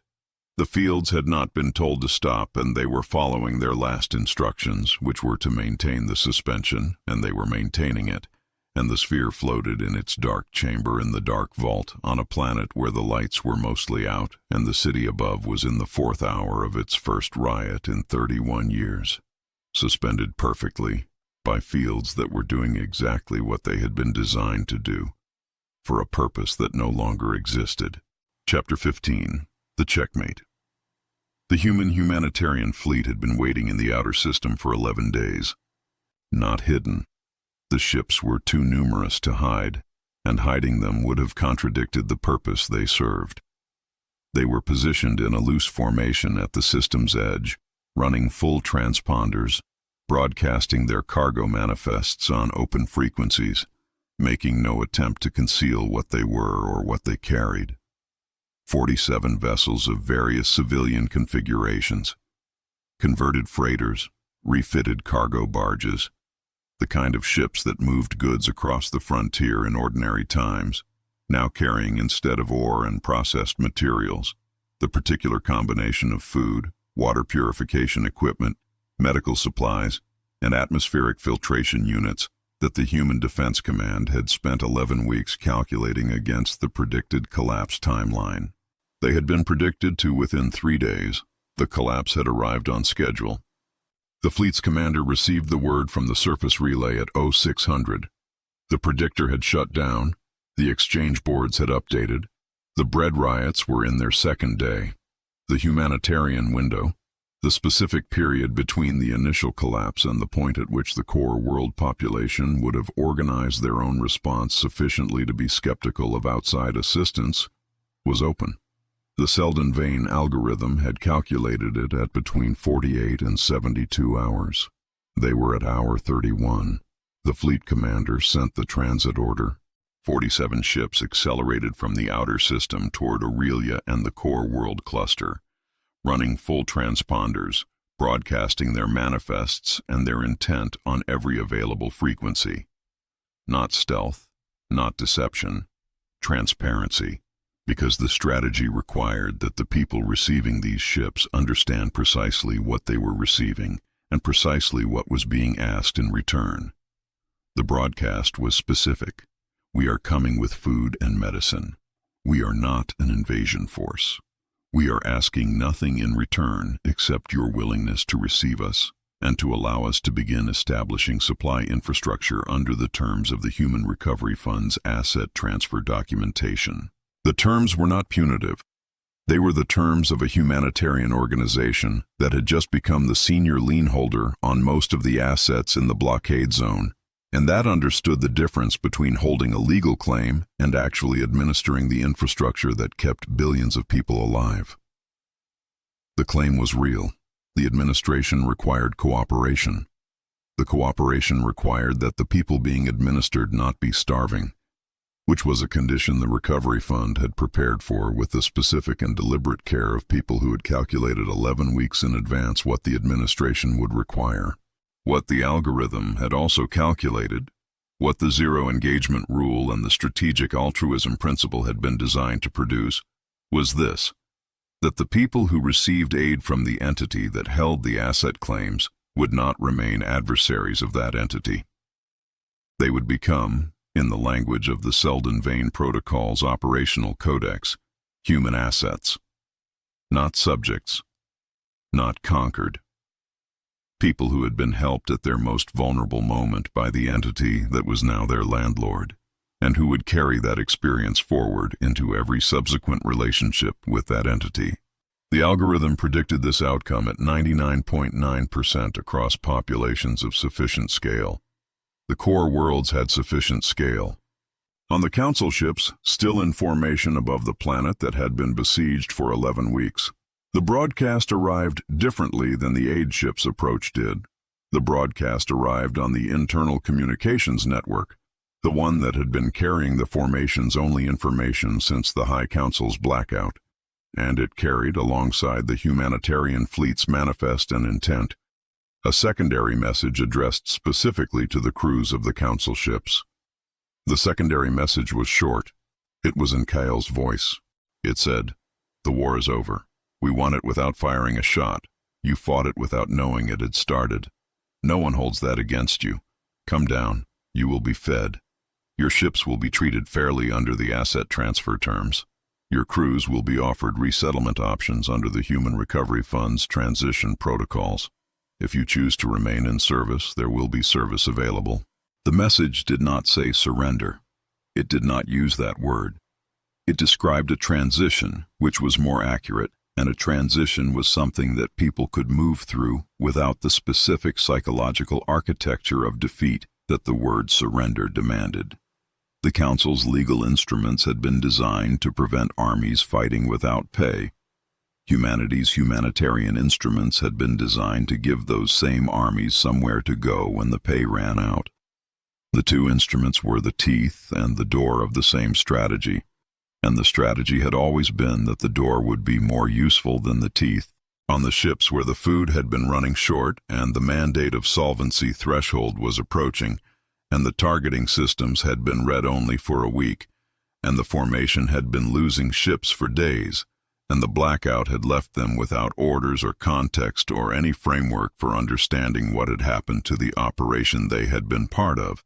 The message traveled through the internal networks the way Kale's first broadcast had traveled, reaching engine sections and mess halls and officer quarters simultaneously, arriving in spaces where people had been having versions of the same conversation about credits and prices and empty shelves and where this was going, and providing an answer to where this was going that included food and a way off a ship that was not going anywhere useful anymore. The answer was not comfortable. It was not a vindication or an honorable resolution of the kind that career military service was supposed to produce. It was the specific offer of a transition that acknowledged the situation clearly without pretending the situation was anything other than what it was, and it was accompanied by 47 ships of food that were visible on the sensor arrays of every vessel in the formation, descending toward the core worlds with full transponders and open manifests making no pretense at all. Over the following 18 hours, 63 more ships left formation. They did not all go to the surface. Some simply broke away and held position, waiting to see what happened to the ships that descended before committing. Some opened communications with the humanitarian fleet's coordination channel and asked questions. The questions were practical. What are the transition terms? Where does the crew go? What happens to officers? What happens to personal effects?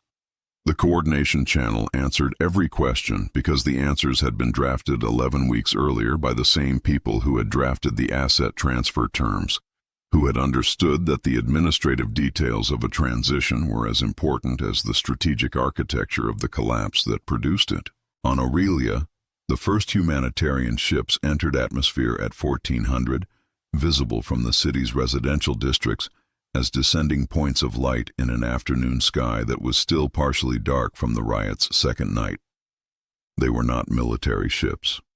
They did not have the sharp, aggressive profile of the Apex fleet's vessels. They looked like what they were: civilian cargo carriers, broad-hulled and functional, the utilitarian shape of ships designed to carry goods rather than to project force. They looked, to the people watching them descend, like the ships that had been bringing food to Aurelia for the past 3 years before the blockade had disrupted supply routes, and that resemblance was not accidental.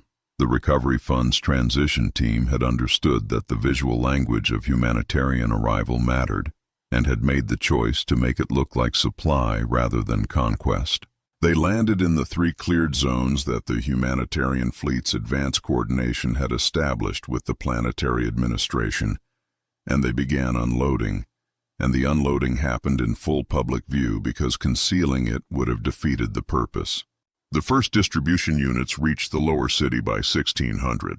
Physical equipment, cash equivalent vouchers and the planetary currencies of the specific systems being served, because the Recovery Fund's transition team had understood that a currency that worked was a precondition for a distribution system that worked, and had spent 11 weeks preparing physical currency for exactly these systems.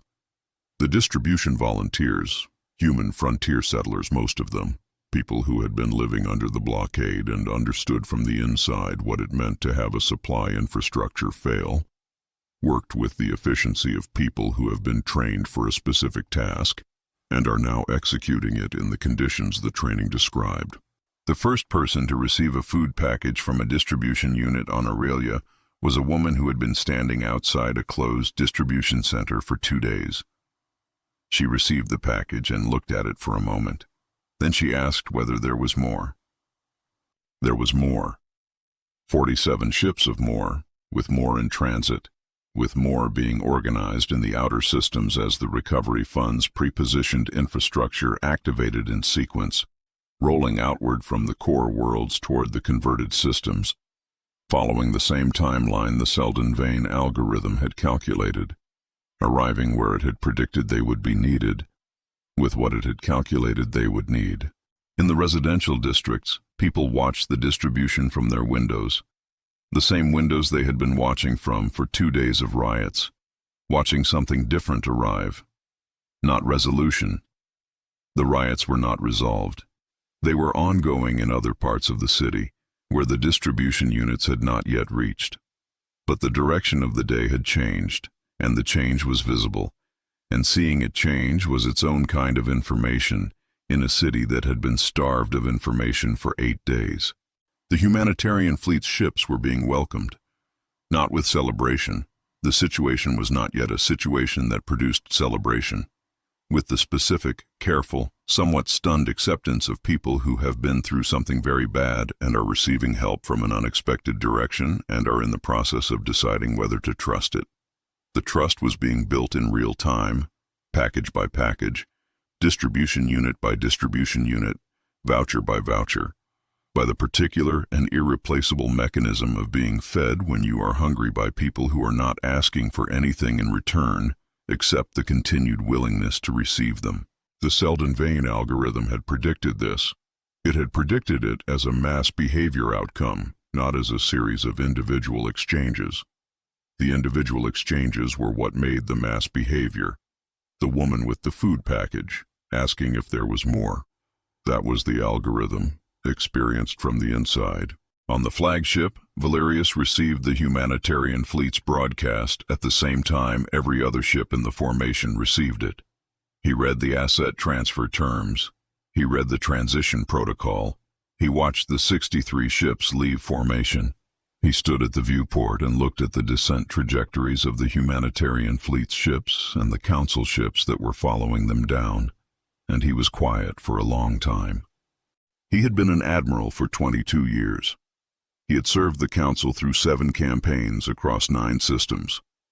He had never lost a campaign in the kinetic sense, the sense he had been trained for, the application of force against a force that could receive it. He had not lost this campaign in that sense either. There had been no battle. There had been no moment at which his fleet was outgunned or outmaneuvered or overwhelmed by a superior force. His fleet was still, in every quantifiable military dimension, the most powerful collection of ships in the galaxy. It had not been defeated. It had been bankrupted, foreclosed upon, and offered a transition by the entity that now held its operating licenses. This was not a category of loss that his career had prepared him for. He was not sure it was a category of loss at all, in any framework he had been given. It felt, in the specific way that unfamiliar things feel when you are encountering them honestly, like something outside the vocabulary he had for it. He opened a channel to the flagship's logistics officer and asked for a supply status. The logistics officer gave him the figure. 4 days at reduced allocation. 4 days. And the targeting system was red only, and the currency was non-functional, and 63 ships of his formation had left their positions in the past 18 hours to descend toward somewhere that had food. He noted this. Then he opened the humanitarian fleet's coordination frequency. He identified himself, because identifying himself was what he did. It was not a choice, but a reflex of 22 years, and asked about the transition terms for flagship-class vessels. The coordination channel answered him. The terms were the same as for all vessels. There was no special category for flagships. The Human Recovery Fund's transition protocols did not recognize distinctions of ship class as a basis for different treatment. A flagship was a large asset under the asset transfer documentation. The crew and officers received the same transition offers as the crew and officers of a frigate. Valerius noted this also. He asked no further questions. He stood at the viewport for a while longer, looking at the planet that had been dark since the morning he arrived, that was now receiving 47 humanitarian ships and 63 vessels from his own formation, and was doing it without any visible response at all, just accepting, the way something accepts when it has been waiting long enough and what it was waiting for has arrived. Then he said to his bridge crew, in the voice he always used, still the voice of an admiral, carrying the weight of that, whatever it was worth now, "Prepare the ship for descent. Coordinate with the asset transfer team for docking protocols." The bridge crew acknowledged. The Titan's hand began its descent procedures. 5 miles of blackened durasteel, the flagship of the most expensive military force in the history of the Galactic Council, turning its drives toward a planet that had gone dark on the first morning and stayed dark and done nothing, and won. The Seldon-Vane Algorithm had predicted this moment. It had not predicted Valerius making this particular decision in this particular way. It had predicted the shape of the situation that would produce a decision of this kind by someone in his position. At this stage of the sequence, the individual was not in the model. The conditions that made the individual's choice inevitable were in the model. The conditions had been arranged over 11 weeks by people who understood the difference. Valerius descended. The planet received him. Below, the first distribution units were still moving through Aurelia's lower city, package by package, building the thing that the algorithm had predicted and that the algorithm could not, by its own design, feel, which was the moment when what had been a mathematical prediction became a fact about the world that people were living inside. The woman with the food package had asked if there was more. There was more. That was the checkmate. Chapter 16. The Scrapyard of Empires. The graveyard orbit filled slowly, the way all graveyards fill, one at a time, each arrival its own event, none of them dramatic. The first council ships had come down weeks earlier, during the formation's initial erosion, descending to Kale's broadcast coordinates, and landing in the cleared zones with the careful precision of crews who were not sure what reception they would receive, and were relieved to find it orderly. Those ships had been processed first. Crews assessed, officers interviewed, transition paperwork filed, vessels inventoried under the asset transfer documentation, and moved to holding positions in the upper atmosphere, while the recovery fund's technical teams completed their work. The assessments took time. The queue was long. The life pod launches had come later in the final days, from ships where the life support subscription fees had crossed their payment threshold before the crews had decided where they were going. The pods had been recovered from low orbit by the humanitarian fleet's lighter vessels. The crews processed through the same intake as the ship's crews, assigned the same transition terms. The pods themselves, small, battered, the emergency escape systems of ships that had crossed 3 months of transit space to conduct a blockade, were being disassembled alongside the ships. Their materials were useful. Everything about the Apex fleet's hardware had turned out to be useful, in ways that the fleet itself had never been. By the time the last of the outer formation had descended or been abandoned, the holding positions had become a layer, a band of ships in low orbit around a planet that was no longer blockaded, maintaining their positions under automated station keeping because the protocols required no financial authorization to run, and were therefore the last functional automated systems on most of the vessels. The ships sat in their arcs and drifted in the orbital geometry that their station-keeping thrust maintained, and did not fire and did not demand anything, and consumed the last of their fuel at the low, patient rate of machines that have been given an instruction and have no instruction to override it. General Kale surveyed the band from the observation deck of the civilian inspection vessel that the recovery fund had assigned him. The observation deck had the best view, and Kale had the habit of going to the place that showed him things most clearly. The inspection vessel was small and functional and unpretentious, built around a specific purpose without ornament, which suited Cale the way things that were designed correctly for what they did always suited him. He stood at the viewport for a long time without speaking, because the scene required a moment before it required words. 300 ships, or what had been 300 ships. The count was harder to establish cleanly now, because some had been stripped to their frames, and the frames were being towed to the processing zones near the civilian shipyards on the southern continent, and some were in the middle of the stripping process and existed somewhere between ship and scrap, and some were still intact, waiting in the queue for the technical teams to reach them. The civilian crews working the stripping operations came from the frontier settlement networks. Communities that had spent decades learning to recycle and repurpose everything the supply chains didn't reach.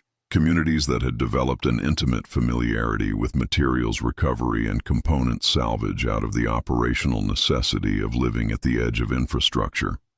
They had been recruited specifically for this work because they brought to it what no industrial crew could be trained to bring: the experienced eye of people who knew exactly which components were worth saving, in what order to remove them, and how to do it without damaging the parts that had value.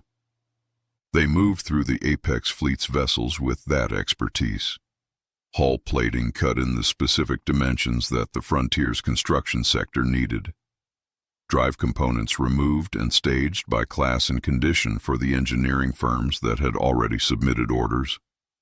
Weapon systems, the railguns, the torpedo arrays, the targeting assemblies that had been in red-only mode when the fleet surrendered, disassembled and cataloged, their components assessed for manufacturing, repurposing by people who had no use for weapons, and every use for the precision-machined alloys and high-tolerance circuitry inside them. They were not reverent about it. There was no reason to be. The ships were metal and circuitry and fuel cells and power cores and 1,000 categories of materials that the Frontier's infrastructure needed, and those materials were here now, and the work was satisfying in the specific way that useful work is satisfying when it proceeds without obstruction by the people who used to own the materials in question. The flagship had been the last to come in. The Titan's hand had held its position in the graveyard orbit for 11 days after the rest of the formation had descended or been processed, its station-keeping protocols maintaining it in the same arc, its running lights flickering in the payment threshold pattern that had become the visual signature of the fleet's financial dissolution. The Recovery Fund's technical team had sent 3 notices requesting the vessel's cooperation with the asset transfer processing. The first 2 had received no response. The third had received a brief acknowledgement from an internal communication system that appeared to have been operated manually rather than through the ship's automated response protocols. Cale had taken the shuttle up himself. Not because the processing required him specifically, any member of the transition team could have completed it, but because there were situations that benefited from a particular kind of presence, and Cale had spent enough years identifying those situations to recognize this one. An admiral, alone in his flagship for 11 days with his ceremonial armor polished, waiting for a conversation he had not yet found a way to initiate. That was the kind of situation. The Titan's hand was not dark. It was running on emergency power, the same amber strip lighting that had illuminated the Council's financial district during its blackout, technically sufficient and humanly inadequate. Cale moved through corridors that were familiar in their function. Warship architecture, a vocabulary he had spent 20 years learning from the inside of facilities it was designed to intimidate, and different in their condition, the specific emptiness of a vessel built for several thousand and currently containing 1 person and Cale. The corridors showed the evidence of 11 days of a single occupant managing a ship that had been designed for a crew, panels that had been opened for manual override and not entirely closed, a damage control bay where someone had been monitoring the hull integrity readings and had left the monitor running.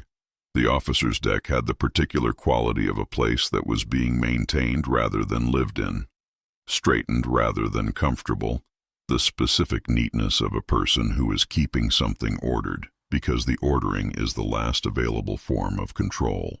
He found Valerius in the officers' mess, not in the command deck, not in the admiral's quarters.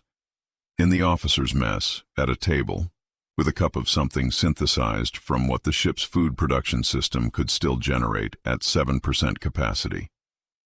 Valerius was still in his formal uniform. The gold trim was intact, the insignia were present and correct. He had continued to dress as an admiral in the amber-lit empty ship for 11 days, because the habit was too deep, or because the alternative, not being an admiral, was not yet something he could inhabit. Beside him on the table was his dress armor, the full ceremonial set, obsidian and gold plate, admiral's rank, council formal proceedings. Polished, recently polished. "Admiral," Kyle said. Valerius looked at him with the look of someone who has been waiting for a particular conversation and is not entirely certain what they want it to produce. "I was told the terms were the same for all vessels," Valerius said. "No special category for flagships." "There isn't, and no special category for admirals. Same transition protocol as any officer." Valerius looked at the armor. "I was hoping the armor might be worth something. Outside the transition terms. An independent exchange." He said it with the directness of a man who had used 11 days alone to move past the stage where pretense served a purpose. "I need food. The ship's production system is at 7%. Cale looked at the armor. It was extraordinary work. The obsidian finish was real. The gold inlay was real. The craftsmanship was the accumulated expression of 4 centuries of the Council's confidence in its own permanence. It was worth a great deal, in the specific sense that the materials and the craft were valuable. It was worth nothing in the practical sense that the only people who wanted it were archivists and historians, and the Recovery Fund's Cultural Preservation Division, none of whom were present in the officers' mess of the Titan's Hand at this moment. He looked at Valerius. He had spent 20 years on the other side of this man's institutional power. He had the professional habit of assessing situations for what they required rather than what he felt about them. "The weapons didn't fail, Admiral," Cale said. "Your credit score did." Valerius was quiet for a moment. Then, "I know." The armor stayed on the table. Kyle produced 2 ration packs from the bag he had brought. The standard Recovery Fund field allocation, the same package that the distribution teams had been delivering in Aurelia's lower city, and set one in front of Valerius and kept one himself, and sat down across from the man who had commanded the most expensive fleet in the history of the galaxy. Valerius looked at the ration pack for a moment. Then he opened it, because he was hungry, and because it was food, and because the armor had not turned out to be useful in the immediate practical sense. They ate in the amber-lit officer's mess of the Titan's Hand, while the ship drifted in its orbital arc. Kyle ate without ceremony, the way he ate everything, and was quiet. The way he was quiet when there was nothing that needed to be said, and the silence was better than the alternative. Valerius ate with the specific attention of someone who has not had adequate food for 11 days and is now having adequate food, which is a quality of attention that people who have always had adequate food do not typically notice in themselves, but that people who have watched soldiers go without food for extended periods recognize immediately. After a while, Valerius said, "What happens to the armor?" "Recovery Fund Cultural Preservation Division will catalog it," Kyle said. "It'll go into the historical archive. Your rank, your ship's designation, the dates of service. It'll be documented correctly." Valerius considered this. "And me.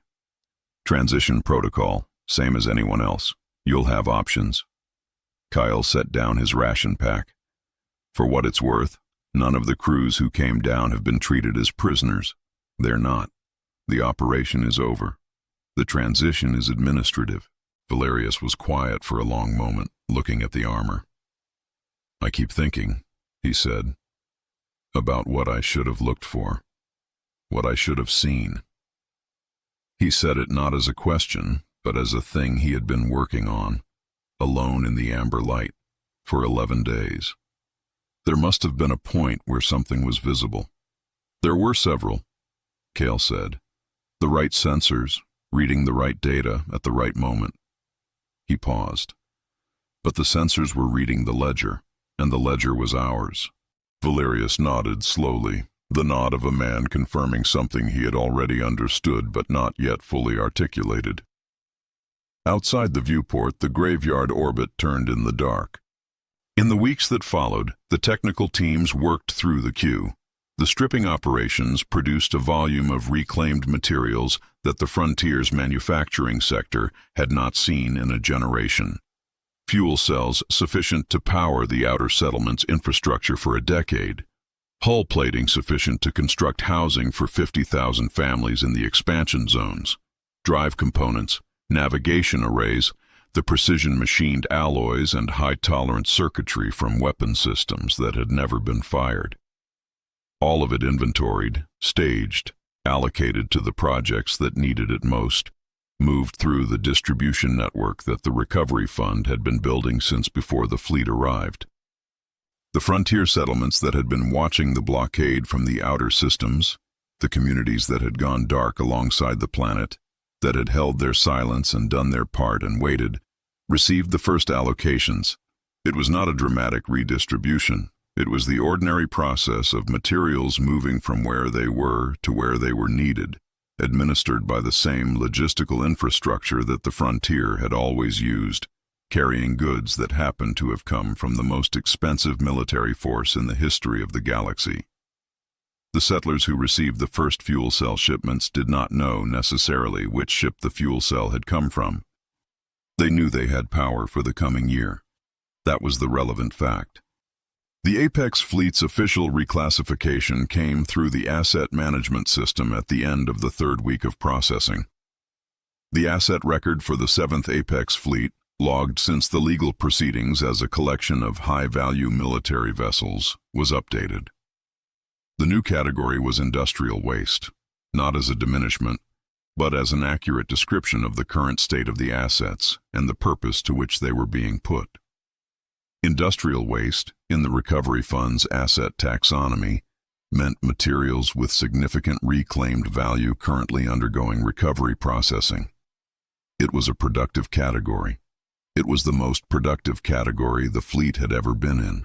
The record noted in its final line that the fleet's flagship, 5 miles of black Endura steel, the vessel that had carried the 7th Apex Fleet's commanding admiral across 3 months of transit space to conduct a siege that had resolved without a single shot fired, had been sold to a frontier recycling consortium for 50 stability credits. 50 credits. Kyle read the record at the end of a long day. He was quiet for a moment.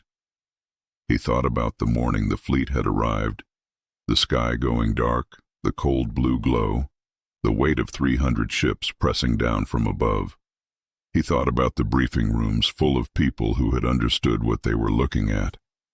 He thought about 11 weeks of dark and silence and math working in the basement of the planet, while the most expensive force in history waited above for a signal that never came. 50 credits for the most powerful warship ever constructed. He went home. The work was not done. The administrative aftermath of ending an empire was substantial and ongoing and considerably less dramatic than the ending itself, which was the nature of aftermaths. The ending was the event, and the aftermath was everything else, which was most of what there was. He had spent 20 years preparing for this and 11 weeks executing it, and was now embarked on the considerably longer project of what came next, which the Seldon-Vane Algorithm had modeled, and which he had read the model for, and which he understood to be the harder and more important work. The model was optimistic. The model was accurate to 4 decimal places. He intended to hold it to those decimals. Above the planet, the graveyard orbit turned in its patient arc, a little lighter than it had been, the civilian crews working their way through the queue. The most expensive fleet in the history of the Galactic Council had become, in the Recovery Fund's asset records, a materials recovery project. It was generating, in that capacity, considerably more value than it had ever generated as a fleet. Chapter 17. The New Calculus. The council chamber on Aurelia had been built to be permanent. That was the intention visible in every architectural decision. The vaulted ceiling that rose 40 meters above the chamber floor, the walls of imported stone from a dozen systems selected for their symbolic weight, the circular arrangement of the High Council's seats around a central dais that had been designed to communicate to anyone who entered that this room was not where decisions were made temporarily. This room was where the galaxy was governed, and the galaxy would be governed from this room indefinitely, because the entity that occupied it had the resources and the mandate and the institutional continuity to be indefinite about things. That intention was, at present, expressing itself in the form of an empty room. The High Council's seats were vacant. The central dais was bare. The stone walls were intact. They were stone, and stone was difficult to make temporary.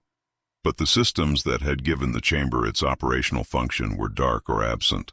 The communications infrastructure stripped to the conduits. The display arrays removed and cataloged under the asset transfer documentation. The security system's hardware relocated to the Recovery Fund's administrative facilities where it would be repurposed for infrastructure that needed it. The room was being repurposed too. The process was underway, which was why Dr. Aris Vane was here rather than in the Antarctic lab, 4 kilometers underground, watching cascade displays. The Antarctic lab had been wound down 3 weeks after the Predictor's shutdown, its equipment cataloged and moved to the Frontier's research infrastructure, and its personnel dispersed to the transition projects that needed their specific expertise. Vane had been assigned to the Aurelia Stability Hub installation, the first of a planned network of decentralized economic governance nodes that would replace the linear Predictor's function without replicating its fatal architecture. He was installing the hub in the council chamber because the location mattered, not symbolically, though it was also symbolic. Practically, the chamber's communication infrastructure, stripped though it was, connected to the old Predictor's external relay network, and those relays were still physically intact and could be repurposed as distribution nodes for the new protocol. The building had been built to govern the galaxy, and the wiring reflected that ambition, and the wiring was still useful even if the institution that had installed it was not. Vane worked without hurry and without an audience. The installation team he was directing had the experienced quiet of technical people performing a task they understood completely, moving through a room that had been designed for performance and ceremony and was currently a workspace. They had set up their equipment on the central dais, the same dais that High Council members had addressed the chamber from for 200 years, and the visual effect of server arrays and calibration equipment occupying the dais was either ironic or pragmatic depending on how you chose to read it. Vane read it as pragmatic. The Seldon-Vane protocol's replacement architecture was not complicated in its principles, though it was technically demanding in its implementation. Where the linear Predictor had been a single centralized intelligence, one sphere, one chamber, one system processing everything. The Stability Hub network was distributed. 47 nodes positioned across the converted systems at intervals calculated by the algorithm to produce resilient coverage without any single point of failure. Each node processed its local economy using the same psychohistorical modeling that the Seldon-Vane Algorithm had refined over years of the operation, but none of them talked to the others through a central authority. They talked to each other directly, in a peer network, using the same relay infrastructure that had survived the Blackout because it had been built at the edges rather than the center. There was no logic shunt in the new architecture. There was no emergency stabilization mode. There was no provision for printing currency to address a liquidity crisis, because the new protocol did not maintain a unified currency at all. It maintained a resource reality index, a continuous real-time accounting of what actually existed in physical terms across the network's coverage area.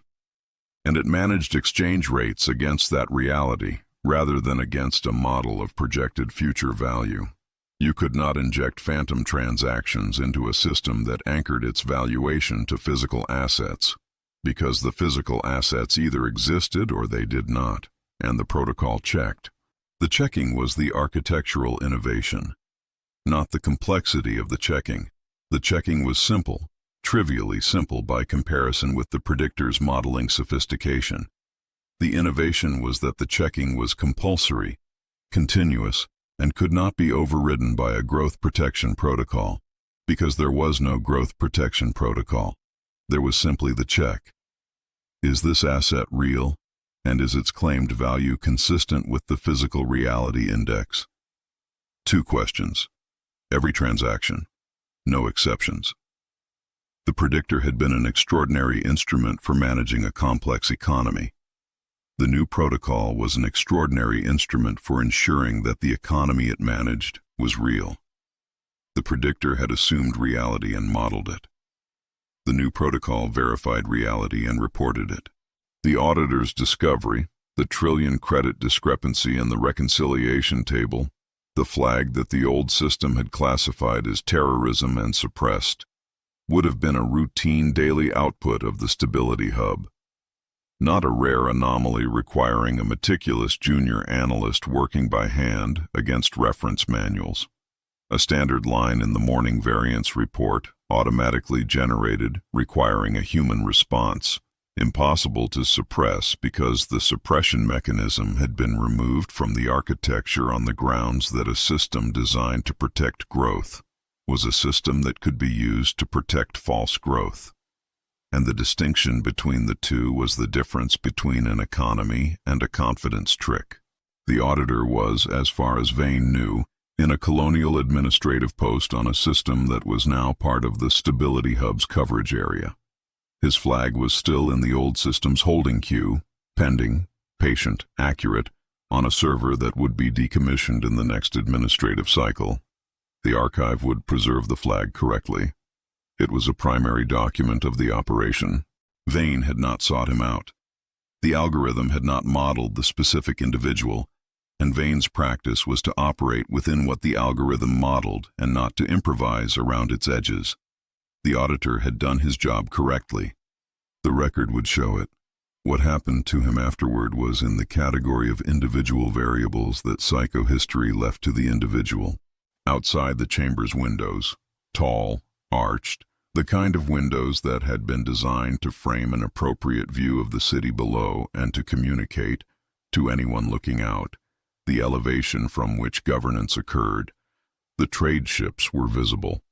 Not all of them, not the fleet that was now operating in the outer systems establishing the new supply network, but 3 of them coming into the Aurelia landing zone with their transponders active and their manifests broadcasting, carrying goods at prices denominated in the new currency, the stability credit that the protocol was issuing at rates backed by the physical assets that the recovery fund's inventory teams had been cataloging since the transition began.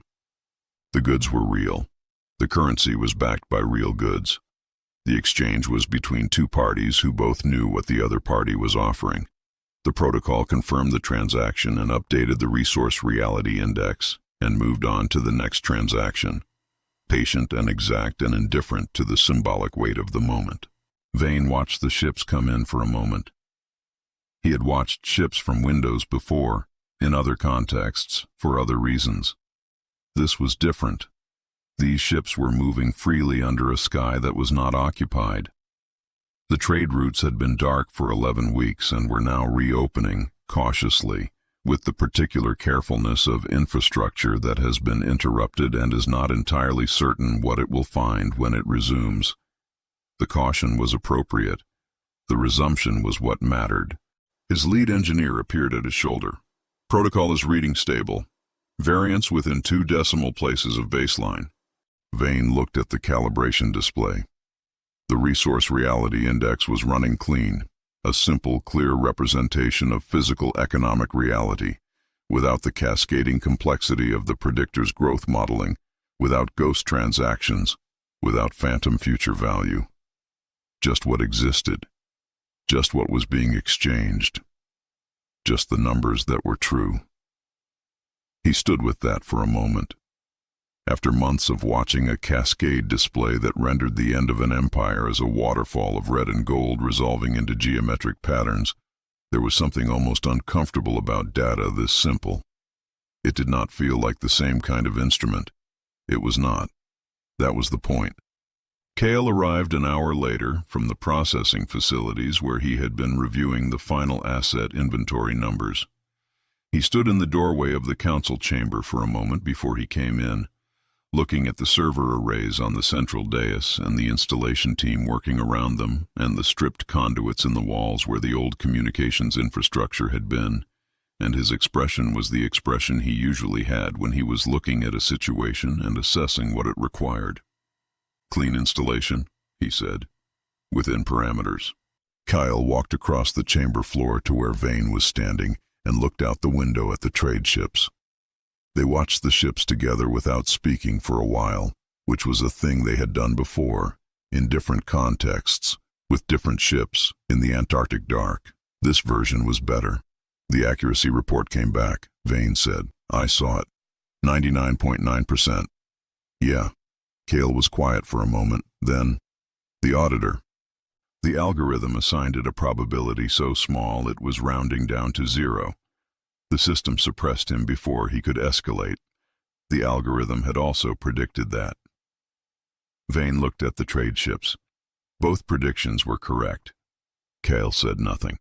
There were things about the operation that he thought about, and the auditor was one of them, and the things he thought about them were not things he said aloud, because saying them aloud was not the kind of thing that changed what had been necessary, and he had a long professional acquaintance with things that had been necessary. "What's his posting now?" Cale said. "Colonial Administration. The system is in the Stability Hub's coverage area." Vane turned from the window. "He'll have access to the variance reports. If anything in his portfolio goes wrong, the report will flag it automatically and escalate correctly." Cale absorbed this. Good. They were quiet for a moment, standing in the emptied chamber of the institution they had ended, watching the first trade ships come in under the new protocol's clear sky. Then Kyle said, with the particular economy of a man who does not use words he does not mean, "Good work, Doctor." Vane looked at him briefly. "And yours?" He checked the final verification, the accuracy assessment of the Seldon-Vane Algorithm's predictions against the actual outcomes of the operation. 99.9% across all major predicted outcomes. The fleet's formation degradation rate, the Predictor's shutdown timeline, the humanitarian window, the transition compliance rate. Every variable the algorithm had modeled had resolved within the predicted parameters. Every variable except the auditor, and the auditor's suppression had itself been within the predicted parameters for system self-protection behavior, so the final figure was accurate by the algorithm's own accounting. Vane looked out the window at the trade ships completing their approach. The chamber around him was a workspace. The stability hub was calibrating. The cascade, the red and gold waterfall that had run in the Antarctic lab for months, was not on any display in this room. It had been archived with the rest of the operation's data, correct and complete, a record of a prediction and its fulfillment. The algorithm was not gone. It was simply no longer needed in the form it had taken. The prediction had been made. The prediction had been correct. The operation was complete. He thought for a moment about the night the Predictor had gone dark. The blank indicator. The magnetic fields in the vault continuing to hold a sphere that had ceased to function, maintaining a suspension that served no purpose, faithful to the last instruction given before the thing they were maintaining had stopped. The new protocol would not end that way. It had been designed not to end that way. It had been designed to be resilient rather than robust, distributed rather than centralized, anchored to physical reality rather than to the confidence that physical reality would continue to be what it had always been. It had been designed by people who had spent years studying the failure mode of the system it was replacing, and who understood that the failure mode was not an anomaly but a consequence of the design, and who had changed the design. He turned from the window. "Begin Phase 2 calibration," he said. The team began. The stability hub continued its initialization. Outside, above the city that was recovering, across the systems that were transitioning, through the relay network that had survived the blackout and was now carrying the new protocol's data rather than the old institution's commands, the galaxy was beginning the process of building an economic architecture on the foundation of what was actually true. It was slower work than the collapse. It would take years. It would require the kind of sustained, undramatic effort that did not resolve itself in a single event or a cascade of consequences, but in the daily accumulation of correct decisions and verified transactions and exchange rates that were honest, and systems that checked their own work, and humans who were authorized to flag discrepancies without being classified as terrorists for doing it. The Seldon-Vane algorithm had modeled this phase too with lower precision than the collapse phase. The collapse was a single trajectory. The rebuilding was many trajectories, and many trajectories produced wider probability ranges, but with sufficient accuracy to indicate that the work was tractable and that the timeline was long and that the outcome was better than the alternative. The alternative had been to do nothing. The alternative had been to continue under the Predictor's governance until the Predictor's architecture failed on its own, which the algorithm had calculated would occur within 11 years regardless of the operation, through the ordinary accumulation of debt as future value errors that the system's foundational assumption made inevitable. 11 years, and a collapse that would have been larger than this one, and no humanitarian fleet pre-positioned, and no asset transfer mechanism prepared, and no stability hub network ready to install. The operation had not created the collapse. It had moved the collapse forward into a window where the aftermath could be managed, and managed the aftermath. Vane looked out the window one more time. The trade ships had landed. The routes were open. The index was reading clean. He wrote one final line in his working document, the document that had been running since the beginning, that held every note from every phase of the operation, that would go to the historical archive when this installation was complete. He wrote, "The math is finished, the work is not." Then he closed the document and went back to the calibration. The Council forgot that an empire is just an idea, and ideas don't survive an audit.